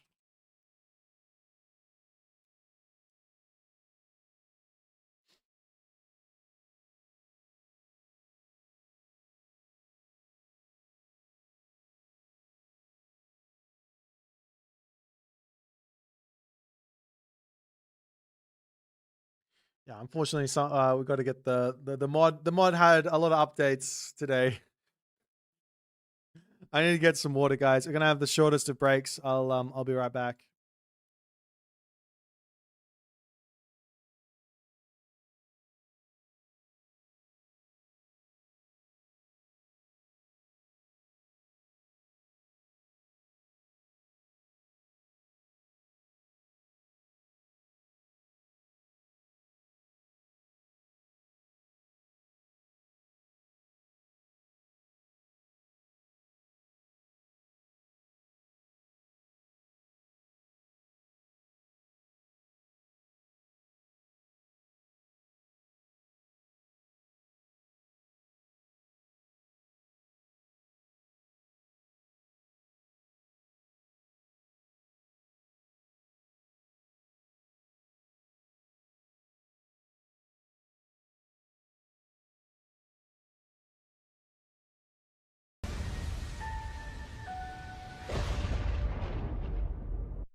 Alrighty. At the very least, we can show this off. So, shoopy doopy doopy doop doop. Doop doop doop doop doop doop. Super left. Magic right.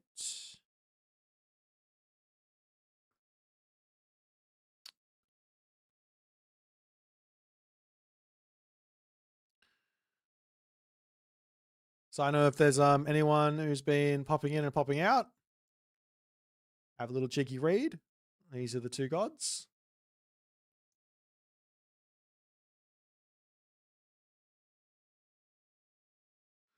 Cam Dalf, thanks for the kind words, man. I know we're in a world where having fun is not allowed. So I'm glad that you guys are with me for this. It is obviously silly. But sometimes it's okay to be silly. Sometimes it's good to be silly.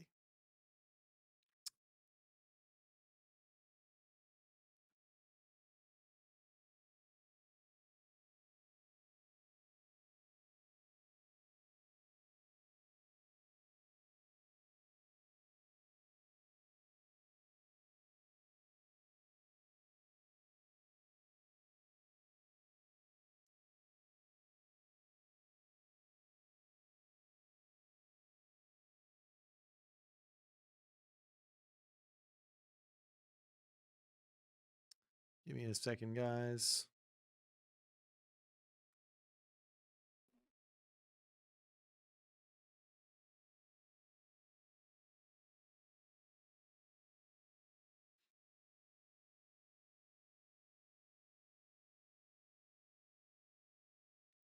Yeah, we're just having some technical difficulties.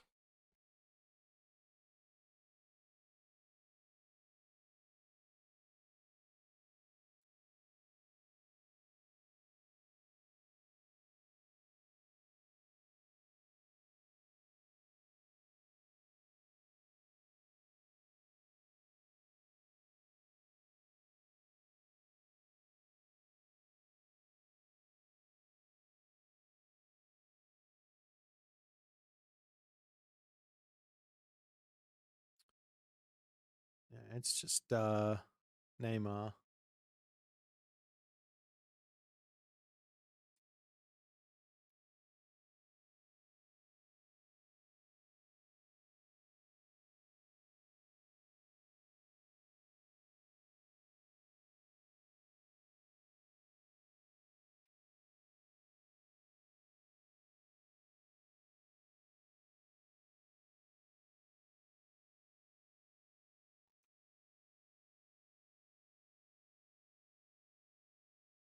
You had a silly stream?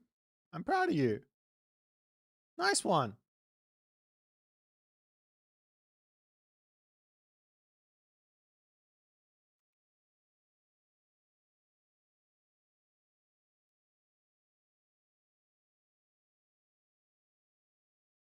Oh, I'm really hungry. And Indra, thank you so much for the prime, my friend. Appreciate you. Thank you so much.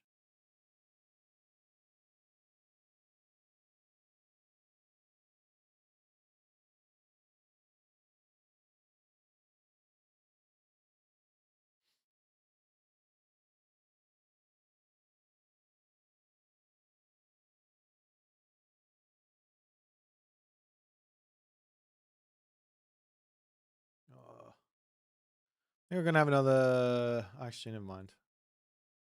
I'll be right. I clicked on that thing again. I didn't mean to.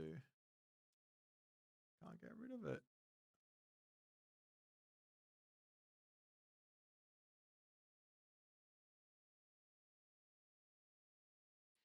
Quick little Boit versus AI as an OP god. No, I'm sure they're gonna be. I'm sure they're gonna be sorted out as fast as they possibly can.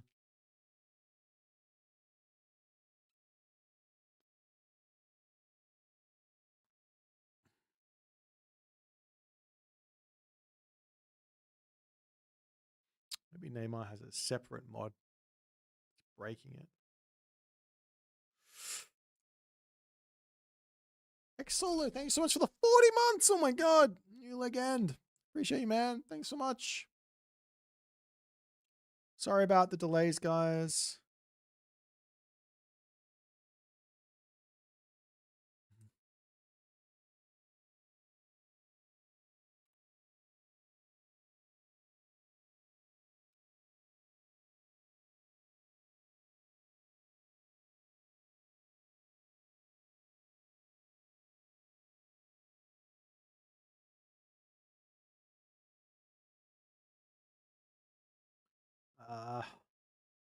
Issues. Just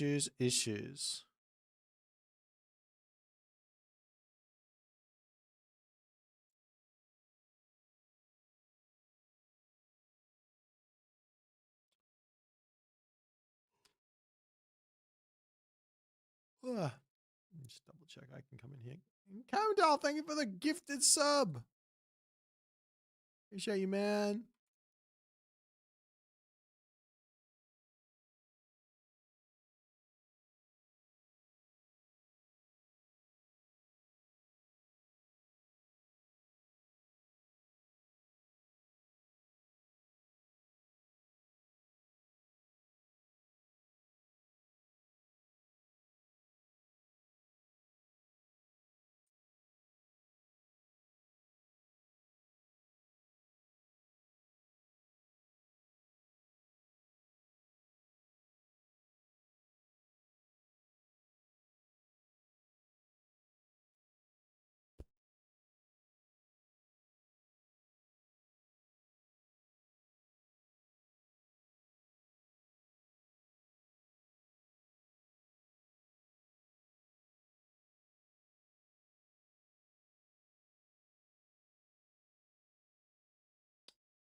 All right, we're just trying to figure this out.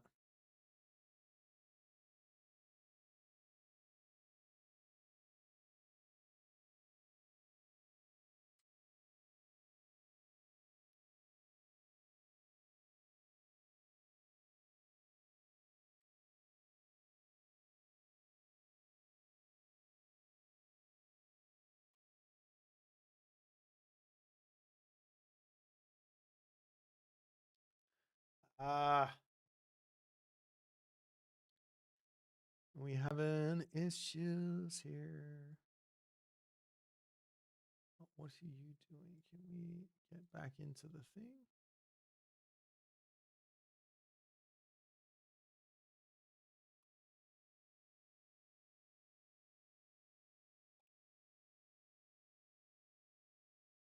Yeah, I don't know what's broken. I don't know why it broke.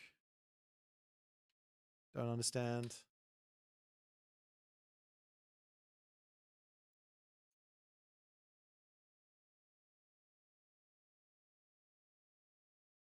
So it's easier in retail. He had so many issues. Yeah, that's right.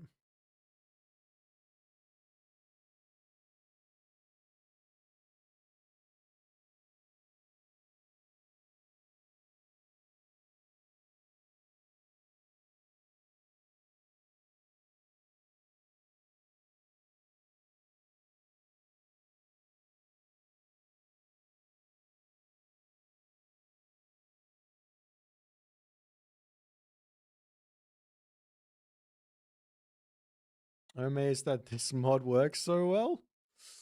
Hey man, we put our heart and soul into this.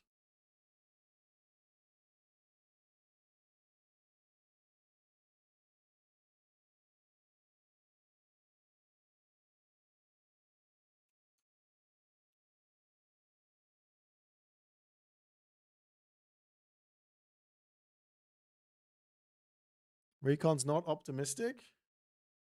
He really does love the idea. Escus makes resilient stuff. Yeah, he's very, very cool. And he helped me out a ton. I didn't want to like bother him because I know people are busy for my stupid little random ideas and things. I want to try and do them myself as much as I can. But Yeah, he helped me out a ton with the merge because like I had all the mods set up and there was like 10 separate mods. And I was like, I need help merging this. I tried to do it myself, but I caused so many issues and he went in and fixed it for me.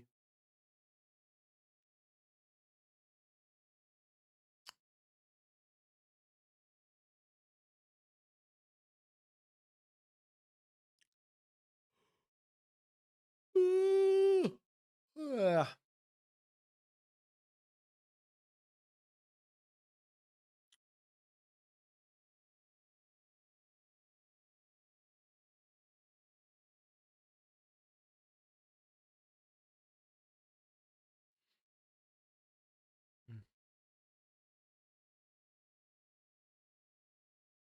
Very strange that it just doesn't work. Doesn't work? Neymar broken? It's really strange.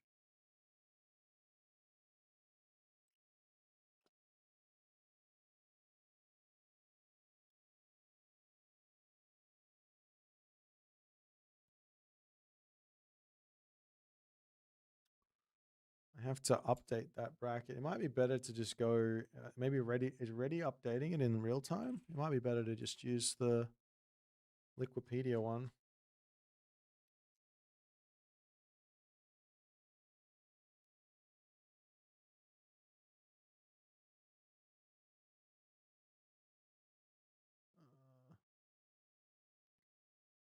Mm.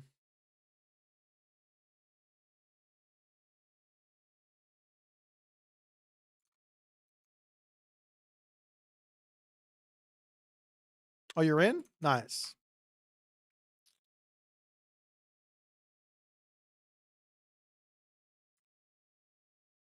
Oh, it is getting updated in real time. Sick.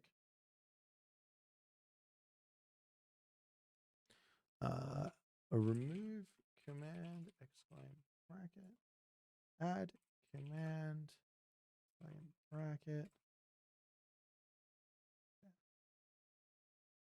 That's a better bracket than the one that I did. I ain't updating it. All right, looks like they are off to the races, I think. So we got Neymar playing against Recon. Neymar is playing as Suppe. And Recon is playing as Magic. So thanks for bearing with me on that one. Obviously took some time. But Neymar is focused on economy and surprise. He advances faster. He has cheaper villages if he fights a lot. He builds faster if his houses are nearby, and he gets his technologies in really quickly so he can catch you off guard with random timings and things like that.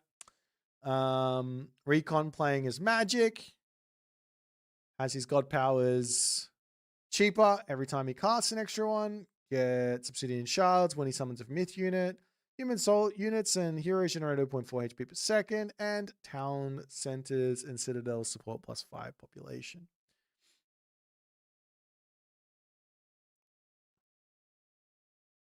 Alrighty. And we are off to the races now, ladies and gentlemen. So strap in, relax, get prepared. Let's watch some Age Mythology. All right, ladies and gentlemen, here we go. In the left-hand corner of the map, we've got Neymar playing as Suppe. Husk Suppe. The hearty Suppe. The Suppe Man. On the right-hand corner of the map, we've got Recon playing as Magic the Mythless. The mod is called The Broken Gods. Or Broken Gods. I can't remember which one. But this is the Broken Gods tournament. And this is our final series for the day. Recon versus Neymar. Check out some relics. Up onto the top, we have the Titan's Treasure, making advancing to the next stage a little bit cheaper. Got Pandora's Box, making myth units cheaper. It's kind of nasty for Recon if he wants to go for some Prometheans. Arrows of Heracles over here, also nice. And a final relic at the very top of the map, Tiffing and Gantier's sword. That's going to be really important for Neymar here. In trying to deal with what the Magician Man is going to be doing here. The one thing you have going for you is you do have Obsidian Mirror. You can steal for the farms. You can build farms, and that can be somewhat useful. But I think one of the best things you can possibly do in this matchup as Suppe is put a hill fort in your opponent's face.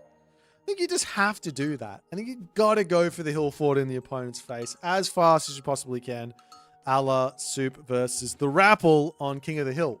If you haven't seen that match, I recommend going and checking it out. It was in Pandora's Box 2, and I think it was the winners quarters. If Suppe can remember, he's in the chat somewhere. The winners quarterfinals, maybe? Yeah, if you got 5 minutes to spare, it's good. It's a good one.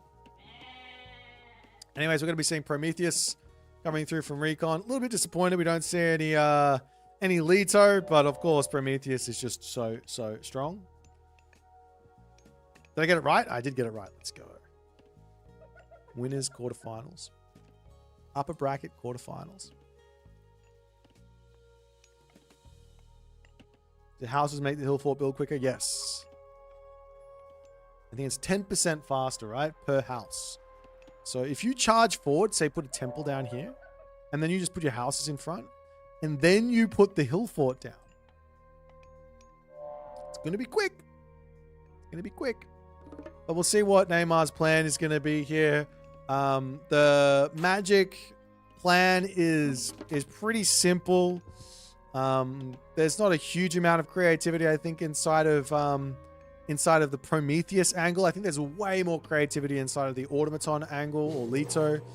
Still very, very strong, I think, either way. But yeah, once you go Prometheus, you're basically saying, I want to go to the Heroic Age.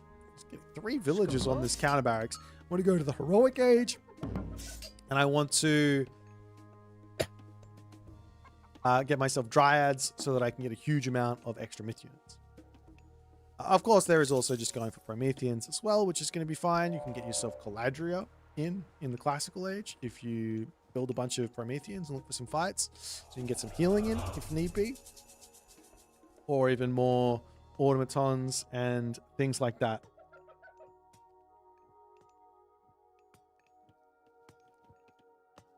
But for the moment, just a little bit of harassment onto Neymar. Neymar takes his time getting to the Classical Age. Has not yet gone for the early upgrade on the Kvoth Chieftain, but he does get a whole bunch of value beating down that Promethean offspring or Promethean there.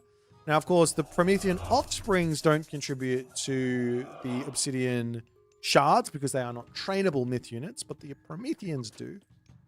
So one more and get a shard if he loses it.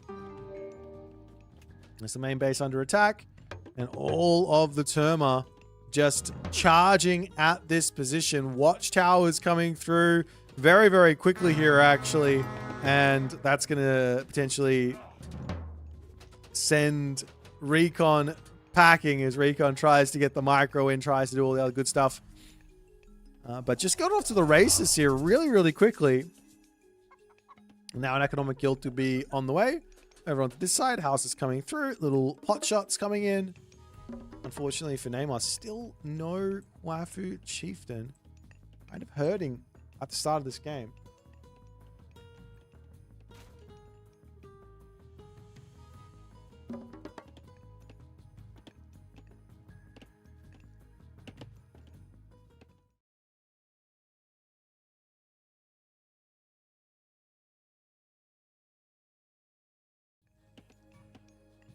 Alrighty. Up to the top side. Einherry almost sniped down to 4 HP, but Neymar is just... He has not gotten off to a good start, and I think this is part of... It's kind of part of the Suppe the Hardy's game plan, the sort of Everything about this god points to you got to get off to a good start. You got to get that early game favor in to get yourself access to things like Rigstula, to get access to things like the Kvoth chieftain, etc., etc., etc. But that's not happened, and now, well, Recon can kind of do whatever he wants, from going for a second town center to going to the heroic age, etc., etc.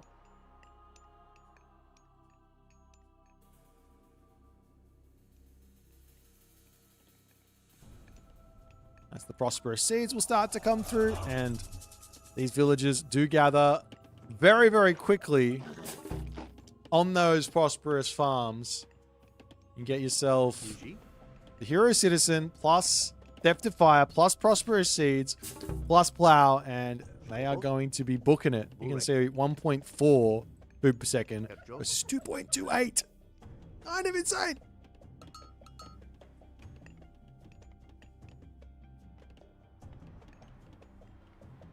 Now the walls coming up over onto this side. Valor gets dropped down, and she's going to keep on dropping that, trying to keep everything nice and cheap. And it's got 6 oracles out. We do have walls coming up over on this side from Neymar, trying to lock off this town center.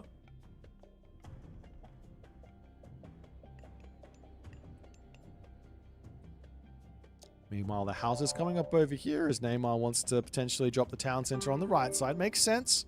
If he gets this town center, wall, potentially also a wall over here, he gets access to gold and gold.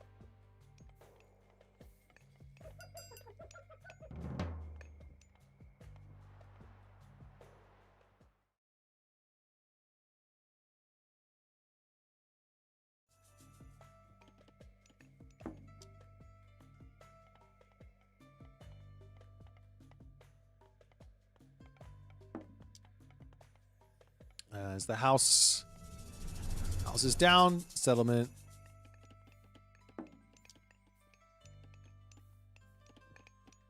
coming through, and Thea going to be almost on the way here for Recon. He has forgotten his armor. He's going to drop a market, and we'll see where he goes next. Neymar's town center just about finished. And onto this side, the Berserk's charging through, just looking for a little bit of action there. We are on the Game-a-thon maps, and this is Thea on the way. Rigstula is still not quite in, as Neymar is searching for oracles to take out. He's missed this one, unfortunately. Missed this one in the corner as well. His town center is up. Still doesn't have Rigstula. It's just that little bit slow here, unfortunately. But he does have the entirety of the map almost walled up, which is going to be a big help. The big problem is that I don't think that Recon's going to mind, because he is going to be able to wander across the map with his death ball and cause a lot of problems. You know, you could make Prosperous Seeds extra bust if they didn't only use the Atlantean citizens, but also had Demeter double farming. True. Demeter double farming with Prosperous Seeds sounds fantastic. Anyways. Oh, one Oracle does get spotted, and that's going to go down.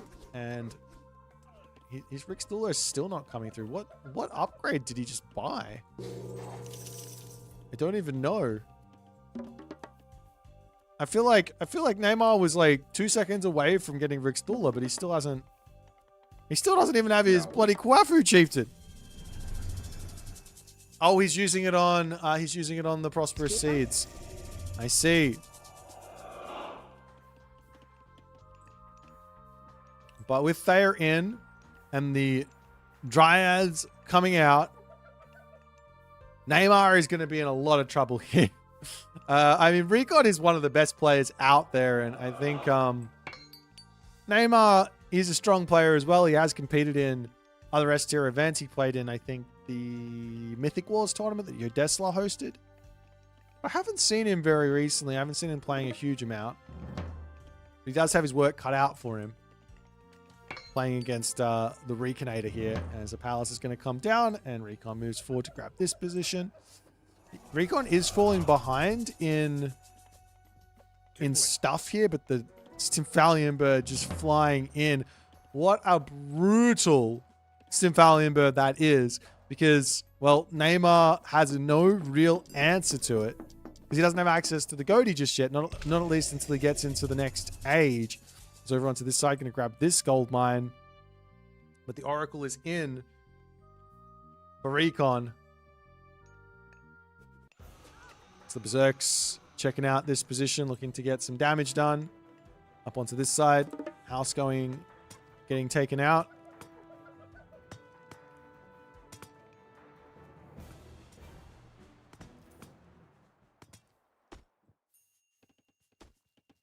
There's more farms on the way, but Neymar needs a... Oh, he gets hit on this. He can't run. He can't get away from the bird. Okay. Throwing Axeman versus Stymphalian bird is no good. I remember coming up with this idea versus Norse a while back, and even with Goatee involved, actually I'm not sure about now, but even with Goatee involved, I'm going to lock it in. The Stymphalian bird absolutely massacres Norse at the moment. Don't tell anyone. But you see all these walls? They don't mean anything if he just flies over them. The Goatee? Oh yeah, they do beat the Stymphalian bird, but if you go Turmarin plus the Stymphalian bird, then you can take out the Goatee. Stymphalian birds can kill everything else off. Absolutely brutal.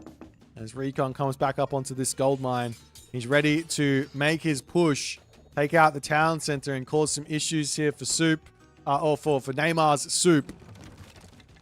As the Ox Carts goes down, but there is the Kvoth hero actually. Let him go. He can get some damage done. There you go. Though I don't believe he has ballistics. Does he? I don't think he does. Let's have a look. Can he hit the Stymphalian bird? No. The Kvoth hero has been... He's lost his advantage. He's been completely stripped, ignored. Poor Neymar. This is just brutal from Recon. I mean, it's classic Recon, though, as well, right? And then the Obsidian Shard to add insult to injury. A Behemoth coming in here. Town Center. Getting taken out on this side as over onto this side, the Pontarius blocking everything. Frost will get dropped down, but Recon doing Recon things. He's just spread out, and this one Behemoth is also almost back in, and Neymar's just gotten 0 gold income.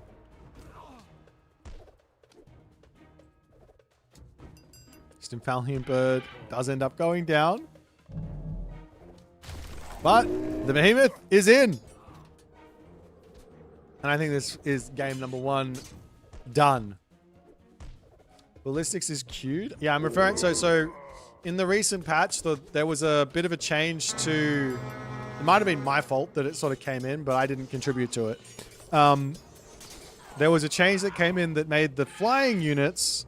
Or sorry, that made hero units that shoot up, that attack flying units, have homing ballistics, which means they don't miss when they shoot at a flying unit. And the reason for that was, as Recon gets the win, the reason for that was that there was this thing you could do with flying units, which is called wiggle micro. So if you just move right and left non-stop, effectively leaving the unit stationary, then the other unit that has ballistics will never hit that unit. So you could effectively have immortal flying units. Obviously not intentional by the devs, and they can't fix it any other way. So they added homing ballistics, or they couldn't fix it without some serious changes. But first game there for Recon. Super strong play for him. Let's jump back to the draft and see what's going to happen for the next one.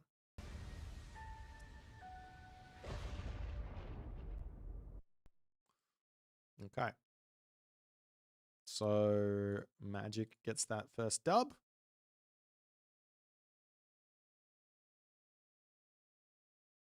And our next one is on Mirage. And we're just waiting for their draft.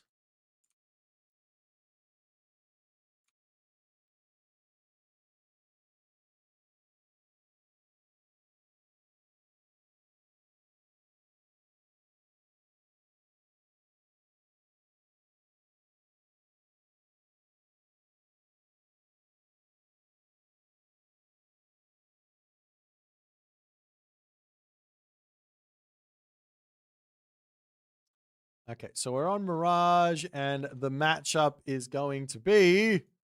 Dun, dun, dun, dun, dun, dun, dun, dun, dun, dun, dun, dun.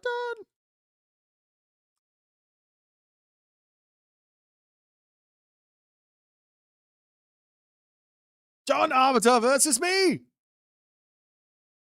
Surely we can't lose in this one, right? Surely not.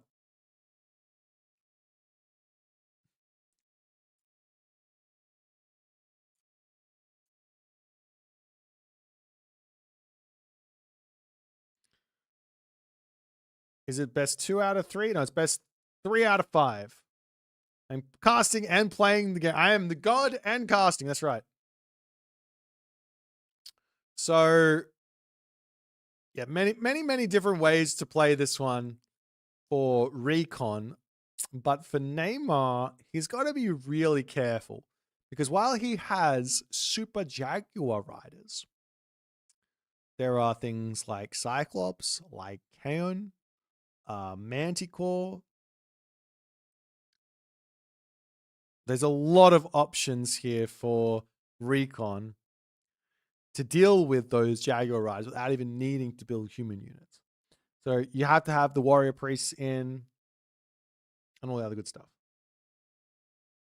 How do you play Atlantean? It kind of depends. I really like the Prometheus style at the moment with the Atlanteans. Prometheus with lots and lots of valors and taking advantage of theft of file. That's what I like.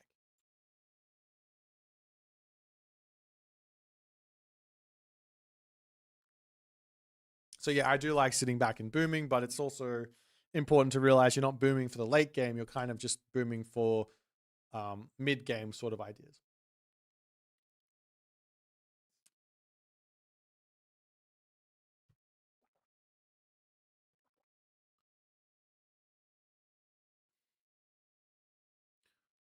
Oh, sorry guys, I'm cold. It's cold here.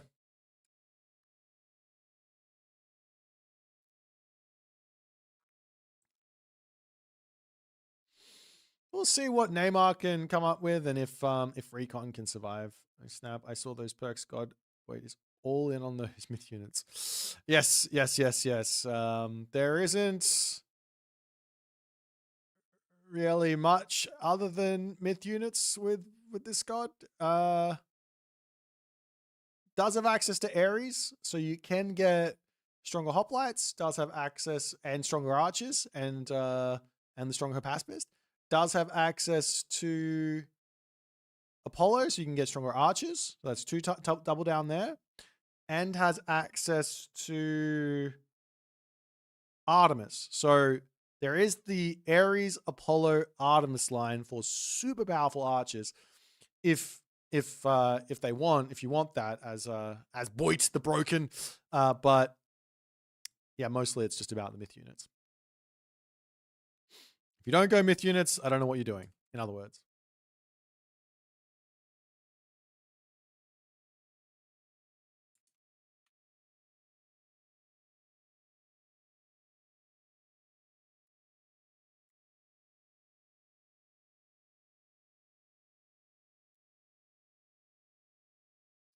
Alrighty, time for game number 2. Let's get going.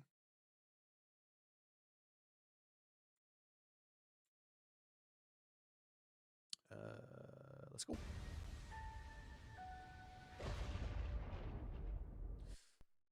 Alrighty then. Game number 2 here. In the left side, we've got Recon playing as me. And he does drop his dock immediately. And on the right side, we have Neymar playing as John Arbiter. This is bound to be a little bit of fun for this matchup. There's so many options here. There's one option that unfortunately we haven't seen just yet. And we're not going to see in this game either. But there is an option to go for a really, really fast advance here by dropping the. I don't even want to say it because I wanted the players to come up with these ideas. But anyways, if young Earth's out there, I did include this one for him. There's a Cyclops rush. There's an Ares rush, which is really, really strong. With Boit the Broken, but there is an answer for it inside of John Arbiter with Warrior Priests and Lullaby. So it's not super simple, but you can go for that sort of an idea and see what happens. But anyways, Neymar's just going to get his fishing ships started, and he's going to get all that happening. We're also going to see the same thing for Recon over on the left side. Let's check out some relics and see if there's going to be anything interesting. Arrows of Heracles over there. Onto this right side, we got the arrows of the Alpha. So all of the arrows are in. Up onto this top side, Atlatl of Ecatl for more arrows. Getting stronger. And is there one more? Could you imagine if this was just cheaper archers as well? Ring of the Nibelung. Nibelung. For the fun extra gold trickle rate there. I should say that... oh, I've lost the link. I should say that the... Let me do this quickly. I should say that the semi-finals and finals are tomorrow. And it's going to be Matador versus either Recon or Neymar, so the winner of this series. And it's going to be Suppe versus Matador tomorrow as well. So some very, very, very high quality matchups for tomorrow. That's the Calpulli coming up for Neymar, and these docks have got 6 fishing ships. We're going to see an extra couple fishing ships coming through, and then I imagine a temple. On the flip side here for Recon, he's taking his sweet time getting everything down. Does decide to drop his temple in here now. And of course, I should bring up, there is this gift of beasts here for Recon, which will reward him with what? You get to find out once the temple is up. You don't get to know before the temple is up, after the temple is up. Let's have a quick look. Schmack. And it's going to be a Cyclops for 41 favor. And he doesn't decide to go through Ares. So actually here, if you get up to a quick 41 favor, he could have 3 Cyclops going at his opponent and having himself that upgrade come in immediately. So yeah, there's some really scary early game shenanigans, but not gonna be what we're seeing here just yet. Lots of villages actually on gold and wood. It might be a fast second town center actually from Recon behind potentially a rush of some sort. But nonetheless, temple coming up for Neymar on this position. As pickaxe, hand axe coming through.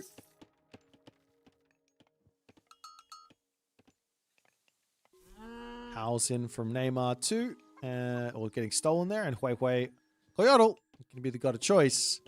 As, I mean, this is scary putting the temple here. If I'm Recon and I see this, I'm just going straight at that. We do have another Cyclops coming through. That's going to be 4 Cyclops once the favor comes through. Oh, you have to get the upgrade, no? Like straight away. It's so cheap as well. But Recon is not playing around here. This is going to be so strong.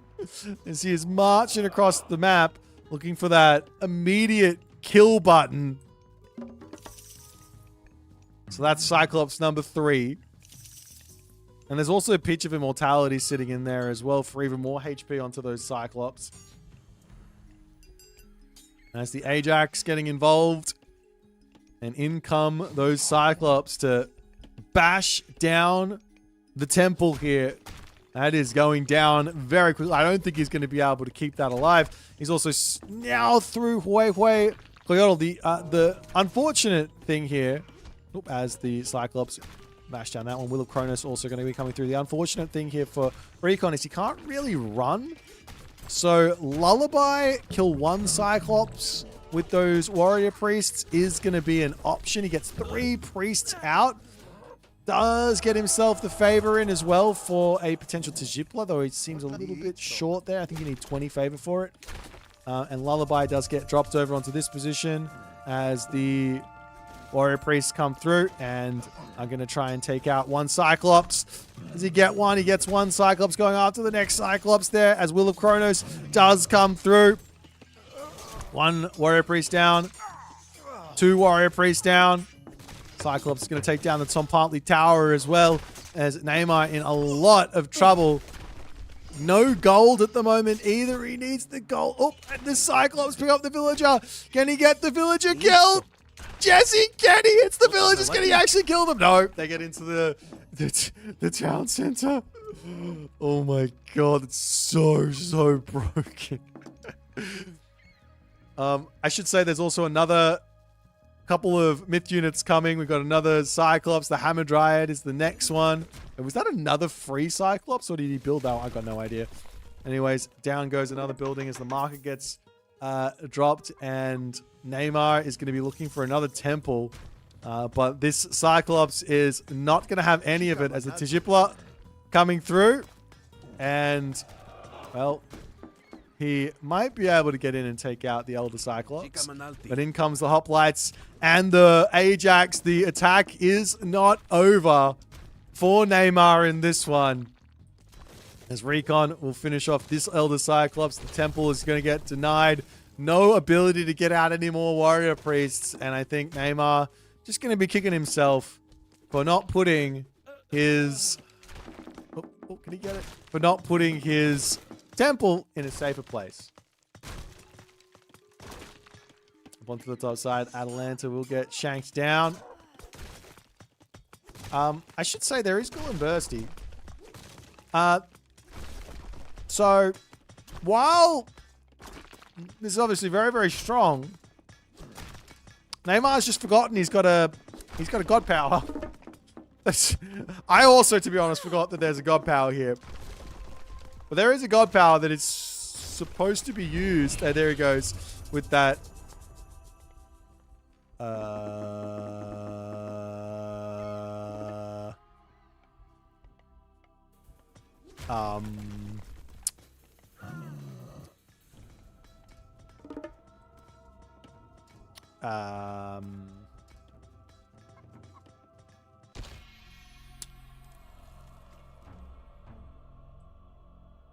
Well, I mean, it is a mod, right? I mean, we expect the mod to work 100% perfectly. I don't think so.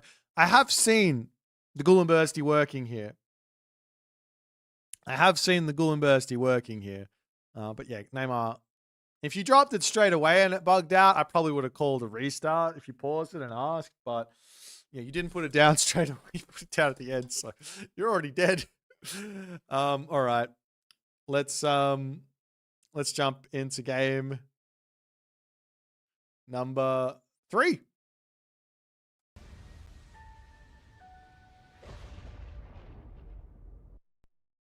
I mean, you can expect this type of stuff from Recon. He's so clever with it, with all the crazy builds and the strengths and stuff.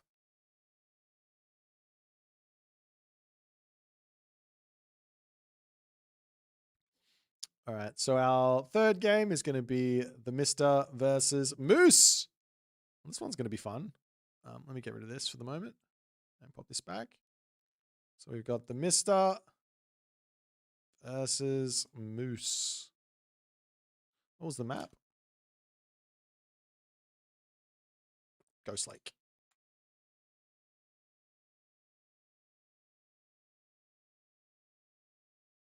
Who has the highest elo of everyone in the tournament? I think it might be Matador.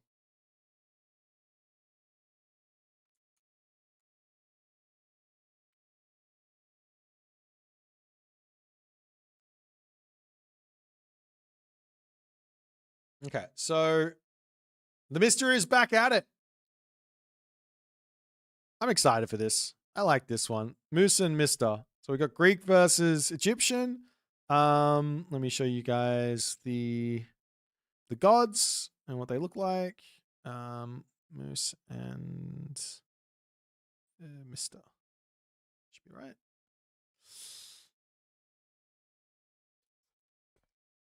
So there's a whole bunch of craziness here.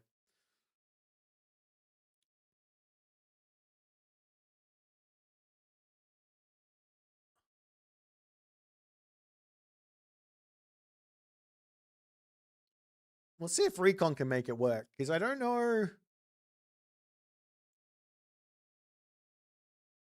I don't know if the Mister has got a whole lot of strength versus Moose. Because Moose is just gonna have a huge advantage on tech, which is like if you think about where Egyptian actually, you know what? No. Egyptian isn't going to struggle here versus Moose. Or Mister isn't going to struggle versus Moose. I'm trying to use my like own logic of what Retold is as a game. But given that Mister has got extra damage and extra bonus damage, and he's got speed on his cavalry, I think if this game does end up going a little bit later, I think that Recon's going to have plenty of advantage. The difficulty is killing off myth units and things like that with Egyptians, but still, I think he's going to have a lot of advantage here. What Neymar has got to do is he still has to get that tech in, obviously, nice and quick.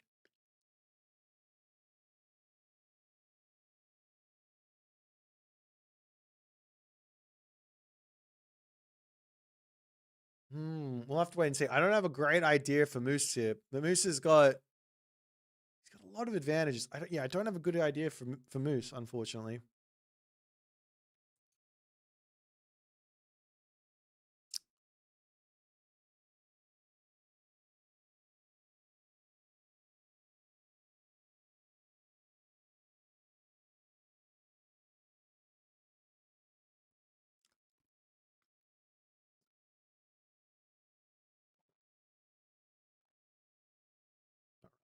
Well, this could be the last game of the day. Neymar's got to win one.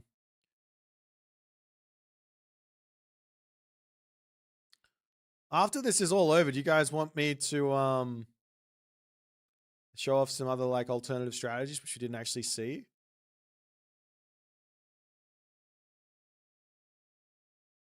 What are you guys feeling? I think I actually have to go after this series. Maybe before the finals tomorrow, I can show off some ideas.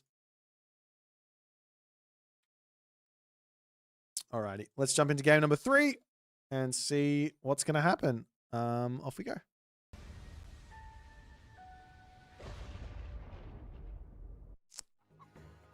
Alrighty, in the left-hand corner, we've got Recon playing as the Mister, his training buddy.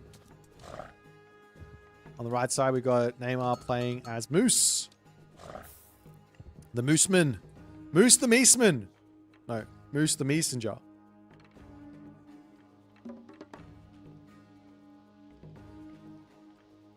So two large gold mine Ghost Lake does promote the defensive town center shenanigans. The thing that I think about the Mister and what's going to be difficult about playing this specific god is there's nothing that really points to anything being like specific, right? So you can go into barracks, you can play a classical fight, you can go for your heroic age, you can go for your mythic age. It's sort of all out in the open. You have to kind of just almost know what your opponent's doing and think about how best to counter that with the tools that are available. Now, of course, taking as much fighting as you possibly can, as early as you possibly can, is always good with Bushido involved. But still have to be sort of careful, because then you can get into some hot water getting stuck in the classical age where you really want to get to the heroic age for those premium cavalry units in Migdol. Check out some relics. We got the blue crystal shard boosting up economy. On to the bottom side, there is the 9 cauldrons there for even stronger Migdol units. That's going to be really, really powerful for Recon. Not the best for Neymar with the Greeks, and Shannong's Ogre Whip over there to make the farms even better. And for Boit, making the healable heroes a bit better as well. So some pretty strong ones, especially because you're going to have Prosperous Seeds. There's also Divine Labor here to help out. for the farms. You can go into some really, really early Prosperous Seeds farms if you want, but it's not the biggest of issues. You don't really need to do that. Better to drop the temple as fast as you can. Get the classical age in. Maybe grab Shadoof really fast so you can get those farms in for cheap. Or something like that. But also just getting a second town center is totally viable for Recon in this game. On the side of Neymar, he can also do a similar thing. He has grabbed his economic upgrades. And there is also this very important Eyes in the Forest technology to come through too.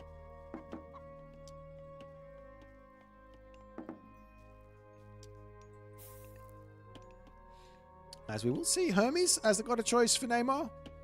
So, Centaur, building Centaur, and it's cheap to get the upgrades in for Spirited Charge and Centaur Polemark, but he's just going Hermes for Ceasefire, I guess, because he's not getting any favor in, which does mean he's probably looking to grab his own second town center, but there's also issues where that's concerned, as Bast's going to be the god of choice here for Recon, which is also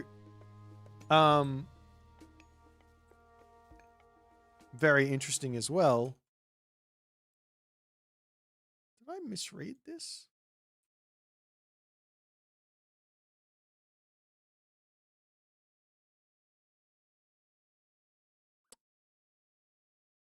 Neymar has Neymar has 2025 rating.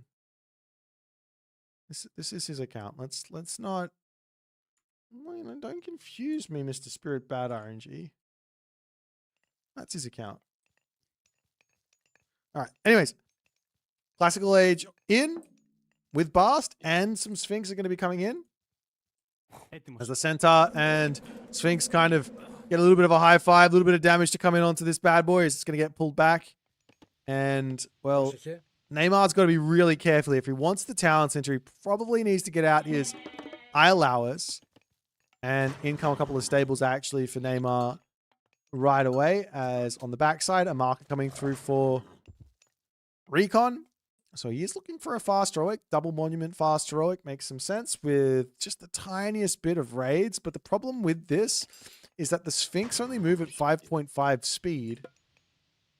They have some sort of an upgrade here. They only move at 5.5 speed. And once you get the next two upgrades, even without them, the Islowers from Neymar will be able to chase them down. And Eyes in the Forest is going to help out as well with that defense if he wants to go for it. To the top here, Neymar going to be losing his Tasker boss. Nope. Gets out of there. And in comes the winged messenger from Neymar, so he can start getting a little bit of scouting in, just seeing what's actually happening. I am kind of surprised that Recon is going this specific way with the Mister.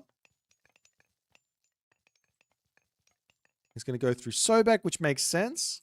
We're going to have super camel riders. An armory getting dropped over onto the left side. And a town center now coming through for Neymar. There's the Sphinx making its way over onto this side. And, I mean, there is ceasefire, so it's not like you can drop Eclipse and try and kill off all the villagers. But looks like he is just going to pull back for the time being. There was a creation dropped. Did he drop it over here? He absolutely did. That's not my favorite usage of creation. No, not my favorite usage at all. Nonetheless, in comes the Sphinx as the villagers do need to pull back, get to safety. Yeah, I thought the Sphinx were... Oh, he has Poseidon's bonus. Mr. Blue Shell Shock. I totally forgot. He's got Poseidon's bonus. So the Sphinx are a little bit faster. I think they can go up to 6 speed then. And even faster when they get to the heroic age and faster when they get to the mythic age.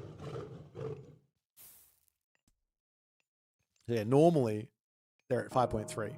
So now they're at 5.6.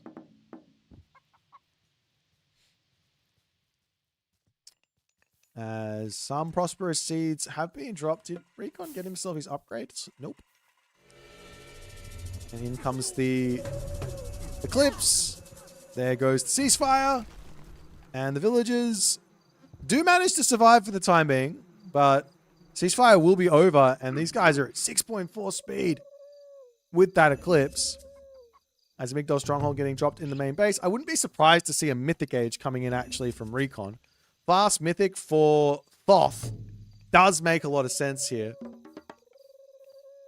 Especially with the way that Neymar is playing this. As he's going to be returning back in here. And those villagers comes in, cleans them up, or at least a couple of them up before retreating. And without that Eyes in the Forest tech, I mean, even with it, they're not able to catch up to the Sphinx. But realistically, I feel like Neymar should have dealt with those Sphinx before the problem even came in.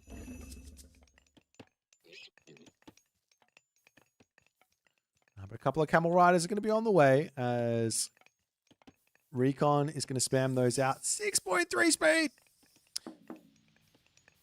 Of course, there's also the speed on the Chariot Archer and on the War Elephant, so everything is moving a little bit faster as the Petsukos coming in, getting a little bits of damage done with these raids, charging it onto this side, looking to hit this food yet again. Putting all the pressure on. Villager differential is very, very close here. One very low HP villager, one HP actually. Don't know what she was doing over there, but she got dealt with. And Recon pulls back. He's only gotten himself, I don't think he's gotten himself any Bushido just yet. He's dealt 1 damage, so he has 1 XP. 1 damage with those Camel Riders. As in he comes, taking out a couple more villagers. Dionysus is attempting to get queued up here from Neymar, but he's just under so much pressure. In comes the Sacred Cats technology. There's also that Divine Labor available too for more boostage of the farms. And the stables over on this side from Neymar attempting to come through, but Recon is just putting so much pressure on. Into you. And I don't even think that Neymar is going to be able to get to the Heroic Age. And he needs a Heroic Age. He needs it for Prodromus. That's the whole idea here. How do you deal with super Migdol units? Well, you build Prodromus. They're still better, especially with Spirited Charge and Thracian Horses for cheap. But now Recon says, it's time for my own second town center. I'm seeing going to get a little bit of that Bushido experience in as well before retreating out of here. Neymar still playing very defensive. He's very close to this next age. Up onto the top side. Some raids to come through as does Neymar's Spidey senses tingle? Yes, they do. Coming up onto the top side. But Recon's Spidey senses tingle even more as he pulls off the town center nice and quick. 1 Camel Rider up here going to be attempting to get some defensive presence in as Recon tries to sneak in and kill off the villagers again. Not able to do so.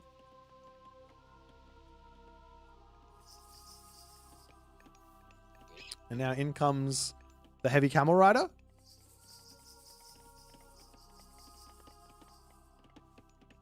Still no armory actually up for...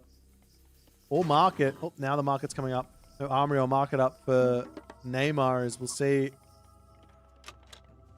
if he's going to be able to, and what he's going to be able to do with this Dionysus. Of course, Recon is playing with tempo here. He's in front by a large margin on military, but there's still plenty of herdables in the main base. There's also 1 Auroch that can get dragged under here, so getting out these Prodromus is going to be very, very simple.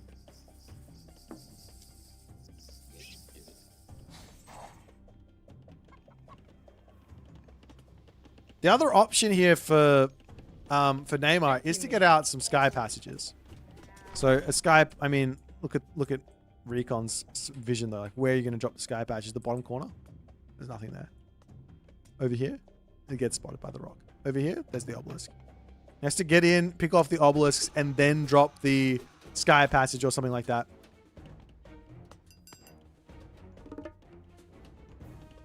Recon pulls back.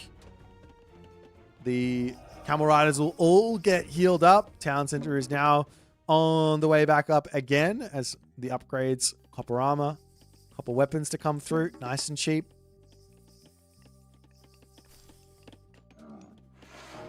As 8 Shenong's farms are up. Still doesn't have himself divine labor, unfortunately. That would be a big boost to his actual food income as well.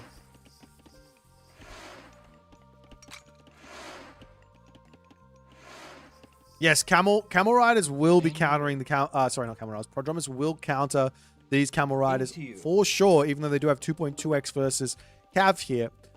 But spearmen are going to be a really nice addition as well for Recon. But he has to have the foresight to be building them. The thing is, he doesn't have to worry about getting the upgrades because he's going to be able to get himself that Bushido in regardless.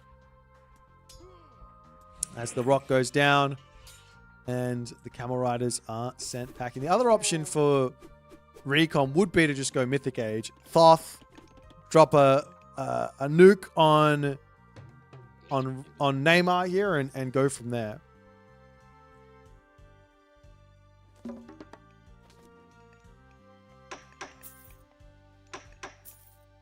Markets up onto the top. Onto the backside here. In come this heavy hippiest army. Oh. Not sure what that was. Did I just drop out?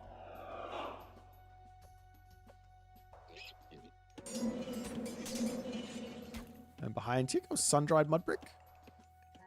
There's like 3 monuments down for Recon, and there's so many unique technologies you have to grab that he just has no favor because of it all. This Recon poking up onto this side. He's actually choosing to go Osiris, so he does want to double down on the Camel Rider strength. Take a look at what they've actually got. They're very, very powerful. You have to remember they've got 15% HP. They've got the Cavalry Bushido, so that's plus, when you get to tier 4 or whatever, it's like plus 14%. And they've also got the extra speed. So they're going to be moving at like 7.2 speed once you get to Osiris and get that tech in. But Neymar makes a nice move over onto this side. He's taking more of the map. He's playing it slow, patient. One of the secrets to beating Egyptian as Greek is often to play very, very patient, because you will normally outclass the Egyptian army. But I'm not sure if that's 100% the case with the Mister. While the Mister does not have a huge amount of economic bonuses, tempo bonuses, apart from the age up faster thing, he does have a lot of stronger units, which means he should have a stronger late game, and which might be able to compete with the strong Moose late game. It's not even a strong late game, so to speak. It's actually, I wouldn't call it weak. I wouldn't call it weak, but it's it doesn't have any specific bonuses. It's more like the bonuses to get there a lot more consistently because you have all the cheaper upgrades. As the Camel Riders will come down here, take out the Hippias. They try to escape, but there is no escaping from that amount of Camel Rider. As a third Townsend are now coming through for Neymar. 56 villages to 61. Osiris is in, and there is trade caravans actually getting made here. Oh.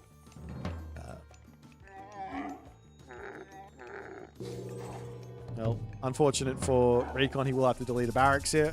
Son of Osiris comes in. Actually, no, he won't. He's fine. They're going. Yeah, but still no sky passages in from Neymar. It's making me sad.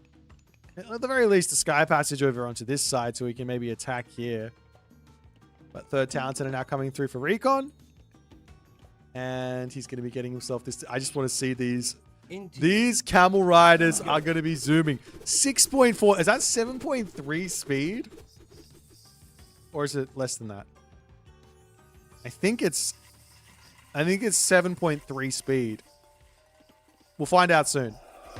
On the flip side, Thracian Horses is pre-queued. The favor is coming in. Hera is also queued up for Neymar. As Desert Wind, Champion Camel Riders also pre-queued. Bushido tier 2 comes in, so the Shinobian cavalry damage goes up. Now these things are doing even more damage, 13.4. And they are at 7.3. Are you kidding me? They're so fast. These poor 6.6 speed Prodromus have got nothing on them. If you drop Lightning Storm, he's just going to be gone before the first strike even drops. Town center under attack here as the Prodromus are trying to get across.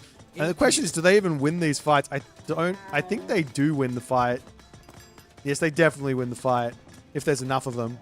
But nice movement there from Recon, keeping his Camel Riders alive. Turns around to take the fight just a little bit as the town center does end up going down. If the Sky Passage were in, he could have teleported down here and he would have been able to defend himself, right? But the Camel Riders have to get out of here. Villagers over onto this food here for Recon as well. 72 villas to 71. Third town center up and fully operational.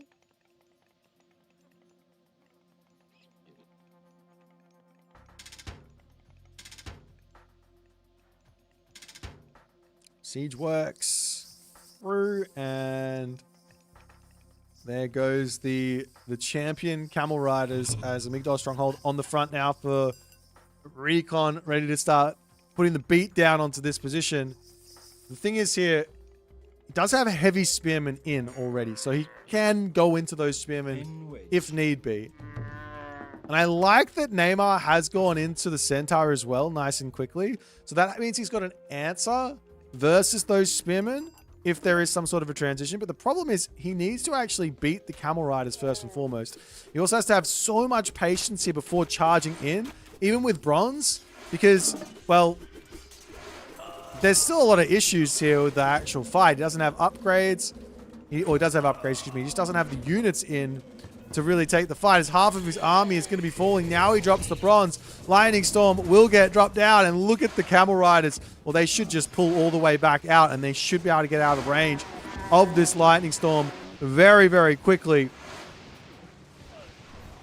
And there's the double Pharaohs in as well from Osiris as this forward Migdol. Oop, not quite down. Over onto this side. Everything trying to push forward as champion Cav. Iron weapons on the way. Can Neymar break through all of this? Remember, the Son of Osiris doesn't care about that bronze. Still doing all the damage. But at the moment, hasn't not done a whole lot. Trying to target down those backline Centaur as well is going to be really, really important. But all the Prodromus do end up falling for the time being, or nearly all of them. And Recon is going to rebuild his Migdol and try and push through here. It looks like Recon has really gotten into the advantageous position in this game now. And it looks like he might... Still got a little bit of work to do, but the advantage well and truly for Recon, and he might be able to take this game 3 and sweep Neymar. But we'll see.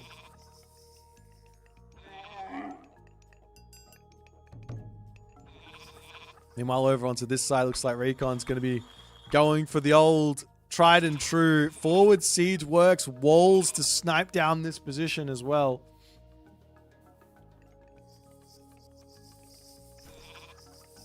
And behind this, you also see guard towers. Idea of putting guard towers up onto the front to put pressure in and kill everything off as the Pegasus on the back there goes down.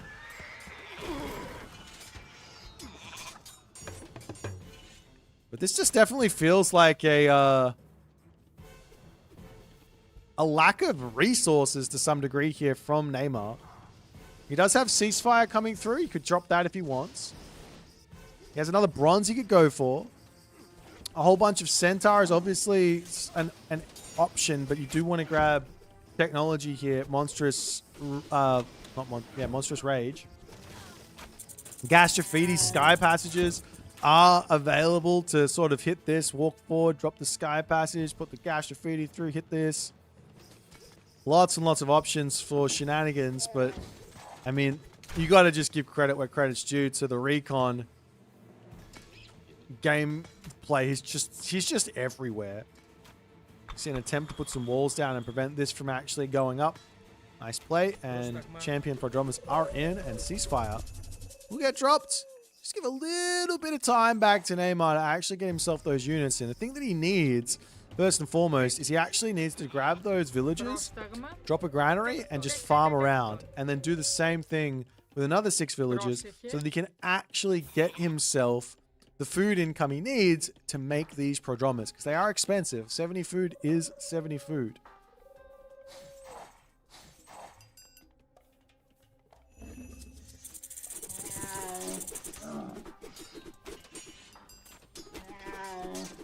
But the town center on the top is, without question, going to be falling here. One catapult will eventually take it down. So Camel Riders up onto this side, still managing to win these fights. I mean, it is simply the fact that, well, these Camel Riders are really strong. They're doing 15.4 hack damage per second, which is a lot for a Camel Rider. So 30 damage per second versus the Prodromus. But the Prodromus are doing 14 times 4. Is it like 60 something? No? 56? It's close to 60 actually, because it's close to 60. Anyways, it might be 60. I can't do math.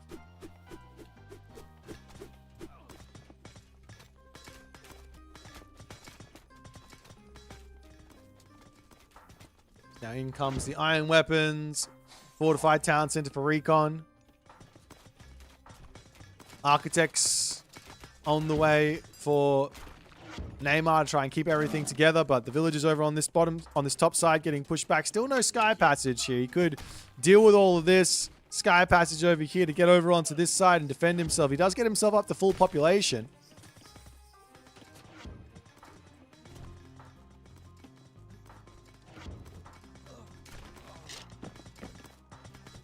And towers just going everywhere as another kind of interesting idea from Recon.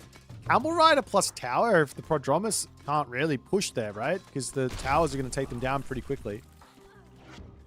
Prodromus, unlike the Hippias, don't have the highest amount of pierce armor, so guard towers are technically not a counter to the Prodromus, but pretty strong, especially if you're fighting with Camel Riders that are already doing kind of well against them.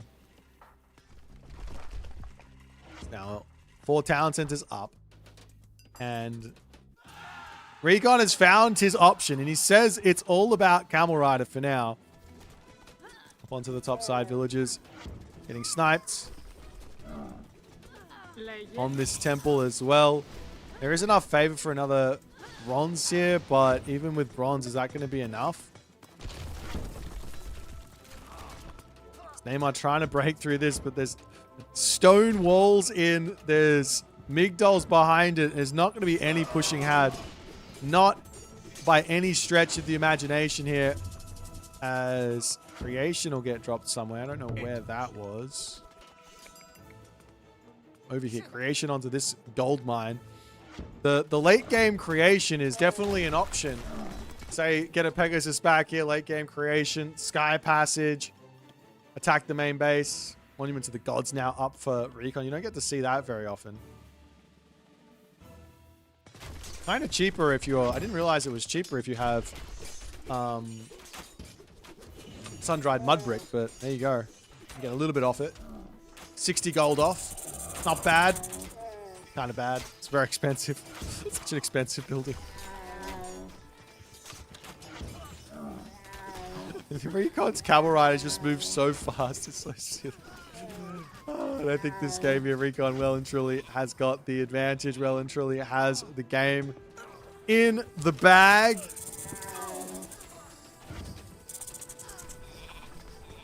I'm not sure what else Neymar can do here, unfortunately. He does still have gold, but yeah, that there is going to be game over. Well played to Recon. As you would expect, incredibly powerful stuff here from him. He figures stuff out so quickly. But I like this strategy from him. Unfortunately, Neymar just a little bit too slow to get going. Now, I don't really know if that was down to the map or not using the... Yeah, so the map, not using the sky passages or getting hit by the Sphinx when he probably shouldn't have. But well played here from Recon, and we'll see him tomorrow against... Who did I say it was? Against Matador. So good game. GG. Alrighty. Thanks everyone for watching. That is the quarterfinals done. Tomorrow we're going to do the semifinals and the finals. I'm going to head off for now. I got to eat some food. I am very, very hungry. But I see Ice Machine. I'm going to send you guys over to Ice Machine, who is going for the climb, climb, climb.